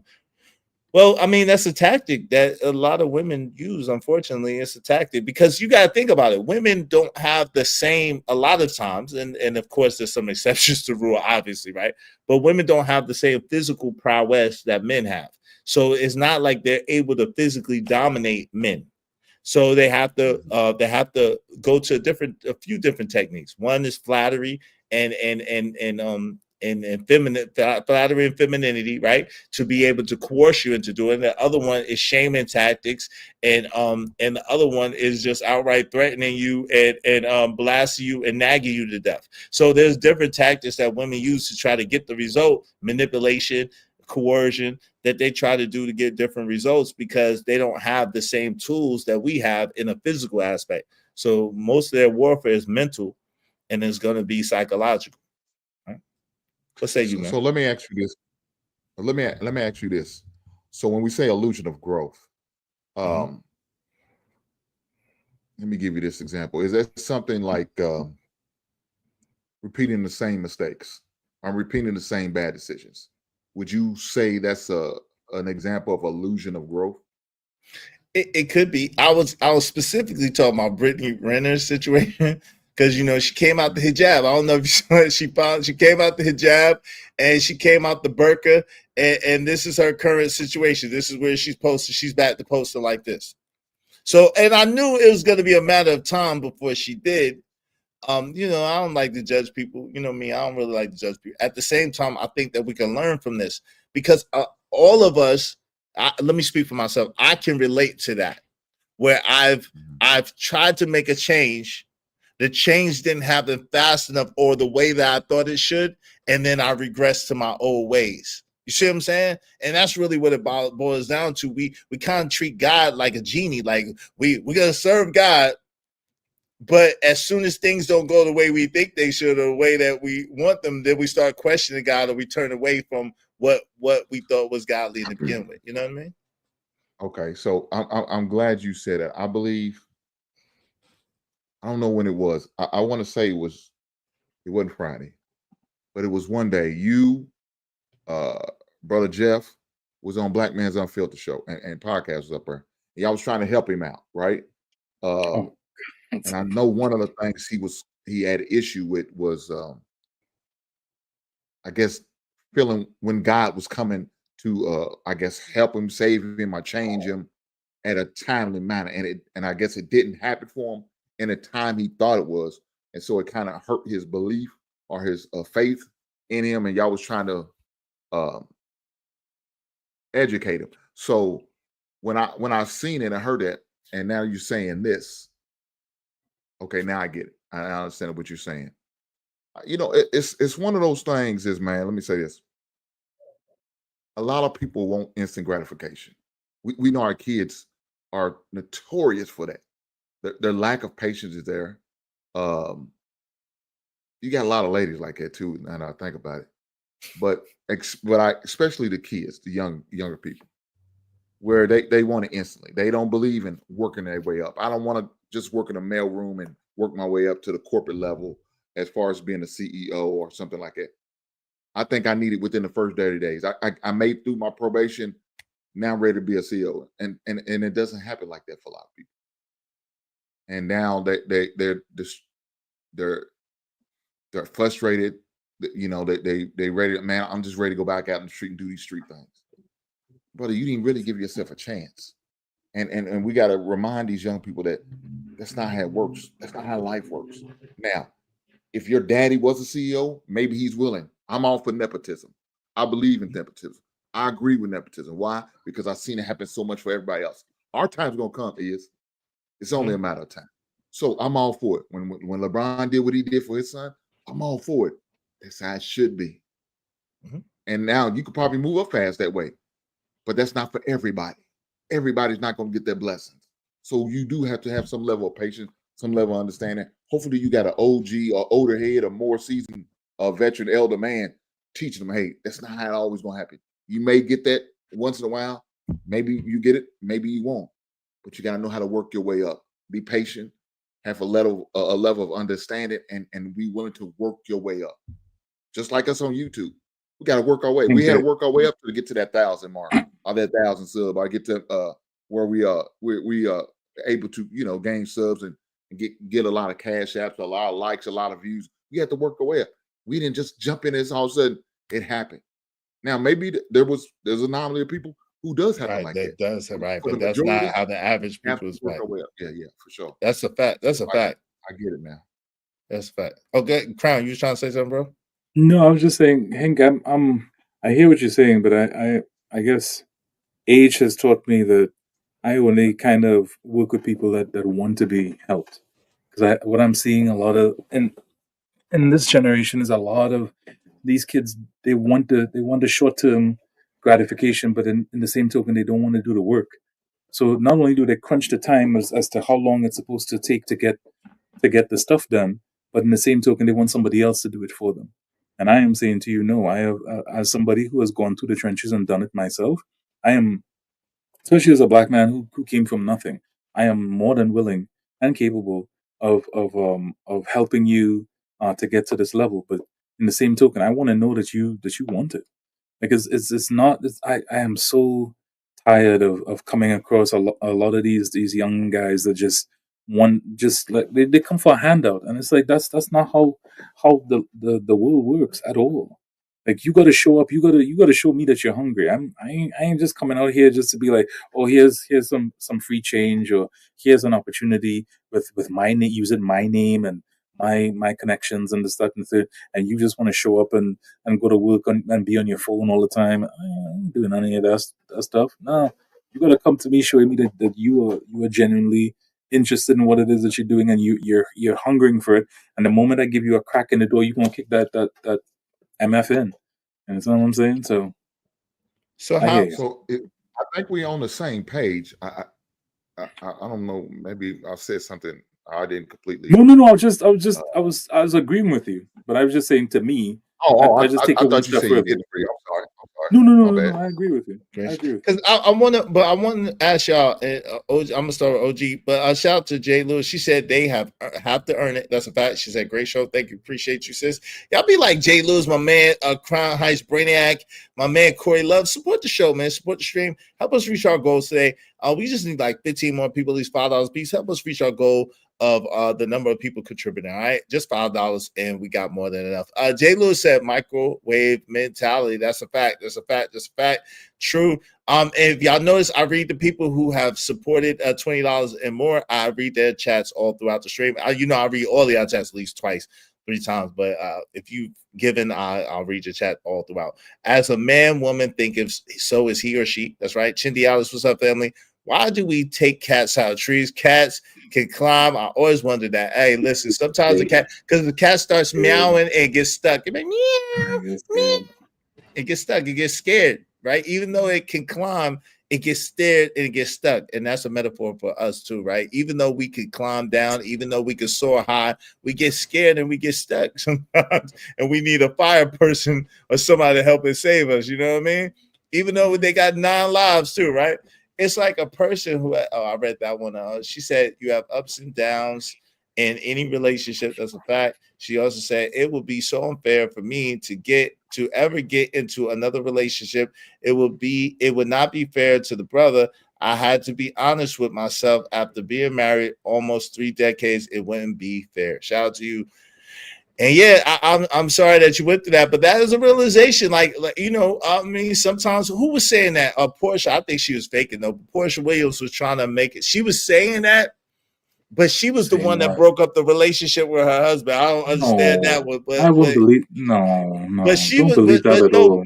No, listen, but the truth is, it might have been fake for her in that particular. I can't judge, but that is something that people go through that have been with someone for a long period of time. They get so used to being with that person, and in that situation, it gets very difficult for them to even imagine being with somebody else. You know what I'm saying? It's kind of they're kind of molded, they're kind of shaped to a certain degree. Yeah, but they also need therapy, and that's the thing in the Black community that a lot of people don't want to do. Like, after a breakup like that, especially if you've been together with somebody for a long period of time, God forbid, a divorce, a death, something like that, you need therapy afterwards, just to get back to yourself, and I totally agree with her. Don't put that on somebody else. You do the work on yourself. Make yourself whole. Yeah, make yourself whole before you put yourself back out on the market. Like this, like same thing with Brittany Renner. Like she, dude. She needed at least to be a year. She needed at least almost 2 years she don't of have the time. focus on God before she ever thought about getting married to anybody. No, you gotta think about it. She has a finite amount of time for her SMV. She's gonna think about it in terms of I need to go back out there and make the bag. But in the quality of in terms of her entire lifespan, if you were to look over the entire lifespan, what she's about to do right now is it's gonna hurt her in the long term. It's sad to watch, but she needs to be off the market and on therapy. That's what I would suggest. I think 2 years. What did you think, Hank? I think if she would have waited like 2 years, got her mind together, got herself right, she probably wouldn't have never got married to Kevin Gates. And then she would have married somebody who would have took care of her and would have been good to her, and she'd have had plenty of money because it'd have been a redemption story. Everybody love a good redemption story. What you think, Hank? Yeah, for sure. But it's sad that she's playing with the religion like that. That's the sad part about it. Just making it. Who said that? Man, somebody. Hank, the basis should find out. I know Izzy ain't gonna read my super chat because it's only $5. Respect your channel and show. Respect to you. Appreciate you, bro. I appreciate you because of Hank. Because of Hank, we only need 14 more people, at least $5 a piece. Y'all be like Hank, the basement, and support the show. Go ahead, man. You got it. No, what I was gonna say, man, it's bad that she's, using this religion thing as a game to try to gain some type of leverage or up on somebody. That's the sad part about it.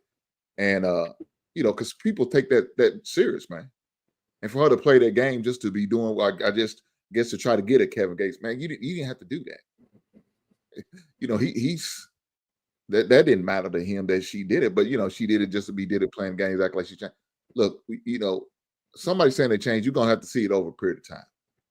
I'm not gonna sit there and say, "Oh, I changed." Like, yeah, you got to prove it. You got to prove it. You no longer a dope fiend. You're no gonna relapse. You're not gonna fall off the wagon. You alcoholic. You're not gonna fall off the wagon and start, going out here drinking and all that stuff again. You got to prove it to me. I'm not gonna just go take you for what you say. I'm gonna respect you. I'm gonna give you your props. I'm gonna say congratulations on doing it. Hopefully you can maintain it. You know what I'm saying? I'm gonna be your biggest cheerleader if you show change. But if you don't, I'm gonna say I'm not surprised. I expected that to happen because it's just a temporary thing. It wasn't permanent. It wasn't a lifestyle change for you. And when it's not a lifestyle change, it's a temporary thing for you. Do we know why it is that they got divorced? No, but see, the crazy thing is if they're living by the religion, they can't tell us anyway. That's the crazy thing. Like in Islam, right? In Islam, you can't dog out your ex-husband or your ex-wife. You can't say anything about what happened. You just gotta let it go. But no, that's the short answer. Okay, so then my next question is, part is the problem. Say it one more time, OG. The reverting back to what she began with, because that lets you know it goes back to what we were saying. It was already self-sabotage in the beginning. You didn't go in with the faith. You went in with the knowledge of getting married to a person with faith. You see what I'm saying? Like, you skipped the faith part because we could tell you skipped that, because once you got out of the relationship, once y'all divorced now or whatever you're going through, you reverted back to the streets. You know what I'm saying? You didn't stay with the faith. See, if you would have stayed with the faith, it would have, again, you still would have been probably getting chosen on by other people because they see that you are really into faith. But she wasn't. So, you know what I'm saying? So I see that as already a self-sabotaging and self-hurt. She was already, because she's taking whatever, and I agree with what you said, she's taking everything was around us on the internet right now. What you're supposed to look like, what, all these little talking points that they got, she's taking and put that over everything, because that's how she directly tried to get him. And it might work, you know what I'm saying? But you can see it wasn't lasting. So y'all think she did it just to get him? That's interesting. I don't know if that's the case, but that's what it looks like, though, huh? I mean, to me, I wouldn't try to go. Like a dog. Talks like a dog. You know what I'm saying? Look what she did to Charleston, dog. Before she did all this with, you know what I'm saying? I'm just saying, it could have went the same way. You know what I mean? Yeah, but what I'm realizing too is once it's in them. And this is another thing. I'm thankful for these experiences and being in these spaces, because at the end of the day, I'm learning now that you just have to figure out what their character is, and once their character is a certain way, leave them. Don't try to change them. Same thing with, like, Cardi B was, doing what she was doing, and then Offset came and they got married and they had a couple of kids and thing. But the moment she felt slighted, she went right back to what she's always done. Brittany Renner. Same thing. She was doing all that stuff before, and then all of a sudden she found Islam and she found Kevin Gates and this, that, and the third. And the moment it didn't work out, you go right back to to what it is that you knew before. If that's who you are, I'm not trying to change you. I'm trying to figure out what it is who it is that you are, and are you part of what it is that I want to do? Not if not, listen, we could do it for a short time, but not a long time. It is what it is. But man, Hey, it's tough. Hey, Jay said, honestly, this is why I give to and support Izzy's show. I see and respect his grind. I respect that he didn't give up when he was at his lowest. I respect that. Thank you. I appreciate that. I sure did. And I sure don't believe in giving up. I don't believe her for real, she said. Yeah, can't stop, won't stop. I'll still use that. Self-sabotage, she's out of order. But I'm watching at the same time. She was not ready. Yeah, she was not ready. I think that she genuinely wanted to change, but she was not ready to get in a relationship. She needed to focus more on herself, on her relationship with God, on her journey. And eventually, after a year, 2 years, maybe 3 years, she'd have been ready to make somebody, possibly a good wife, possibly, you know. But we would not be having this conversation if Brittany Renner looked like what's her name from Ghostbusters? The tall dark. You talking about what's her face? Jones, Leslie Jones. Leslie Jones, exactly. We won't be having this conversation. Brittany Renner has gotten away with so much simply because she's pretty, and what people don't seem to understand is that is a traumatized woman, and she needs therapy. What she needed to do was to find Islam, find Kevin Gates, and go do therapy and work that shit through. Work through whatever it is. She didn't need to find Kevin Gates, bro. Well, something. She did but at not least she need needed Kevin stability. Gates, bro. Yeah, she need Kevin Gates though. Kevin Gates is not good for her. Yeah, Leslie Jones. She found Kevin. Yeah. I don't think she was true to Islam. Damn. What you think, Hank? I can see the smoke. What you think, brother? Yeah, it's obvious she wasn't true to it. Like I said, she probably should have went into a storage bin somewhere and just to hide out and get herself and her body and her mind right before she was even thinking about getting to another relationship. You know, that's what it should have been. You know, a step away from everything, you know, that we know that's affecting her mind, and that's men, relationships, whatever you want to call it. She should, you know, even if, you know, Kevin Gates offered that to him. Yeah, right now I'm just not ready. It's not my time. I got some things I need to get right with the good Lord. You know what I'm saying? I got to get my mind right. I got to get my body right. You know, I got to get my emotions right. And she wasn't ready. But yet what she do? She jumped out of one situation, jumped to the next, and thought, you know, saying her being a Muslim is going to save everything. No, it's not how it happens. It comes with work. You got to do more than just read a book, read the Quran every once in a while. You got to put that work in. And I don't think she was ready to do it. She was just ready to, like we was talking about before, she was ready for that instant thing. She thought soon she said, I'm turning Muslim, I'm ready to go with Islam. And she thought overnight she's going to have some type of a spirit come over and heal her ass. And that wasn't the case. Yeah. At the instant gratification, it didn't happen fast enough for her. So yeah, she the microwave mentality. Well, she went back to the instant gratification that she know works. Yeah, but that shit is only gonna last for so long.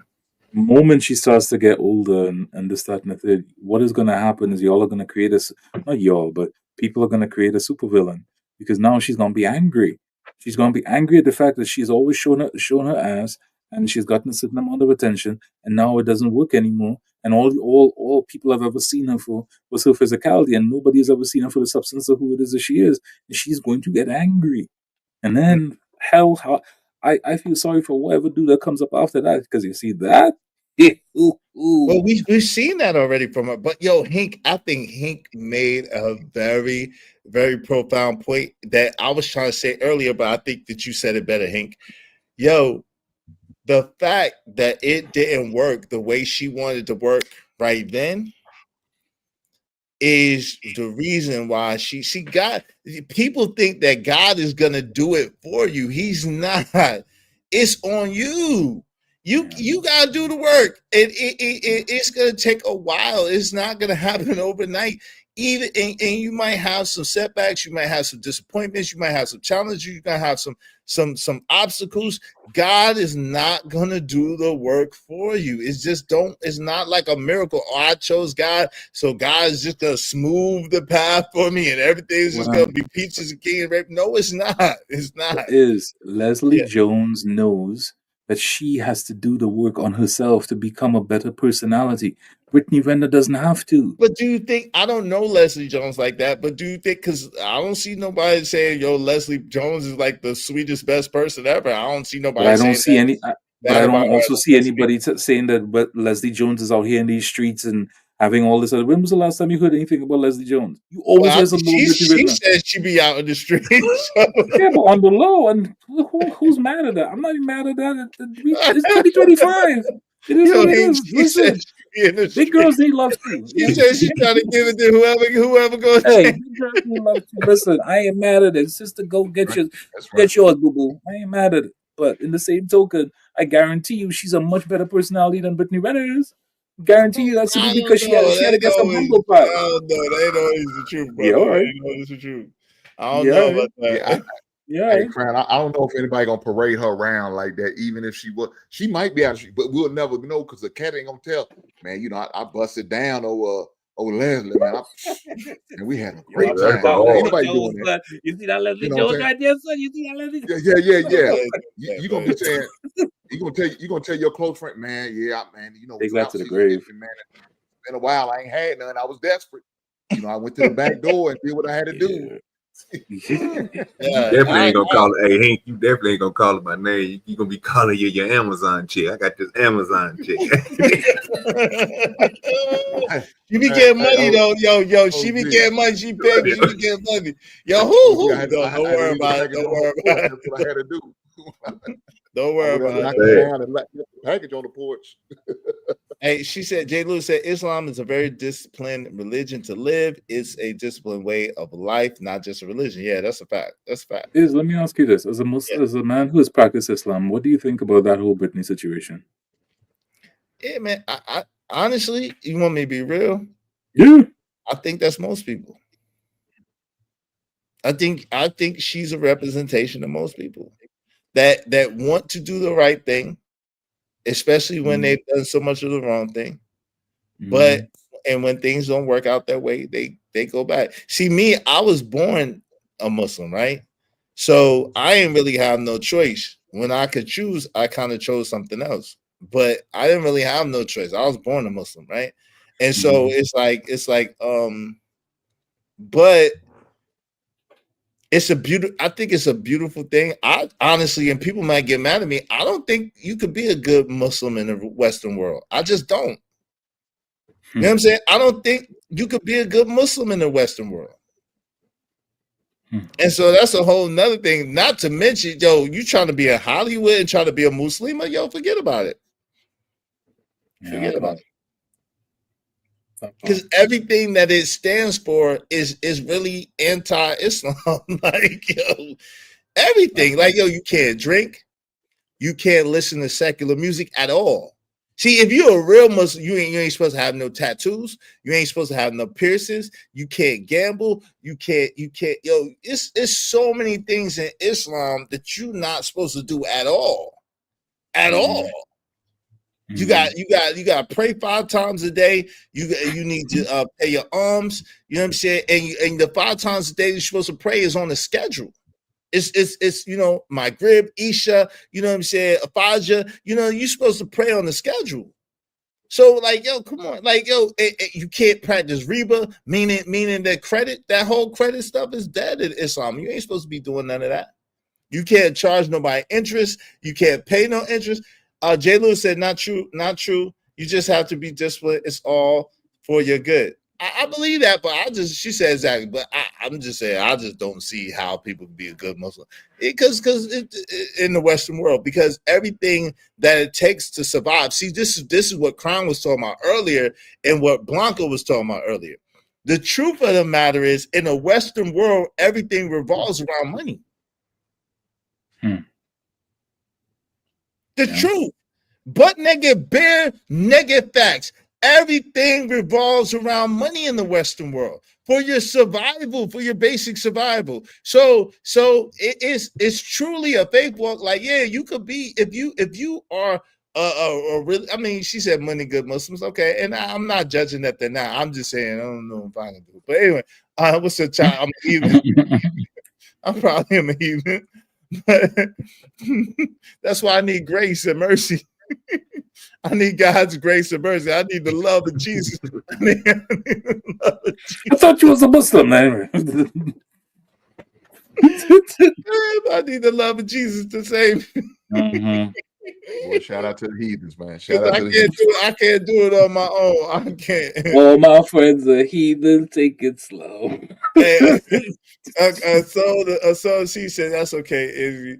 Apparently, they're not very good Muslims in the Eastern world either. Apparently not. Apparently not. America, you have wealthy Muslims in America. And yes, but Jay, I'm just saying, I don't want to do this. I don't want to do this because I love my brothers and sisters in Islam. Al-Islam, I think it's beautiful. I think it's some beautiful Muslims. I love my brothers and sisters in Christianity. I think there's some beautiful Christians. I love and appreciate my people in Judaism, Hebrew Israelites, whatever. I love y'all all. You know what I'm saying? So I'm not judging. I'm just saying for me. Let me just speak for me. The words expressed by Izzy are those of Izzy alone. Because I love people. Listen, the human condition. This is the thing, Listen, Crown.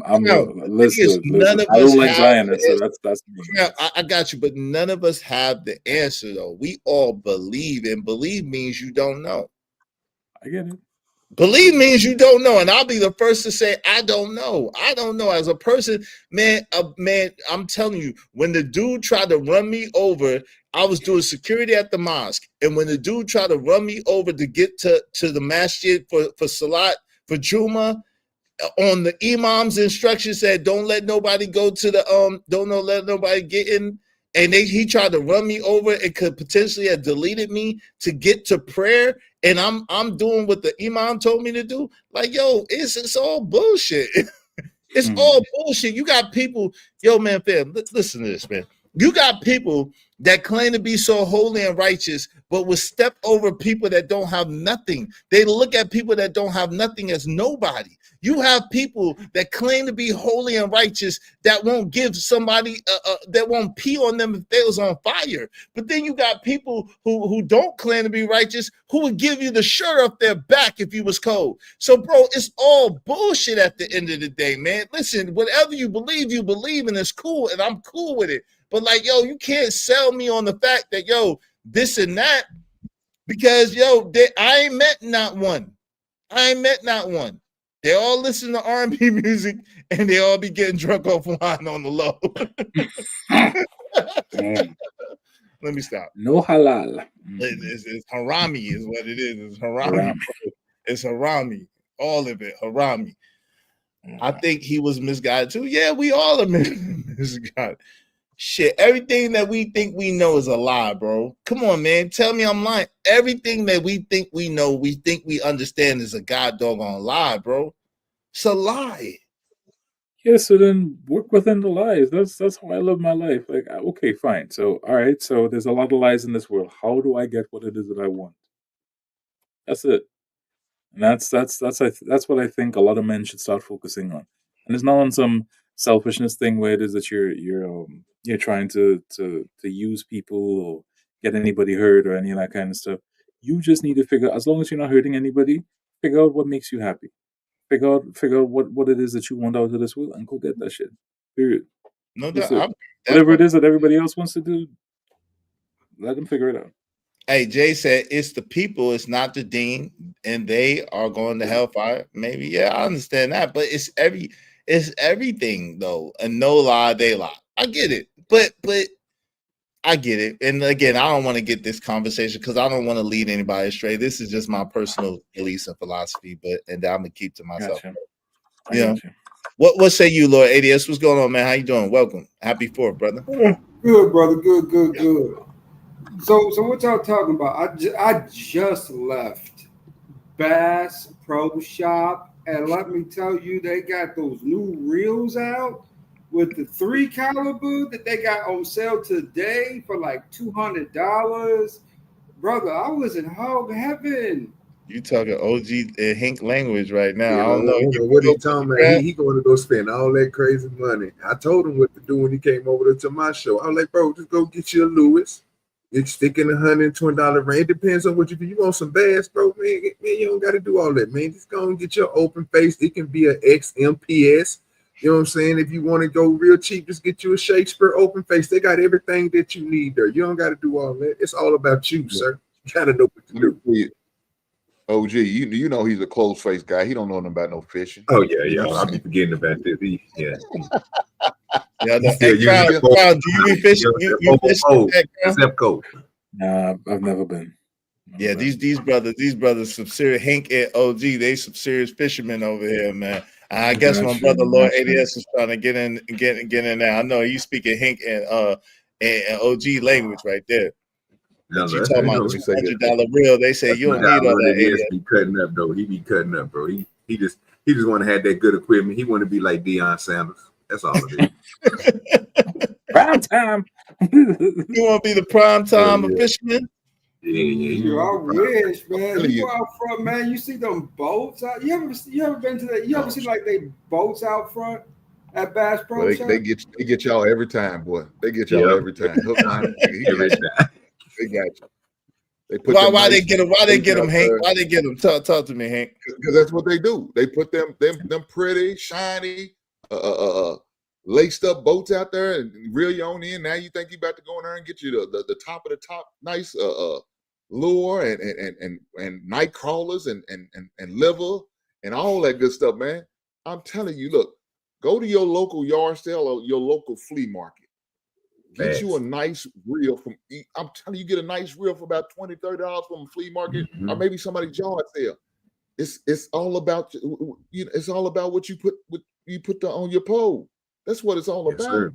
The string you put on you your can pole. have a stick. You can have a stick with a good string and some good bait, and you can catch yourself, huh? What? Just use that. Go get that arm down, huh? Go get you some Buddha. A Buddha string or something like that, man. I'm gonna help y'all two gentlemen out here. Y'all two young men out. Here we go. If Gucci had a fishing pole, that shit would sell out, nigga. You out of line because you don't even know it's Louis Vuitton fishing poles out here, sir. You gotta. I never seen no Louis Vuitton fishing poles. She said they already got them. You know what I'm saying? He don't know really nothing about fishing, bro. People do anything. It's just like they customize their posts. Yes, bro. You can just call the manufacturer, tell them that you want to wrap, bro, with Louis Vuitton on your pole. They'll wrap it up.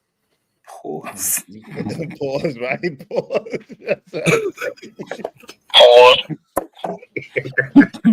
I want Louis Vuitton on my pole, nigga. Pause, man.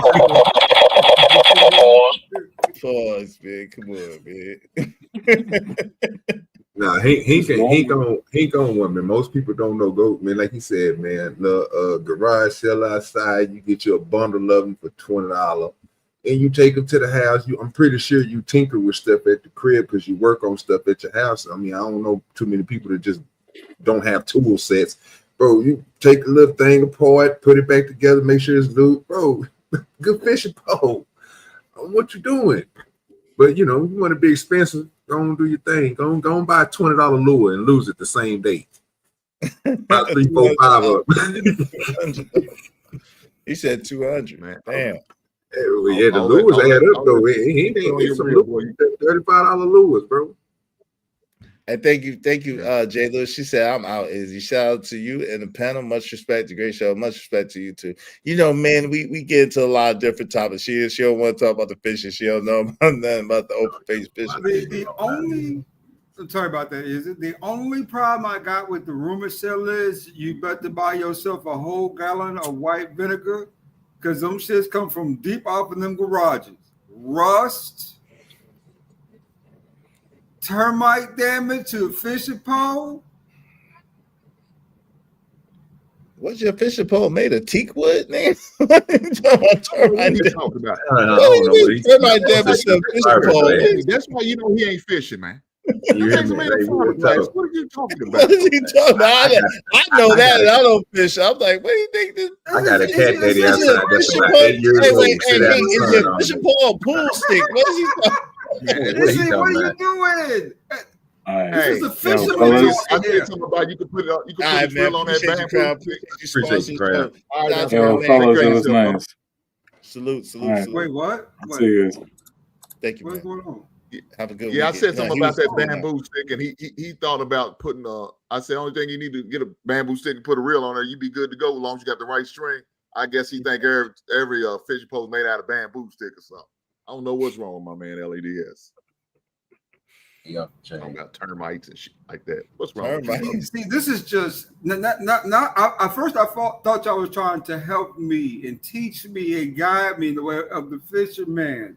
But now I'm just saying this is just hate. Oh, What's up with that hate though? We hating on you. Now we hating on him.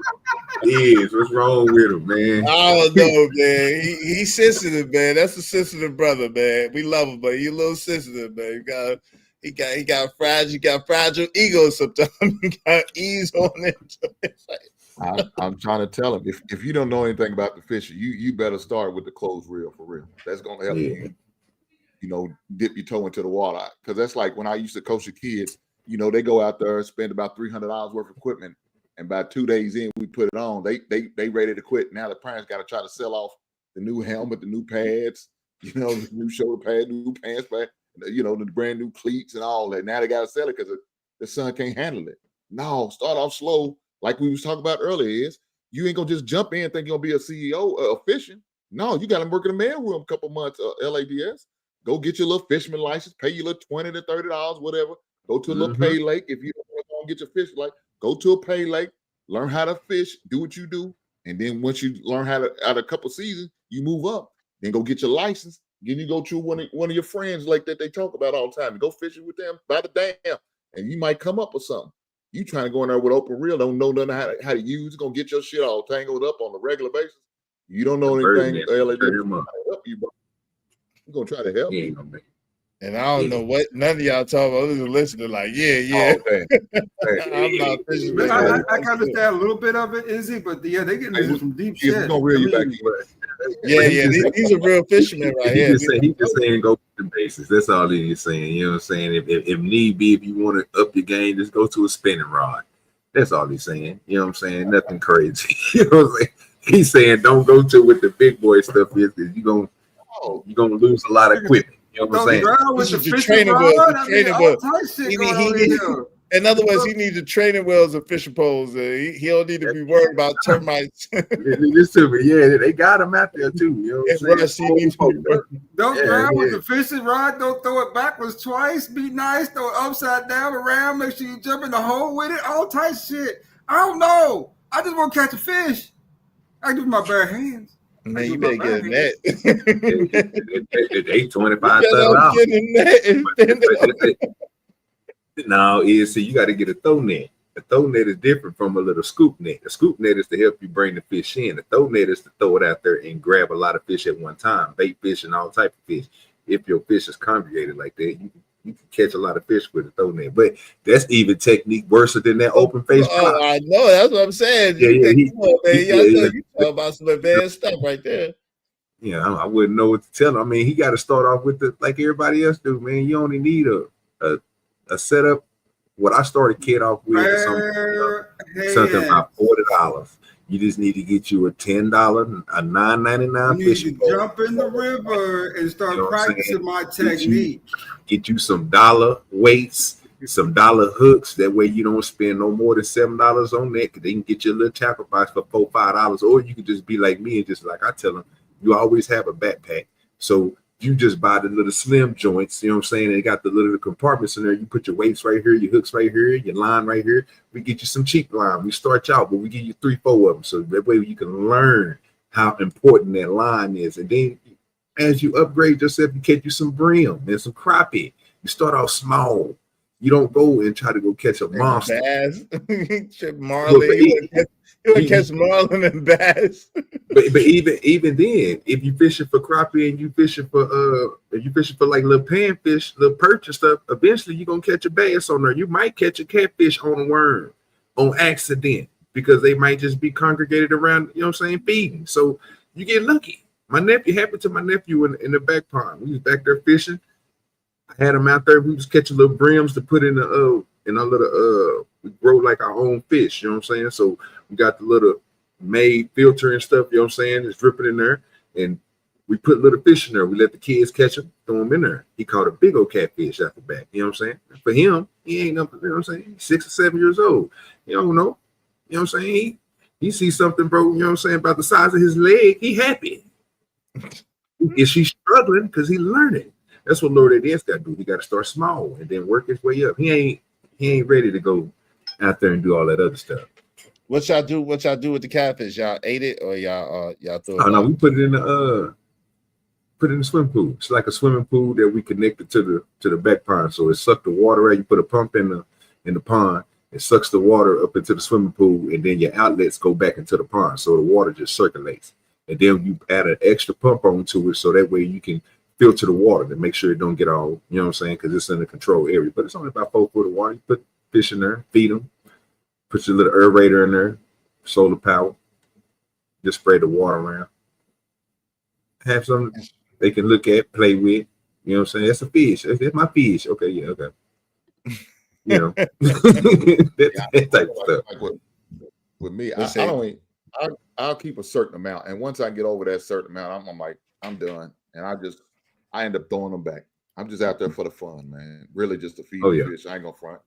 So I mean, I catch my max usually to try to. If I get up to that 10 mark, yeah, I'm done because I ain't gonna want to clean all 20 to 30 of these goddamn fish, man. So that's the only thing about dealing with that. Do you keep? Is it like a particular one? Did you favor as far as eating over the rest, or it don't matter? I prefer cat. I don't deal with nothing else pretty much at them. You know, the bass, you know, if you want to do photo shoot, take a picture. If it's a nice size, of course, take a picture, then you throw them on back in. I don't eat them things. But yeah, mainly catfish for me. What about you, OG Do Dirty? Yeah, I'm catfish. And I'm specifically a flathead or a blue. I take them over a channel any day. You know what I'm saying? 4 to 5 pounds, good size fillet. Anything bigger than that, you know what I'm saying? 16, 20 pounds or something like that, I'm throwing it in the pond. I'm bringing it home, putting it in our back pond. I'm just gonna do that. But I'm not gonna kill, like, if sometimes you got to fish fry or something, then a good bigger size, more you catch, more you can spread out. Yeah, but I don't mind cleaning fish. It's real easy for me. Yeah, see, I don't want to do it because see, I'm a fillet. I'm not gonna, me too. I'm okay with bone in and all that. I cut the head off, cut the fin off, and eat from there. Don't do none of that. Yeah, my family they fillet. If they got bones in, they don't even want to look at it, so they spoil. But I'm okay with just cutting the head off, and I'm good throwing that bad boy, washing and cornmeal and some grease. That's all I need. Yeah. Oh, right. You don't got them? Yeah. When you cut the head off, you can snap the head and then pull it back, and then all that'll come with it. You pull all that out. That ain't really nothing to do with the way. That's old fashioned right there. Me personally, I show my nephews and my nieces how to clean them when they still be alive. I don't eat the bottoms unless it's a flathead and I know it's real big. You know what I'm saying? 10 pounds or more, then that bottom meat is good. But I don't eat no pond fish. I only eat fish out of the river. So any fish that I catch in the river, them the ones that I usually eat because they steady moving. I don't like nothing sitting on the bottom like that. But when you do catch them, I mean, when I clean my fish, they still be breathing and everything. I don't do none of that. Once you pull that fillet off and you hit that fillet for their skin at that 45-degree angle, that's it. When you put it in that water, and let continuous cold water run on it, that much straight white. It'll pull out all the blood, everything. So you see most people, they'll, you know what I'm saying, give it a blood cut and, you know what I'm saying, drain it and all that. I don't do none of that. I just get it straight done. Just run through them real quick. Do Dirty, you still use the old fashioned where you nail the head to the no sir tree and rip it off? No sir. I got a board set up. I just put it on my little tray board, and then I literally go around I make a little incision cut right there, and I pull it up. I cut that fillet off with the skin on. I pull that fillet off. I flip the fish. I hit the other side, so I have two fillets that still be connected. The fish still be moving. I turn that fish over, put that fillet down, and I hit the thing at a 45-degree angle, pull that fillet right up off that skin, pull the fillet off the other skin, throw it in a bowl, have that water running on it, throw that whole fish in I throw them in a tub because I let them sit in the tub until they get ranky, and then I put them in a bubbler so I can make my fertilizer for my plants. So you put water inside of it, like a 5-gallon bucket, put you a bubbler inside of it, put you a jar on top with a little see-through wire coming through there. I ain't gonna say wire, but it's like a tube that you get on, like to be on the back of your fish ponds, like in your house, like your little fish tanks, the little clear wire. You just put your little jar connected to it. That way you can have like a air pocket, and it just keeps there. And then you just take about say like a half a cup, pour it in a gallon, mix it up with some water, then you can add it to your plants. Well, see, I ain't doing all what OG doing. He talking about using the fertilizer. That's advanced stuff. Yeah, well, he grow crops. He grow crops too. Yeah, he do all the time. Yeah, okay. I gotta keep that type of stuff. Or you just throw them in dirt, throw them in a big old pile of dirt, mix it into some mulch. You know what I'm saying? Because the inside of that fish, the only thing I'm saving is I'm gonna feed it to his cousins. Shit. I'm gonna recycle that shit. Work. Right back work to too. Yeah, that works but, too. Let me LADS. I tell you, your best friend is gonna be a pair of needle nose pliers, man. When you that's gonna be your best friend. Your best friend. Yeah. Some needle nose. Yeah, needle nose. I'm gonna be 6-pack of beer here. Yeah, he definitely gonna catfish. He gonna have some beer out there. He definitely gonna catfish. I don't drink so, but I understand what you mean. He gonna be like my uncle. Well, I'm gonna tell you like this: make sure you get you a rod holder, a spring rod holder. Yeah, they about $2 and some cents at Bass Pro Shop. Best investment you gonna ever make if you gonna be out there with them deals. I'm letting you know you don't want your poles going in the water. And if you think I'm playing, you can look at some of my videos. I don't want to do my his channel. So yeah, but check out my man OG 230. Yo, my man Hank got a channel. My man OG 230 got a channel. Make sure y'all check both of them out. OG 230 be doing that fishing and his growery and all that, and then that too, but legally though. So make sure y'all holler at my man OG 230. Hank be talking, you know what I'm saying? Hank be talking that most interesting man in the world and in business and life and philosophy. Y'all make sure y'all check out my sports too. I never got to play the thing, Hank. I like to fell out my chair with your take on the John Morant thing a couple of years ago, and I had clipped it and I never played it. I was like to die, man. You had me rolling on that, though. When John Morant first had the Blicky situation and you had broke that.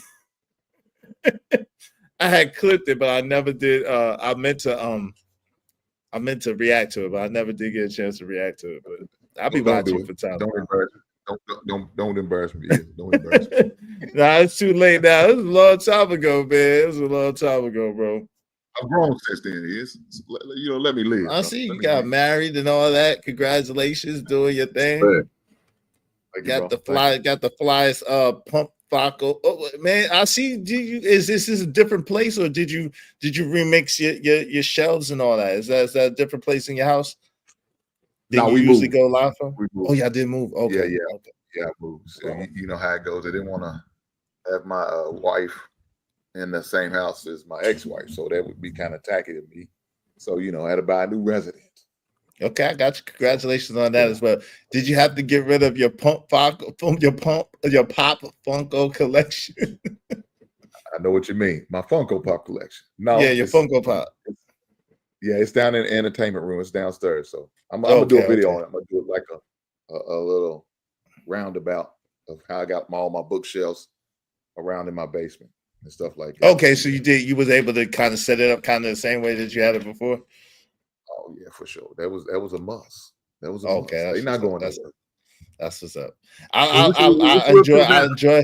But I enjoy when he got his Funkos out and then he could pull albums out. I enjoy watching that on Instagram. I'll be watching. I enjoy watching. You be giving me nostalgia all the time. Yeah, I be checking them out. They be doing a little solo. Yeah, with man, them. How it'd many be you got cool, all man. together? How many what? Funko Pops? Yeah. Oh man, I got over 350. Oh yeah. Yeah, you got me beat. Hey, I gotta keep them on the spreadsheet. I'm getting old. You can't keep up with them like you used to. What's your ultimate goal with them? Like, what's you know, it's a couple disappear. You know, I've been asked that question before. I don't know. You know, they just started collecting them, and then just you don't know what you're gonna do. You don't, because like I have like some basketball, you know, the basketball ones and stuff like that. But and then I got a couple Marvel ones, but mostly basketball. And my thing was eventually, you know, to give them to my son, and he could sell them, do whatever he want. But I know they'd be worth, you know what I'm saying? I got the Jordan joints, the, you know, Magic Johnson, all that. You know what I'm saying? I got them. But, you know, I know eventually they'll be worth LeBron James joints, you know. Eventually they'll be worth something. Let him have them and sell them, do whatever you want with them, you know. That was my you goal. mean like that, yeah. I for sure. It's kind of funny, man. My bonus kids are starting to collect them now. Now they're collecting the Funko Pops. They into that stuff. And you know, my son, I told him if he wants them, he can have them. He's got first dibs on it for sure. But the only thing he really wants that I have is that Chucky doll back there. Okay. See it. That's the one he really wants to check it. That's the one he got his eye on to check it out. Yeah, he wants that. Now that's about 3 foot tall. You can't really tell from her.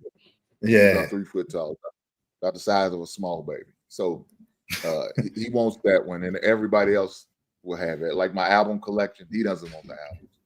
But I got a couple of bonus daughters that collect albums just like I collect albums. So they can have dibs of that too. So that's pretty much it. But they have a lot of value. You know what I'm saying? So they like do whole value. Some people don't realize that. They just think, why you collect toys? They crazy. You crazy as hell. You don't have no clue. Hey, some of the joints, I see some of the joints. Yeah, I said, he doing something. I'm telling you. Hey, JY said, do you keep? Give me 1 second. JY said, do you keep the Funky Pops in the box or out of the box? Mine are all in the box. What about yours? Mine are all brand new in the box, never been opened.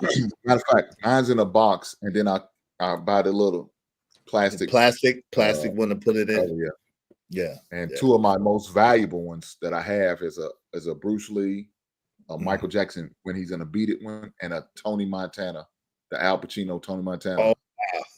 I got those in a weatherproof, waterproof, element-proof hard case.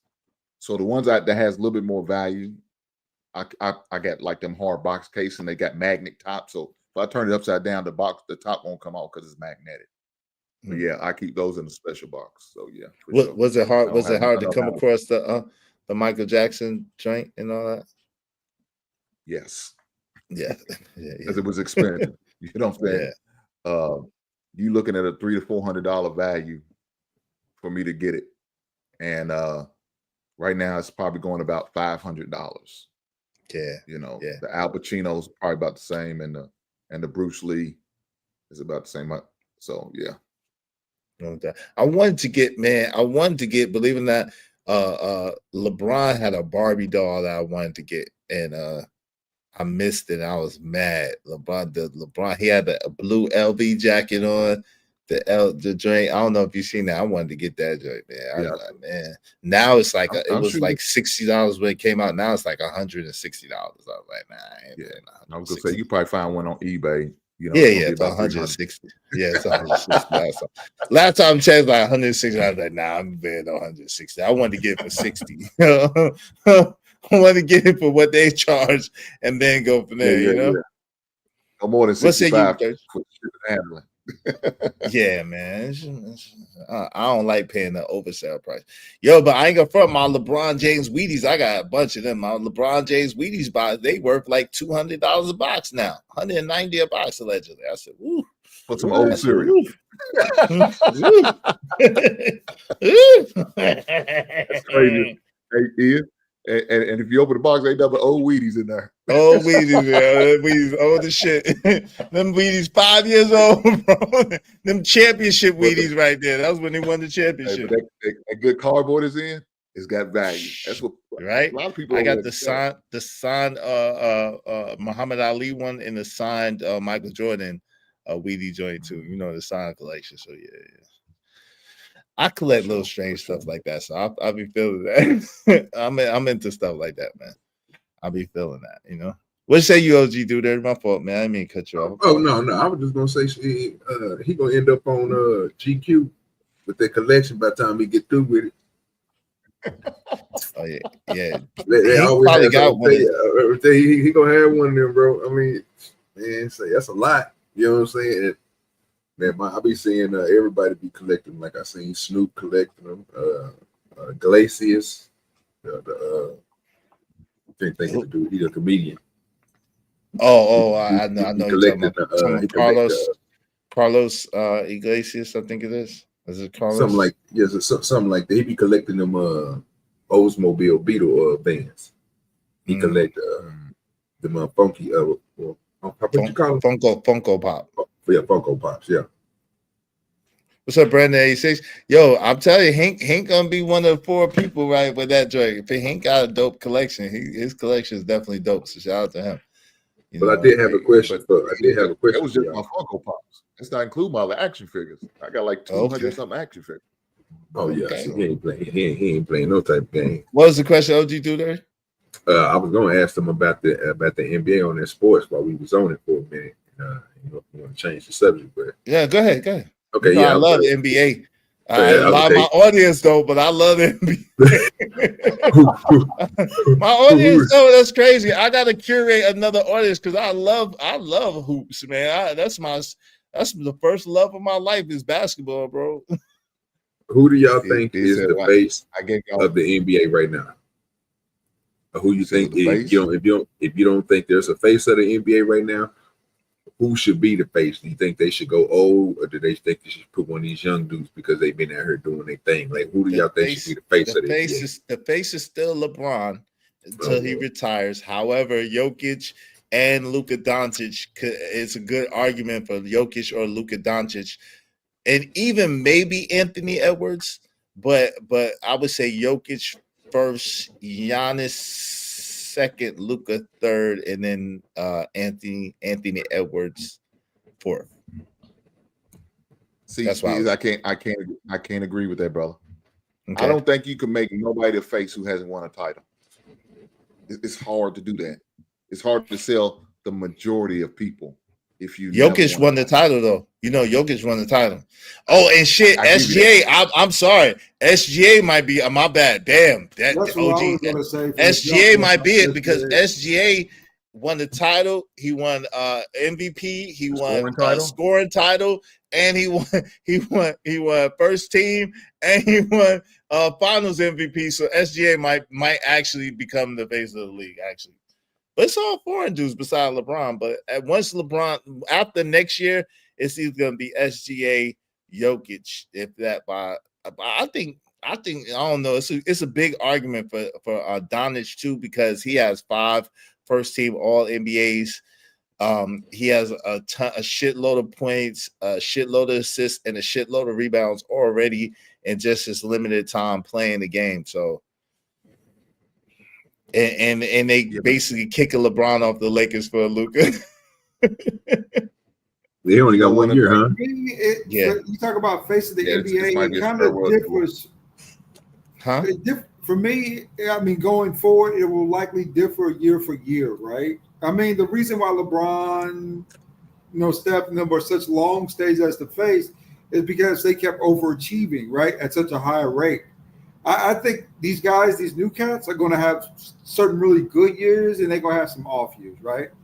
Depending on who you're talking about. So as a face, I think collectively, I think it'll keep shifting like year for year or every couple of years or something like that.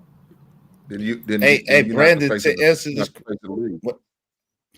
question real fast, you said, answer this question real fast. You said, hey, I got a question. If Donald Trump says he wants to ship us out and we get to pick where you want to go, Where would you want to be at? First of all, I really don't think Donald Trump ain't trying to get rid of no black people from here. That's from here. Number one, but number two, yeah, probably here. I don't. Yeah, Here. what we talking about? Yeah, Why would here, you go bro. I ain't somewhere gonna else? lie. I ain't try to go nowhere. America. No, but let I me don't. get my own little place in America. Go ahead. So now I don't think. I mean, LADS. I don't try to figure out. Come on, brother. It can't. You're not the face of the league if it's going to somebody else different year to year to year. You're not the face of the league. You're not. Yeah. You're just a guy who's hot at the moment. Yeah, But that's you're a not. good You can't point. call yourself the face of the league. That's why LeBron's held it so long, because he's been that guy and he's been consistent for so long. Yeah, You know you're what I'm just saying? on the cover. Look, Hank, you're just on the cover of this year's 2K 2K game. But who do you see out the group who's that consistent? SGA, Jokic, and Donic. Really, all three. Oh, of he them. might not. He might not emerge yet. Who? You remember there was Yeah, a I'm period of time with Hank.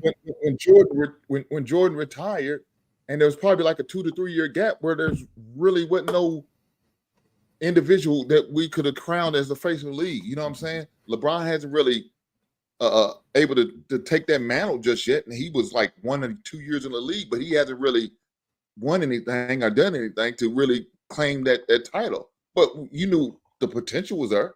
He had the makings of it, but there was a period where we didn't have nobody in the face league, so we couldn't have that within LeBron's last year, KD's them last year, and there could be a 2 to 3 year span where nobody really takes over. You know, to consider himself the face of the league. I don't know. SGA, Jokic really make a strong you think claim, he's that, man? but You think he's that? and Donic, huh? Yeah, because when you got players that are defensive players and offensive players, and they're elite, and in Giannis too, but they're elite at both, and then they won championships, and then they won MVPs and Finals MVPs, and daggone scoring titles. Like, yo, that starts to get in some rare air, because like shit, no one's done it since Michael Jordan. Like, you know what I'm saying? Like, SGA is in rare air for real. But I Real don't rare think air. they want they don't want to consider a foreign player the face of the league. That's That's what I think what the issue is. I can agree with you. I said that too. I could agree with, because he's technically from Canada. Jokic is from one of them places. Donic is from one of those places. Giannis is from Greece. So yeah, I could see that being the issue, and I think that's why they're trying to fight so hard for quote unquote parity within the league, which is weird to me. I don't like it. I don't like that. What do y'all think about that? The quote unquote parity in the league. I don't think it's ever been parity in the NBA. It's never. I believe it. Now it has been. Think about it. There hasn't been a team hasn't gone back to back since the guy early 2000s. There's been no back to back championships since the Warriors. Yeah. But there's been no back to back since the Warriors. Yeah. But it's always been the main ones. Every once in a while you hit like you said, the Golden State Warriors will come in and get one. You'll have your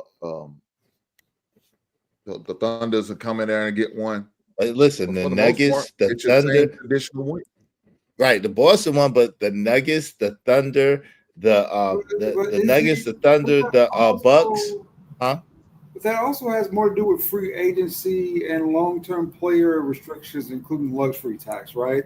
That's a big reason why you don't have a consistent, or how you would say a back-to-back kind of NBA championship kind of landscape out here, right? Because, 1 year you win, 1 year you don't. You're another team a whole nother year. Look at Turner. Look at Turner. Yeah. Game 7, NBA Final. He's on a whole nother team a week or two later. Yeah, that was some weird shit, though. I ain't gonna lie. That was some of the weirdest shit ever, bro. Yeah, that's that money. Nothing new.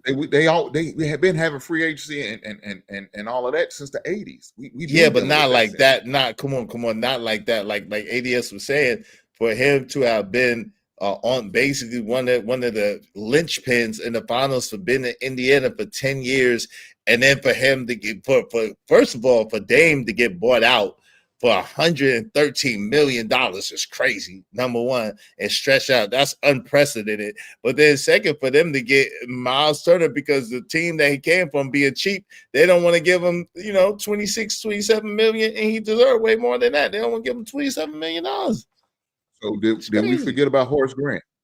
Did we forget about him? No. He did the same thing.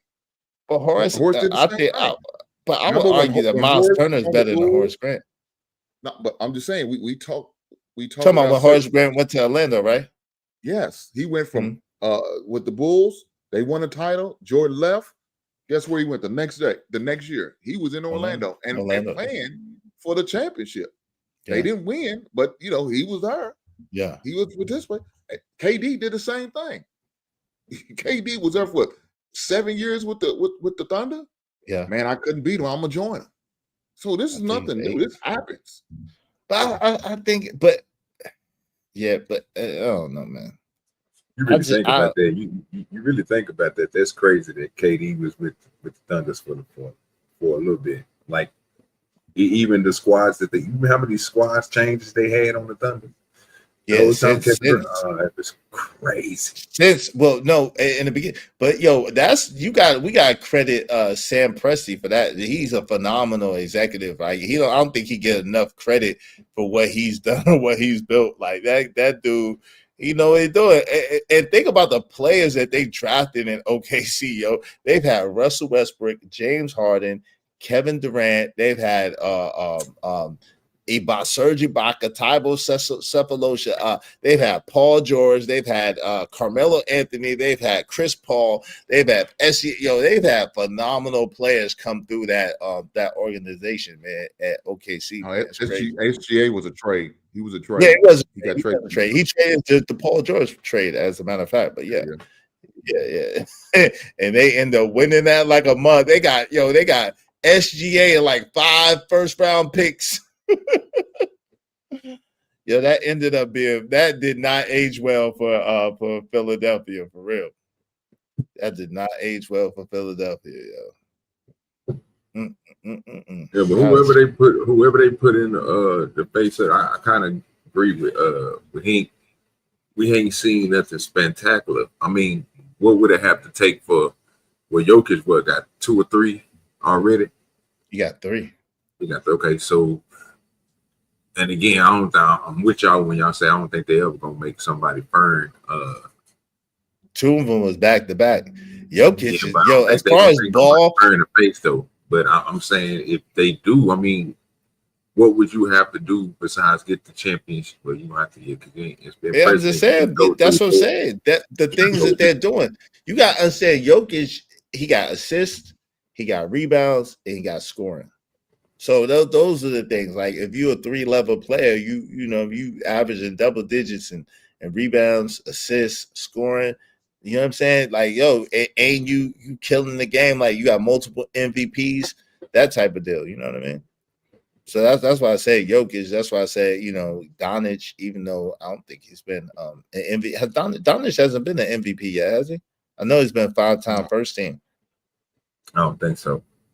No, I don't think he's been an MVP yet.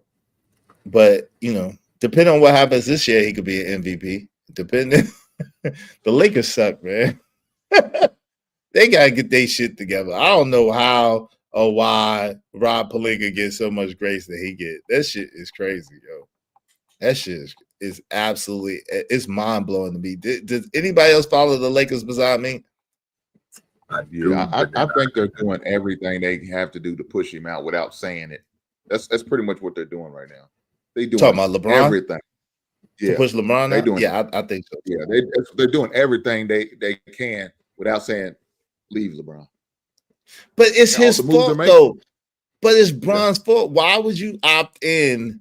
Like it's weird. Like, bro, like Bron, you want every commercial. Like, if you're gonna do the commercial thing, do the commercial endorsement thing. You're gonna get money regardless. Why take the people money and then it don't make sense? He could have opted out, been a free agent wherever the hell he went for the money. Now Bron trying to get both. He's trying to get the niggas to buy him out for $50-something million.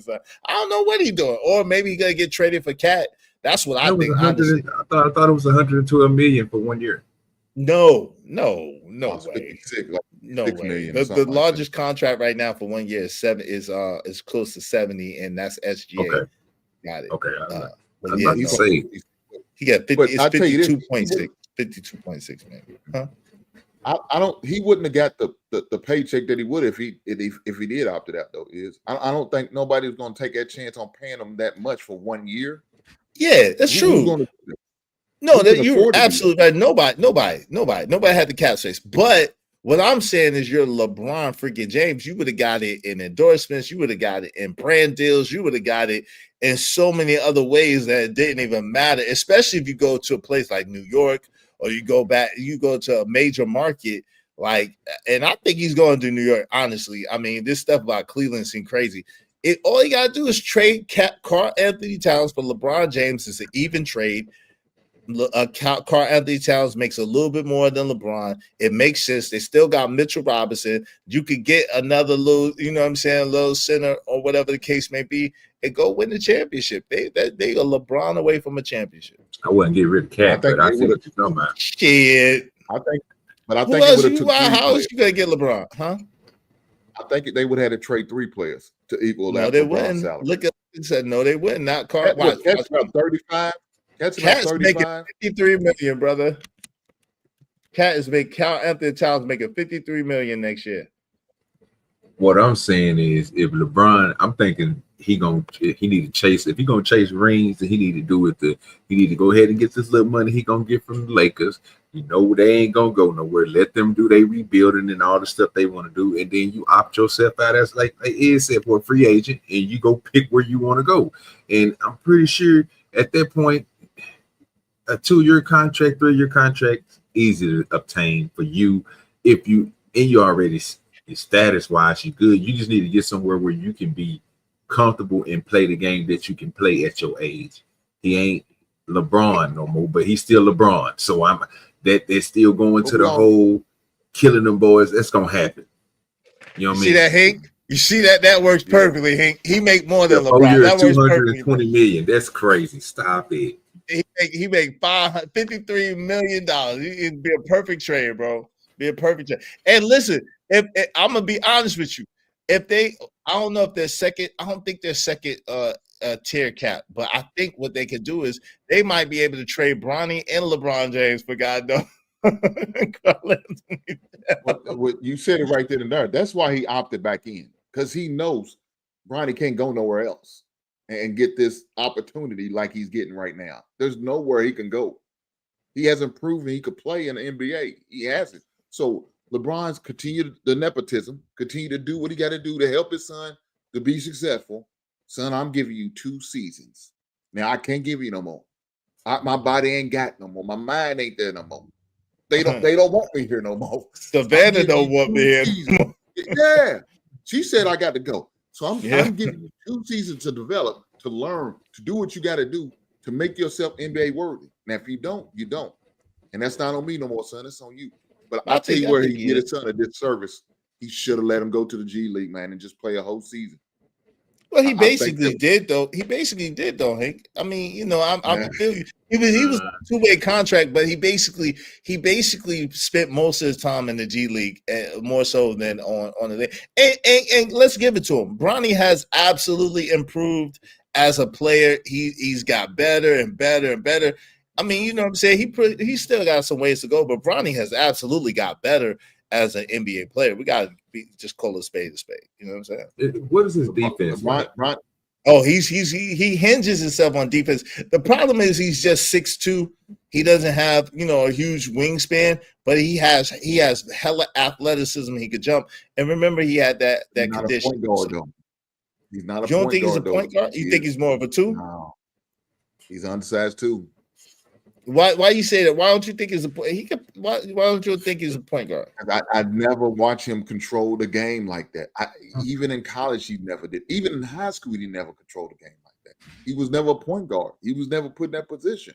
He's put in a position now because of his size. His size warrants for him to be in that position. That's not him. And so that's why I think he should have spent every game in the G League. play the point guard position and allow him to run a team like a point guard. Yo, that's foul, bro. What's that sophisticated joke? That's mad foul, bro. You gonna try to change Brody into Joanna, man? Hey, yeah, boy, he almost. Hey, is sophisticated jerk almost had me say the F word. I would have to send you. No, that's right. That's hilarious. So bad. I don't agree for the record, but that is hilarious. They need to send Brody to the WNBA. That's hilarious. I don't agree with that sophisticated jerk, but thank you very much for the super chat, and that is freaking hilarious, man. Y'all be like sophisticated jerk, and my man Hagen, support the show, man. Everybody get $5. I think we just need, because of sophisticated jerk, I think we just need about 13 more people, at least $5 a piece. Y'all support the show, support the stream. Let me thank you, man. That shit is hilarious. I'm not even gonna hold you. I almost hold on. Let me celebrate it real quick. I got you. Thanks, man. Make money, make money. When shit hit the fan, we'll take money.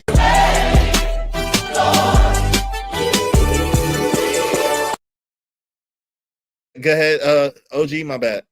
What position did Lou Will play? 2. Lou Williams was a 2 guard, but Lou Williams was like 6'4", 6'5". No, Lou Williams like 6'6", 6'1", 6'2". No, Lemon Pepper Lou. Lemon Pepper Lou was not. Look it up for me real quick. I'm telling you, I'm about to 6'1", 6'2". No, the hell he wasn't. Oh man, you was right. I was wrong. You was right. He was 6'2". Damn, you was right. He was a 2 guard though. Okay, he was right. He is 6'2". Damn, I thought Lou Williams was damn taller than that. But yeah, he's a 2 guard. But yeah, you was right. Okay, damn. He's 6'2". Yep. Somewhere there. They had him listed as guard, but that's 2 guard. But yeah, damn, Lou Williams was only 6'2". God, dog, he played much bigger than that. Shout out to you, man. I was wrong. You was right. He was 6'2". Hey, bro, the San Antonio Spurs are on the rise again. That's true. They won the draft at 2-14. They are going to have 3 rookie all of the year in a row with Harper at the I can see that. Yo, hey, listen, quietly, that's Ron Harper's son. Dylan Harper is quietly Ron Harper's son. Oh, that is crazy. And a little beast. Oh, yeah, my father just won 5 rings. What? Dylan Harper is a beast, man. Shout out to him. I could see him winning rookie. And they still got your man over at the rookie of the year over there at San Antonio. San Antonio got a nice little thing going on.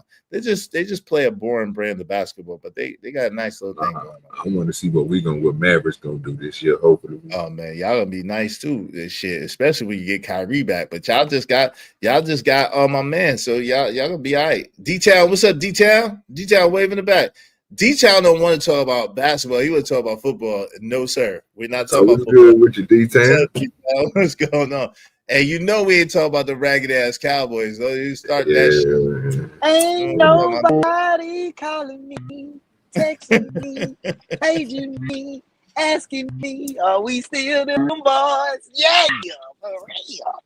Man, how y'all boys doing, man? All right, man. What's going on? I'm sorry that y'all haven't been the boys since the 90s, brother. Much love to you, though. Hey, we gonna crank it up soon, baby. It's about that time now. Yeah. Nah, man. Hey, talk to me about your Dallas Mavericks, man. You got more good news with your Dallas Mavericks than the Cowboys, man. I think you're better. Let it go. Right now. No, we not having no. Matter of fact, he'd be better off talking about the Dallas Stars than he talking about the Dallas Cowboys. Oh wow!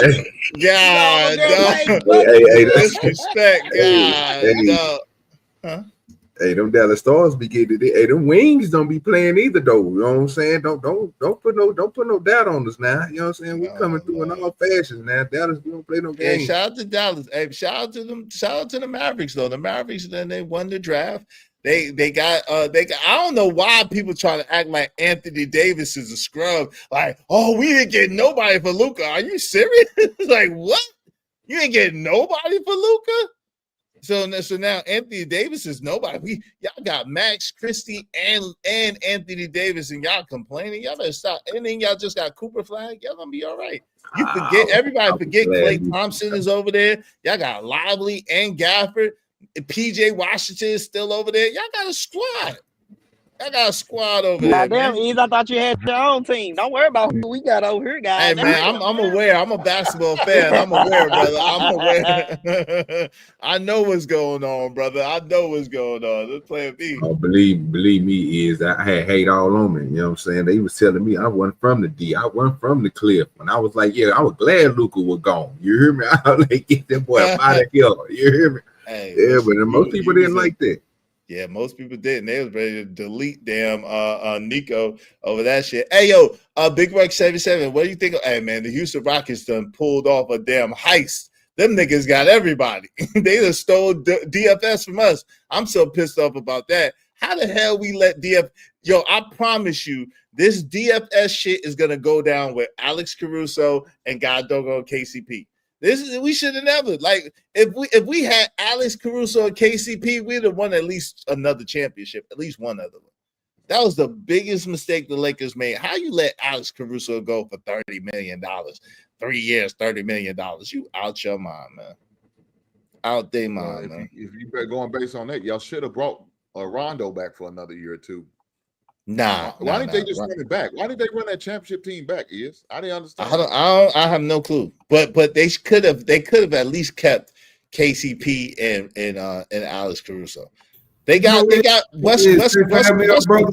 I'll holler at y'all a little later. Thanks for having me out, brother. I'll holler back. Yeah. All right, man. Appreciate you. All right, now, y'all didn't like it when they had what's that dude name with the bunny face? Oh,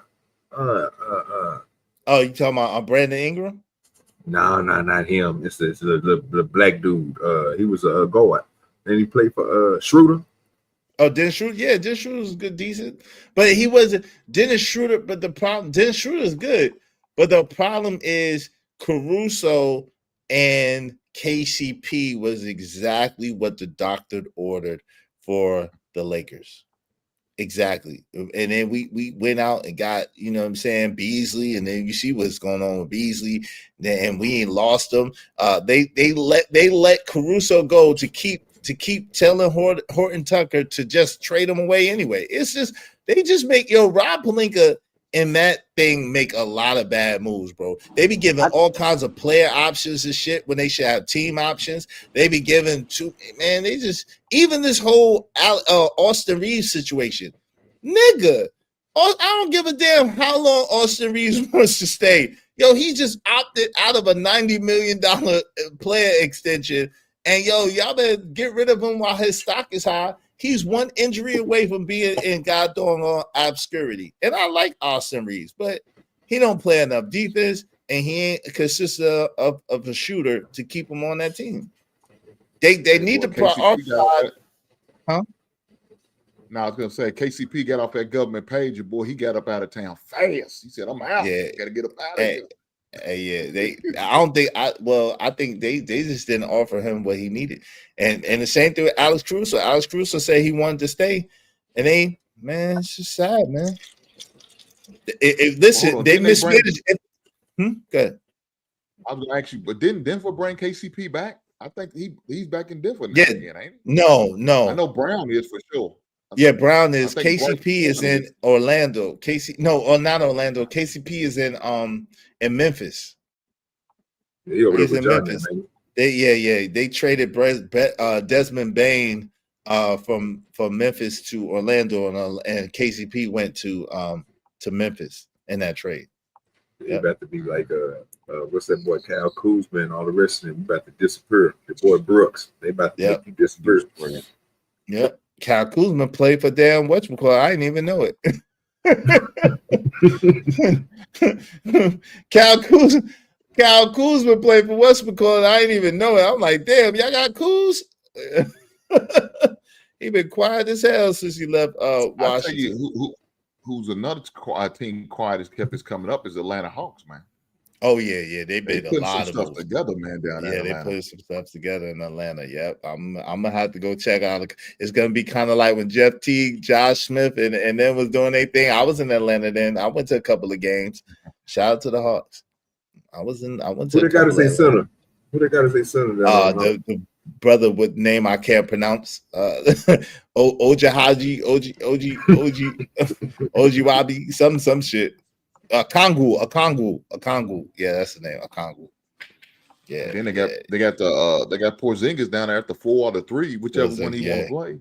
Porzingis, yeah, he gonna be at the 4. Then they got a little squad. Trey still there. Let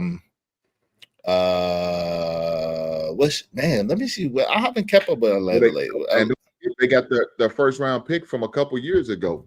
Yeah, that dude, Zion something. He's a foreigner. Yeah, I can't think of his name though.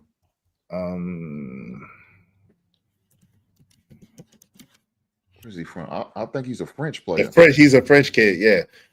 They got Dyson Daniels, Karis LeVert, Terrence Mann. They got Dominique Barlow, Georges, Keaton Wallace, Jalen Johnson, Asa Newell. Yeah, they picked up Asa Newell, Zachariah Risher. Yeah, Zachariah. Yeah, his name is Zachariah. But they got rid of Clint Capella and they got rid of Larry Nance Jr. They're not necessarily bringing him back. But yeah, they got a little spot. They got a little spot. Two dudes make sense getting rid of. They yeah. They got some runners over there. That's what it seemed like. Season, that was it. Yeah, they got some runners over there. I'll go check out a couple of games, but I ain't gonna lie. I mean, hey, I want to see LeBron go to New York now. I want to see LeBron go to New York. They need to go. Come on, Dallas. No. We'll help, man. Listen, if he goes to Dallas, champions. Hold on. Hold on real quick. If he go to Dallas, he'll probably win a ring, but it's not good for his legacy. New York is the only other place he could go that'd be good for his legacy. If he went, are you serious? If LeBron come down here and win a ring for Dallas, hold on, time out. There ain't gonna be shit. Kyrie, hold on, y'all. That would be another statue. Oh, y'all Dallas dudes got to give me a second and calm down for a second, brother. Let me tell you this: if LeBron win a ring in the Garden, he will ultimately now in New York fans' lore. Spike Lee will make sure that he is up there with Jordan. I guarantee they're gonna have a Mars LeBron commercial. If LeBron go to the Garden and win a ring in New York, it's gonna because they ain't won since the 70s. So New York is the only place LeBron could go and win a ring, and his legacy will get a hike because they couldn't do it without him. You see what I'm saying? Dallas is already going to be one of the favorites to win. Dallas could definitely do it without LeBron. New York can't. And then they just hired Mike Brown too. I want to see LeBron go to New York. Make it full circle, Brian. Make it full circle. Wasn't Mike Brown your first coach? Make it full circle, Brian. Make it full circle. Go to New York City. Ask for a trade. Ask for a trade.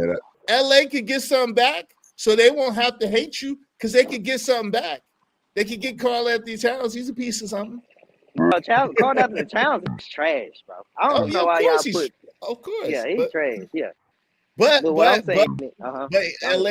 could be somewhat satisfied with that because listen, if LeBron get bought out, they ain't gonna get shit.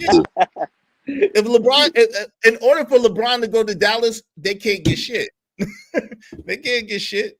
Dallas is a second apron team. They can't get a goddamn thing from Dallas. What you talking about? Who they gonna trade? You gonna trade everybody for LeBron? Yeah, right. No, you're not. And I know Savannah want to be down here in this great state of Texas. No state taxes. You know what I'm talking about? Yeah. Y'all can pay them is the damn league minimum. What you talking about? Y'all ain't got no money. I see Bronny got them pink toes. We got a lot of them down here, baby. You know what I'm talking about? Gonna take care of you too. You know what I'm saying? Hey, listen. Yeah, Hank, you know what it is, baby. Hey, you talking crazy, No, hold on. detail. Don't Y'all put can't me with the hold people. on. Don't Y'all do that can't now, pay detail. LeBron no money, detail. Y'all ain't got no money to pay LeBron. What you talking He about, already bro? got money. He a billionaire. Well, he don't Okay, need no but more hey, money. He- obviously, if that was the case, he would have damn opted out. But he wanted some more money, so he opted in. What's up, Dub? Hey, Dub, where he was going on, fam? he can Vatos, come watch on your down mouth. here and Vatos he Bulldog. said. Hey, you in LA? Show some respect, Vatos. Watch your mouth. Y'all wouldn't He need have to the do like championship in D-Town 2020 if did. it wasn't for Do like LeBron. Watch your D-Town mouth. said and come to Texas, sir, and do it big. Because it's the only LeBron place in gonna stay America with where the you can go Fakers and big. retire from there. I Come think on so. now. I think he might stay with the. I'll stay. He Now might they gonna stay with promise the that league. man a couple oil rigs. They gonna get him down there in Dallas. They gonna, I'm telling They gonna have to give him an you, there and oil go rig. big. They're gonna have to give him an oil rig. Now, Hank. Come on now. See, he over here talking about this money. See, when you come to Texas, it ain't about money no more. You know what I'm saying? It ain't about money down here no more. It's about championships, okay? Have you ever heard of hometown discounts? See, that's what we do down here. Wait, hold on. Wait. Oh, time out. Hey, hold on. So you You just must don't know want. the Hold culture on, now. DJ. You Hold don't on, know the real culture. quick. I gotta mute you, bro. You must want to go back to football because you don't know what you talk about, bro. The Lakers have 17, count them, 17 championships, nigga. The dab on freaking Mavericks have won. What are you talking about? What do you mean? This is the home of the Mavericks only got one championship. And the NBA, like in the NBA labels that championship the hardest championship ever. Yeah, don't forget that was the best run ever. Okay, let me go down the line. Was it Kobe and Gasol off a championship run? We swept them. Okay. KD, Harden, and Westbrook. Okay, we swept them too. Do I need to keep going?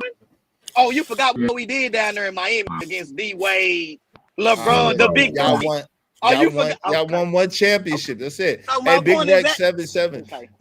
And I'm so pissed off about that. You'll never want to have that Hank, conversation. don't listen to me, Hank. And Big Rex 77 said you can't compare white women to somebody who lives in Los Angeles. I guess you're right about that. He got the Hollywood white women out there. Dub said, I've been good, been relaxing for a week.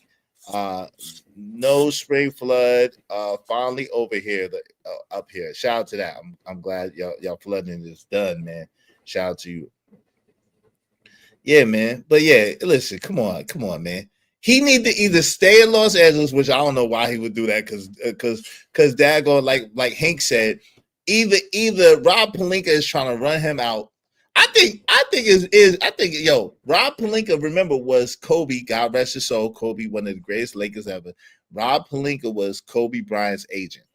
I think there has been a conspiracy to keep LeBron only with one ring in daggone LA. And Rob Pelinka has been the spearhead of this conspiracy. That's what I believe. Because this nigga, that's some nasty work right there. Yeah, it's the truth, man. He has conspired to keep my man with only one ring. Because how the hell do you get? Remember, they messed up. They couldn't get Paul George, which I think if they got Paul George, then it would have been something. I'm glad they never got Kawhi Leonard. Oh, that would have been atrocious. Jesus, he would have only played like George 5 ain't no games. better though. Now, Paul George would have been better. Next to LeBron, he would have been better. He would have been better. I don't know what that is. That's what I'm saying. I don't see nothing to PG. Westbrook, that was horrible. That was a horrible thing. Russell Westbrook is a beast, but that was hard to watch basketball right there. And Russell Westbrook came to play every day. He played hard every day, but that was hard to watch basketball, bro. Damn. That was a desperate deal they made, boy, right there. It was desperate. That was terrible. And then they kept telling Horton Tucker only to trade him over Caruso. What type of I don't understand the moves they be making, bro. They traded four second round picks and D'Lo to get God doggone Dorian Finney-Smith and then let him go for nothing.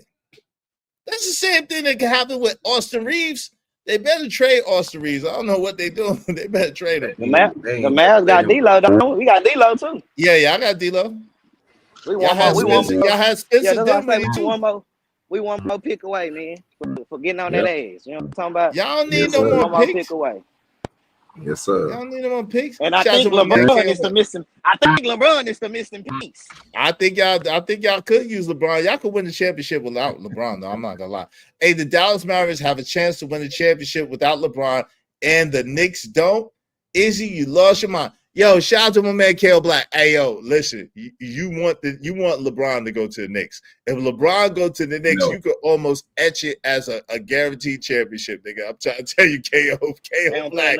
You want LeBron to go to the Knicks. We need to stop this. Don't do LeBron that. to the Knicks, man. LeBron to the Knicks. LeBron to the Knicks. Yeah, you being biased right now because you ain't telling the truth because you know they need a little bit more defense. They gonna need about 2 more players with LeBron. What basketball you been watching? Who? Sir, they got sir, Anunoby. They got Mikal Bridges. They got Anunoby. They got Josh Hart. They don't need no more defense. They got Mitchell Robinson. They don't. They got Jalen Brunson. They don't need no more defense. Stop. You told me to take away Cat, and if you go back and look at what y'all did. And when you go back and look at what y'all did, who was y'all facilitator on the besides I can't think of his name that was down there with Cat, that big tall lanky nigga. Y'all ain't got it. You ain't got it like that. What? You got offenses tremendous. But come on now. We're not gonna do that. They gave up Julius Randle. Time out. Hey, KO Black, let me ask you a question. Shout out to you, KO Black. Let me ask you a question. Would you rather have Cat, Carl Anthony Towns, or would you rather have LeBron? KO, tell me the truth. Would you rather have Cat, or would you rather have LeBron? Just tell me that. Team is, I got you. With that team is, you need both. No, you don't. They gonna need Cat and LeBron on this. If you gonna get a championship, no, they don't. You can't take away this dude, bro. You don't need Bridges then. You don't need Bridges if you're gonna get LeBron. Yes, you damn sure do need Bridges. What the hell are you talking about? You keep Bridges. Yes, you do. Look here. When I heard Bridges sit there and make the statement talking about I'm playing too many minutes in the NBA, I said, no, I don't want his soft ass on nowhere near my team. He ain't soft, man. You better leave Bridges. Hey, listen, bro. He is, bro. How many NBA players complain about playing too much playing time? Normally, it's but this is the problem. No, I ain't playing enough. But this is what, hold on, D-Town. Hold on. This is what he really. I don't even rock. Listen. I don't even rock. I'm not a Knicks fan, but let me just say this. I do like what they got going on over there. Let me say this. This is the thing. The thing is that they was complaining because Tom Thibodeau refused to play more than about 7 players, and that was the problem. So the rotations in the playoffs, they was playing like 40 minutes in the playoffs, hard and heavy basketball, and they had other capable pieces that could play, and he wasn't playing them. So that's what Bridges was saying. It was injured. No, they wasn't. Injured. Down in New York, no, they wasn't. Hey, what's his name was a player who he ended up. What's my man name? Shemet. He wasn't injured, and he ended up. They had like in the beginning of the season, they was running about a 9-man rotation. Once they got to the went playoffs, to 7 and play. Yeah, they went to 7 because the other ones was injured. No, they wasn't, bro. Shemet wasn't injured. McBride obviously wasn't injured. Cameron Payne wasn't injured. What's my man name? Precious Achua. Listen, Precious Achua wasn't injured. They just shortened the rotation. They had players that they could play this short. Is you said campaign? That dude's soft as hell. I watch him getting punked out. How you say Cam is soft? He's not soft. He is soft. I watch him getting punked out with these Golden State, man. No, man. And he played at Murray State, but that dude was soft as hell, man. I mean, but yo, fam, listen, you still can't. He got some burn towards the end when it was almost too late. So he might as well had the rotate. He might as well gave him the rotation before that. And Carl Anthony Towns is limp and gimp. I don't know what's going on with his knee. They get him out of there. That's what I'm saying though. Is he had no faith in them doing it. He had to put a leg and a half Carl Anthony Towns back in the game with a bad knee. A legless. Some healthy dudes. They not liable. But that's the thing, and that's why he got fired. Wait, I don't think they should have fired Tom Thibodeau. But the reason why they fired Tom Thibodeau, I think that. But listen, Mike Brown is a phenomenal coach. So if they give Mike Brown a chance, which New York is rough, but if they give Mike Brown a chance, he gonna get them boys right. Look what he did in Sacramento. He gonna get them boys right. Yeah, but I'm telling you, I think LeBron. You got fired. That's the problem right there. I think LeBron should ask for a trade, and they should doggone trade LeBron for Karl Anthony Towns straight up. And I'm telling you, New York will win the championship, bro. New York will win the championship right now. If LeBron is healthy, New York will win that championship. Huh? If they do that, New York will lose, my good sir. You're crazy. New York will win. You know not gonna make it with that just single trade of LeBron. They ain't crazy as hell. They would win, bro. LeBron, like 5 years ago, 6 years ago. You hear me? I don't know where LeBron. What you talking about? Come on to Dallas, where he can come on to Dallas. Where he can you wanted to Dallas, though. Yeah. Come on down here to deep, baby. You ain't got to worry about that. You wanted to Dallas. We got old Cooper. Got old Cooper back here with these young folks. Got these young legs, baby. You hear me?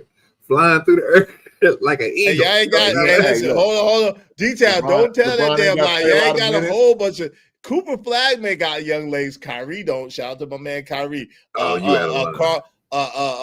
my man name? What's my man name for Golden State? He don't. What's my man name? Klay Thompson. Klay Thompson don't, and damn sure Anthony Davis don't either. So let's don't act like Dallas just got young-legged individuals. What we doing here is acting like Klay Thompson is. He can work out playing no 40 minutes. He played about 25 to 30 minutes. Yeah, good. It's acting like Klay Thompson ain't a spot shooter no more. Bro, he is. Hey, Klay Thompson's a beast. I love Klay Thompson. He don't got to jump no more. Let me tell you the truth. He's a spot shooter. Yeah, I just need you right there to shoot. Hold on. Let me tell you the truth. I wish Klay Thompson could be traded to the Lakers right now. What you talking about? Nigga, what? I wish we could trade their Austin Reeves for Klay Thompson right now. Oh, no, we don't want him. Yeah, we don't want him. My big Max Christie back in Klay Thompson. Let's trade. I would like to have Dallas squad over there in LA. What you talking about? Shit, give us Gafford, give us Klay Thompson and my man Max Christie back. And we'll give you Maxi Cleaver back. Nah, we don't want him. We'll give you Gabe Benson, and we'll give you my man Bando. We'll give you Bando. You keep your whole Lakers squad. We don't want them. What about your boy Derek Lively? Look here, man. The thing about I'm surprised he didn't get traded, man. I like Derek Lively. I think he's a great player at the 5 spot, but they're gonna make him come off the bench. He's gets disrespected. And I think he's a great player. He started really coming on towards the end of his career, man. That's why we got AD. I think in the short term, the ropes. Yeah, but no, AD's he's not gonna play the 5. AD's a 4. Please, yeah. AD got no. AD got traded. Hey, pay me, man. Give me my $5. Hey, AD. Detail. AD, send my $5 detail. Hey, AD, you said the F word. I heard you. Hey, listen. Yes, you did. Stop lying. AD, listen. AD didn't want to play. AD got shipped out of LA for complaining about playing the 5. They better not put AD in the 5 in Dallas. You talking about problems. Especially you got Gafford and Lively. Yeah, we already got big. I still got Gafford. Okay. Yeah, you got I ain't saying no ifs on me today, but I'm gonna say yes, you did. Send me $5. Hey, okay. But yeah, we just need we got a good resting place for LeBron to finish that career off, and we're gonna make it nice when we get the championship. He can probably win at least 2 over there. He come over there to Dallas. It's not gonna be nice. That's good. I guarantee if LeBron goes to Dallas, they're gonna play him like they tried to play KD for going to Golden State. It's no reason for LeBron to go stuff to like Dallas. That. Y'all may not do it, but everybody else is gonna do it. They're gonna be like, see, LeBron had to go to Dallas to play with that rig team, to play with Cooper Flag, Kyrie Irving, Anthony Davis.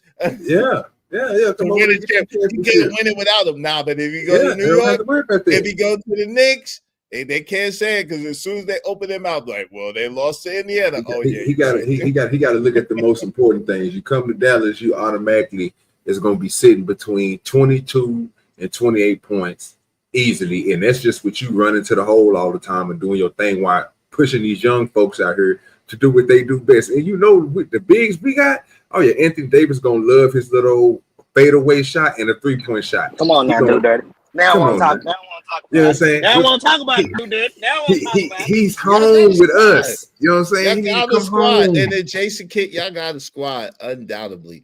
Yo, the Mavericks got a squad. I cannot deny that. I would love to have the Mavericks squad on the Lakers. I'm sitting here telling you right now.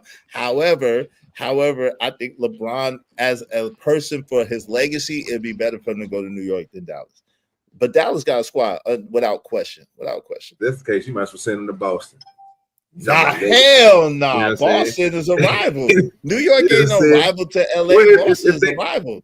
You can't If they send him do to him Boston. dirty, if they do him dirty and he get the Nah, they ain't doing them dirty. Remember, like my man Hank done told you Bronny's still on the Lakers now. Come on, Bronny, tell him Hank Bronny's still on the Lakers. What are you talking about? But I did say he ain't gonna make it too. He opted back We in for 'cause sure he got a was spot for him down here, bro. He want that money. What'd you say? What'd you say, D-Town? I'm saying we for sure got a spot for him. Bronny, we got a spot for him for sure down here. Yeah, I ain't got. Well, yeah. Hey, listen. But I ain't mad at the Mavericks. I ain't mad at the Mavericks. but all jokes aside, I'll be talking about mix though. But I don't. To be honest with you, I truly don't. I don't know if we're gonna be something because I don't really see nothing in Cooper Flag like that. I really don't. You know what? So I said the same thing. Look, y'all don't see it in Cooper Flag. Are y'all serious right now? Let me just say this, OJ, right? It's at least two Duke players to me that was better than Cooper Flag. Like straight, just go get a bucket, can create his own shot. It was at least 2 or 3 way better than him as far as that, bro. But you know, I guess he the hype, so we'll see what go on. It's not about hype. Wait. It's not about hype. Listen, he can handle the ball. He play hard. He could play defense. He block shots. He could rebound, and he got a competitive spirit. That's what. It's not just about the bucket. He can get you a bucket, but it's not just the bucket. It's his motor. His motor is one of the highest motors of young people right now, and he's a competitor. He's a dog. That's what it is. He's a dog. So okay, I'll take your word. I'll take your word for it. You know, I ain't really watching. I just he's a dog. You know, behind him, and when I did tune in, I just didn't see like SGA got game. You know what I'm saying? Like, cause we get in the NBA, you said SGA got game now. Listen, yo, really get a bucket. I don't really see him just but listen, no detail. You know what I'm saying? Like, really sit down in the turn on him. I don't really see him making his moves, but I could be wrong too. Can you hear me? Detail, can you hear me? You said SGA is a bucket now, right? Yo, when SGA was traded, when Paul George was traded, when SGA was traded for Paul George, they didn't even mention SGA in the trade. They didn't even mention SGA in the trade.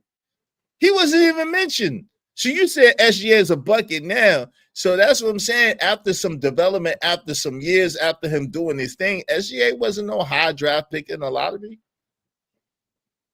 He wasn't.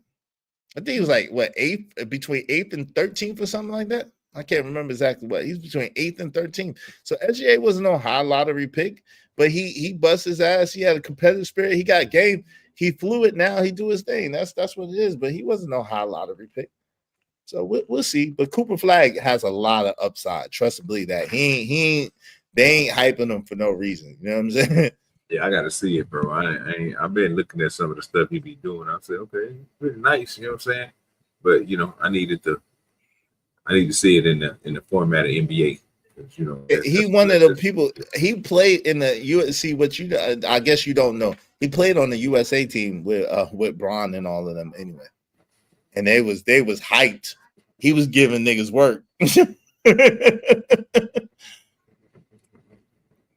No, he not good. Always look at Bronny jersey, had the best coaches, money, and he asked like, yo, fam, if LeBron is at yo, Vatos, you are 5'2", bro. Like, stop it, bro. Like, come on, man. You 5'2", talk about LeBron is ass. We not doing this. I'm not even gonna have this conversation. You said LeBron is ass. the second best player in the history of the NBA, the all-time scoring leader, top 5 and steals, top 5 and assists, top 5. And come on, man, stop it, man. Stop. Just please stop, bro.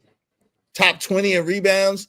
Come on, man. And nobody's going to catch him in the next 10 years as far as points. Come on, stop it, bro. He needs super team. Yo, you sound crazy, bro. You sound crazy. Who can't rebound? Cooper Flag? Hey, I met you. Who can't rebound? I don't understand how That's people crazy. say, yo, fam, you can't even be who. I wouldn't even say me because you don't even stand a chance of me in hoops. But you can't even beat my son in hoops about those Bulldogs. You talk about LeBron his ass. What type of stuff is this? I don't understand you could not like LeBron, but to say he's ass, he's arguably a top player in NBA history. Like, what are we talking about? Oh, Vato can't rebound? Nah. Hank, do you understand this logic? Like people, yo, he's washed. Well, he just scored 20, average, 25 points, 8 assists, and 7 rebounds a game, but he's washed? Like, what are we talking about? We also got, look here. I think what is going to be 41 when the season starts? 41 in December. 41 in December.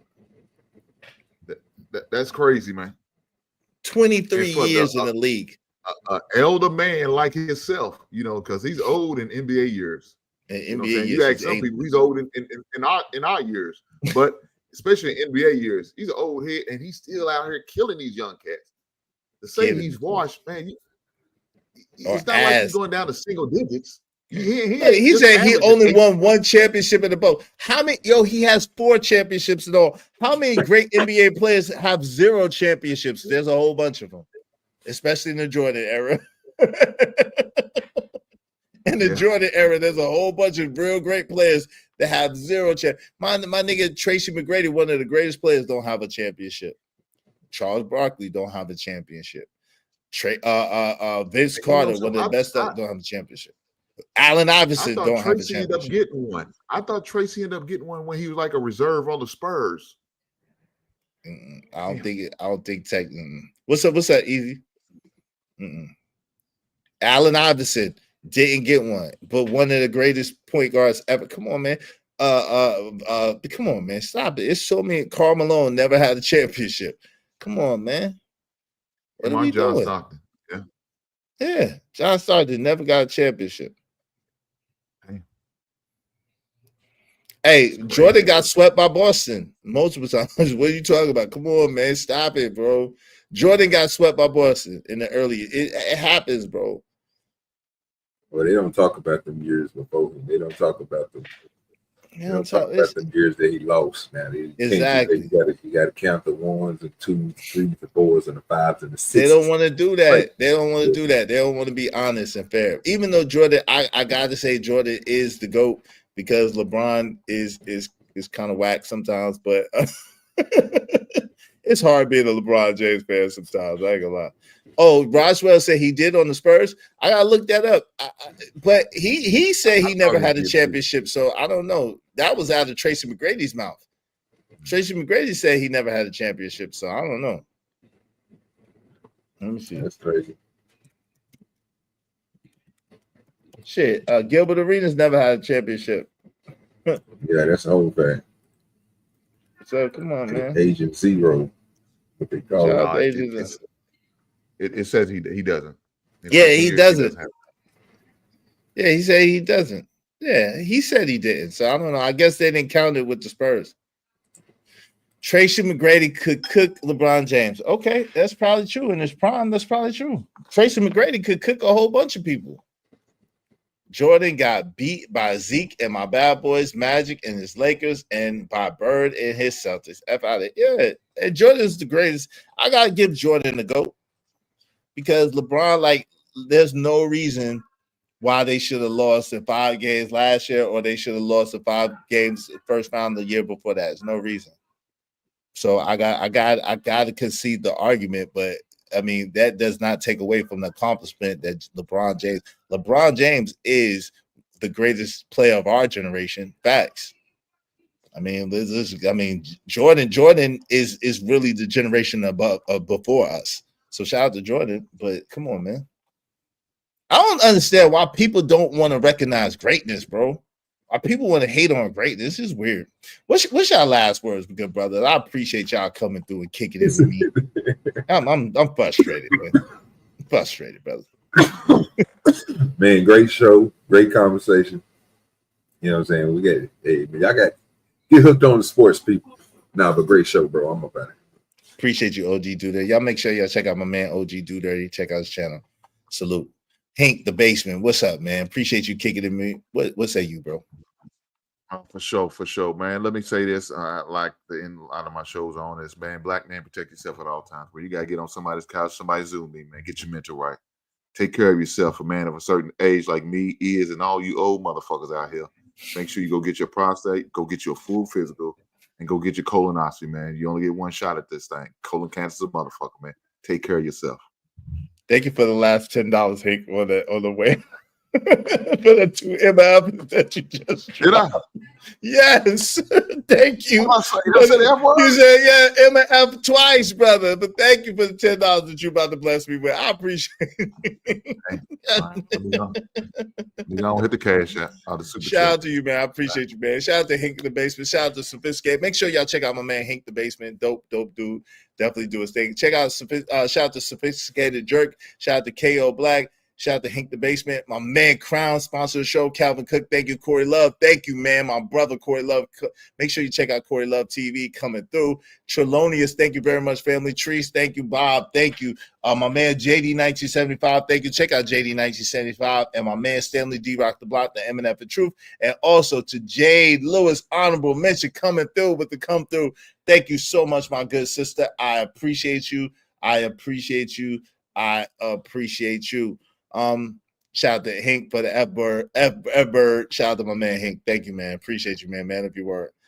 That's a fact. Hey, y'all be easy. Yo, y'all enjoy the rest of y'all weekend, man. Make sure y'all have a wonderful weekend. You know what I'm saying? For this holiday. You know what I'm saying? The 4th. I hope y'all have a safe, wonderful weekend. Thank you to everybody that came through, everybody that kicked it with me. You could have been anywhere in the world, but you chose to be here with me, and it means the world to me, man. We had the dope show. Thank you to everybody. And again, sponsor the show, Crown Heights Brady. Make sure you check out my man, Impa Coach at 303 Gaming Channel. Check out his gaming channel as well. My man, Cajun Darkfire as well. Subscribe to Cajun Darkfire. Tell a bell. Subscribe to my man, Tell a bell. You can show love. And check all of them out as long as they're not live when I'm live. All right, we out of here. Holla at y'all.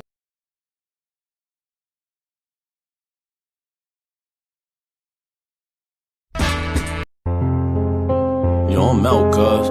These conditions are weighing heavy on my mind, man. I need a break from it. Got my bags packed, got my itinerary, I'm gone. I finally had a good dream till shots woke me out of my sleep. In case you're wondering exactly what provoked me to leave, that was the last straw, cause I ain't sleep well for years. Paranoid, heat held for years. So I gotta move on from this poverty-stricken maze. Rats in a cage, killed for cheese that's strategically placed. Crack holes with dope fiends, keep polluting their veins. And my mind is telling me that I'm a part of the blame. How can I proudly wear a chain with shame attached to it? No, I can't take it off, I'm attached to it like the ghetto's pain. I'm like, when did I get that foolish? That question crossed my mind as I watched the ass moving for a piece of change. Till it's back to the block, my Glock rattling shook niggas, I crack them apart. I took vengeance till it blackened my heart. Knowing vengeance is yours, Lord, so please take me out of the dark. So baby, I'm gone, you know that I'ma always love my hood. And I'll never be gone for good, but I gotta leave here. It smothers me and I can't breathe here. Just need a little time with some clean air. So baby, I'm gone, you know that I'ma always love my hood. And I'll never be gone for good, but I gotta leave here. It smothers me and I can't breathe here. Just need a little time with some clean air. So baby, I seen kids clip while on a little trip to the store. Who would think a trip for eggs would be a trip to the morgue? Crawl on memorials are covering the bricks on the walls. This is common when you're living with conditions of poor. We pour liquor, let it spill on the floor. The more niggas we lost, I'm gone niggas. You're never gonna see me no more. I love you dearly, but the hood is like a lost effort. Nobody cared before, drastic got your goal measures. Saw him leaving forever to find a life a little more better than yours. I can't stick around to witness how far do we fall. I stood on corner spring, summer and fall. Went to position in the semi, of course. Any liqueur send me. I'm on a quest for more millies in my repertoire. Forgive me, but I gotta take off. I'm sick and not going from niggas to gods. Really the hood's in me, but baby, I'm gone. So baby, I'm gone. You know that I'ma always love my hood. And I'll never be gone for good, but I gotta leave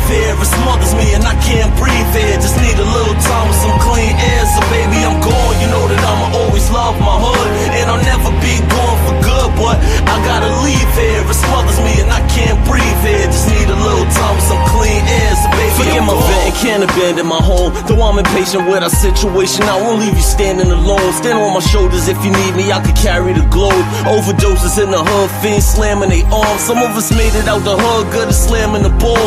Others stand in front of cams and perform for all y'all who chose abandoning laws to make it. I wore the same shoes on the corner slinging the day shift.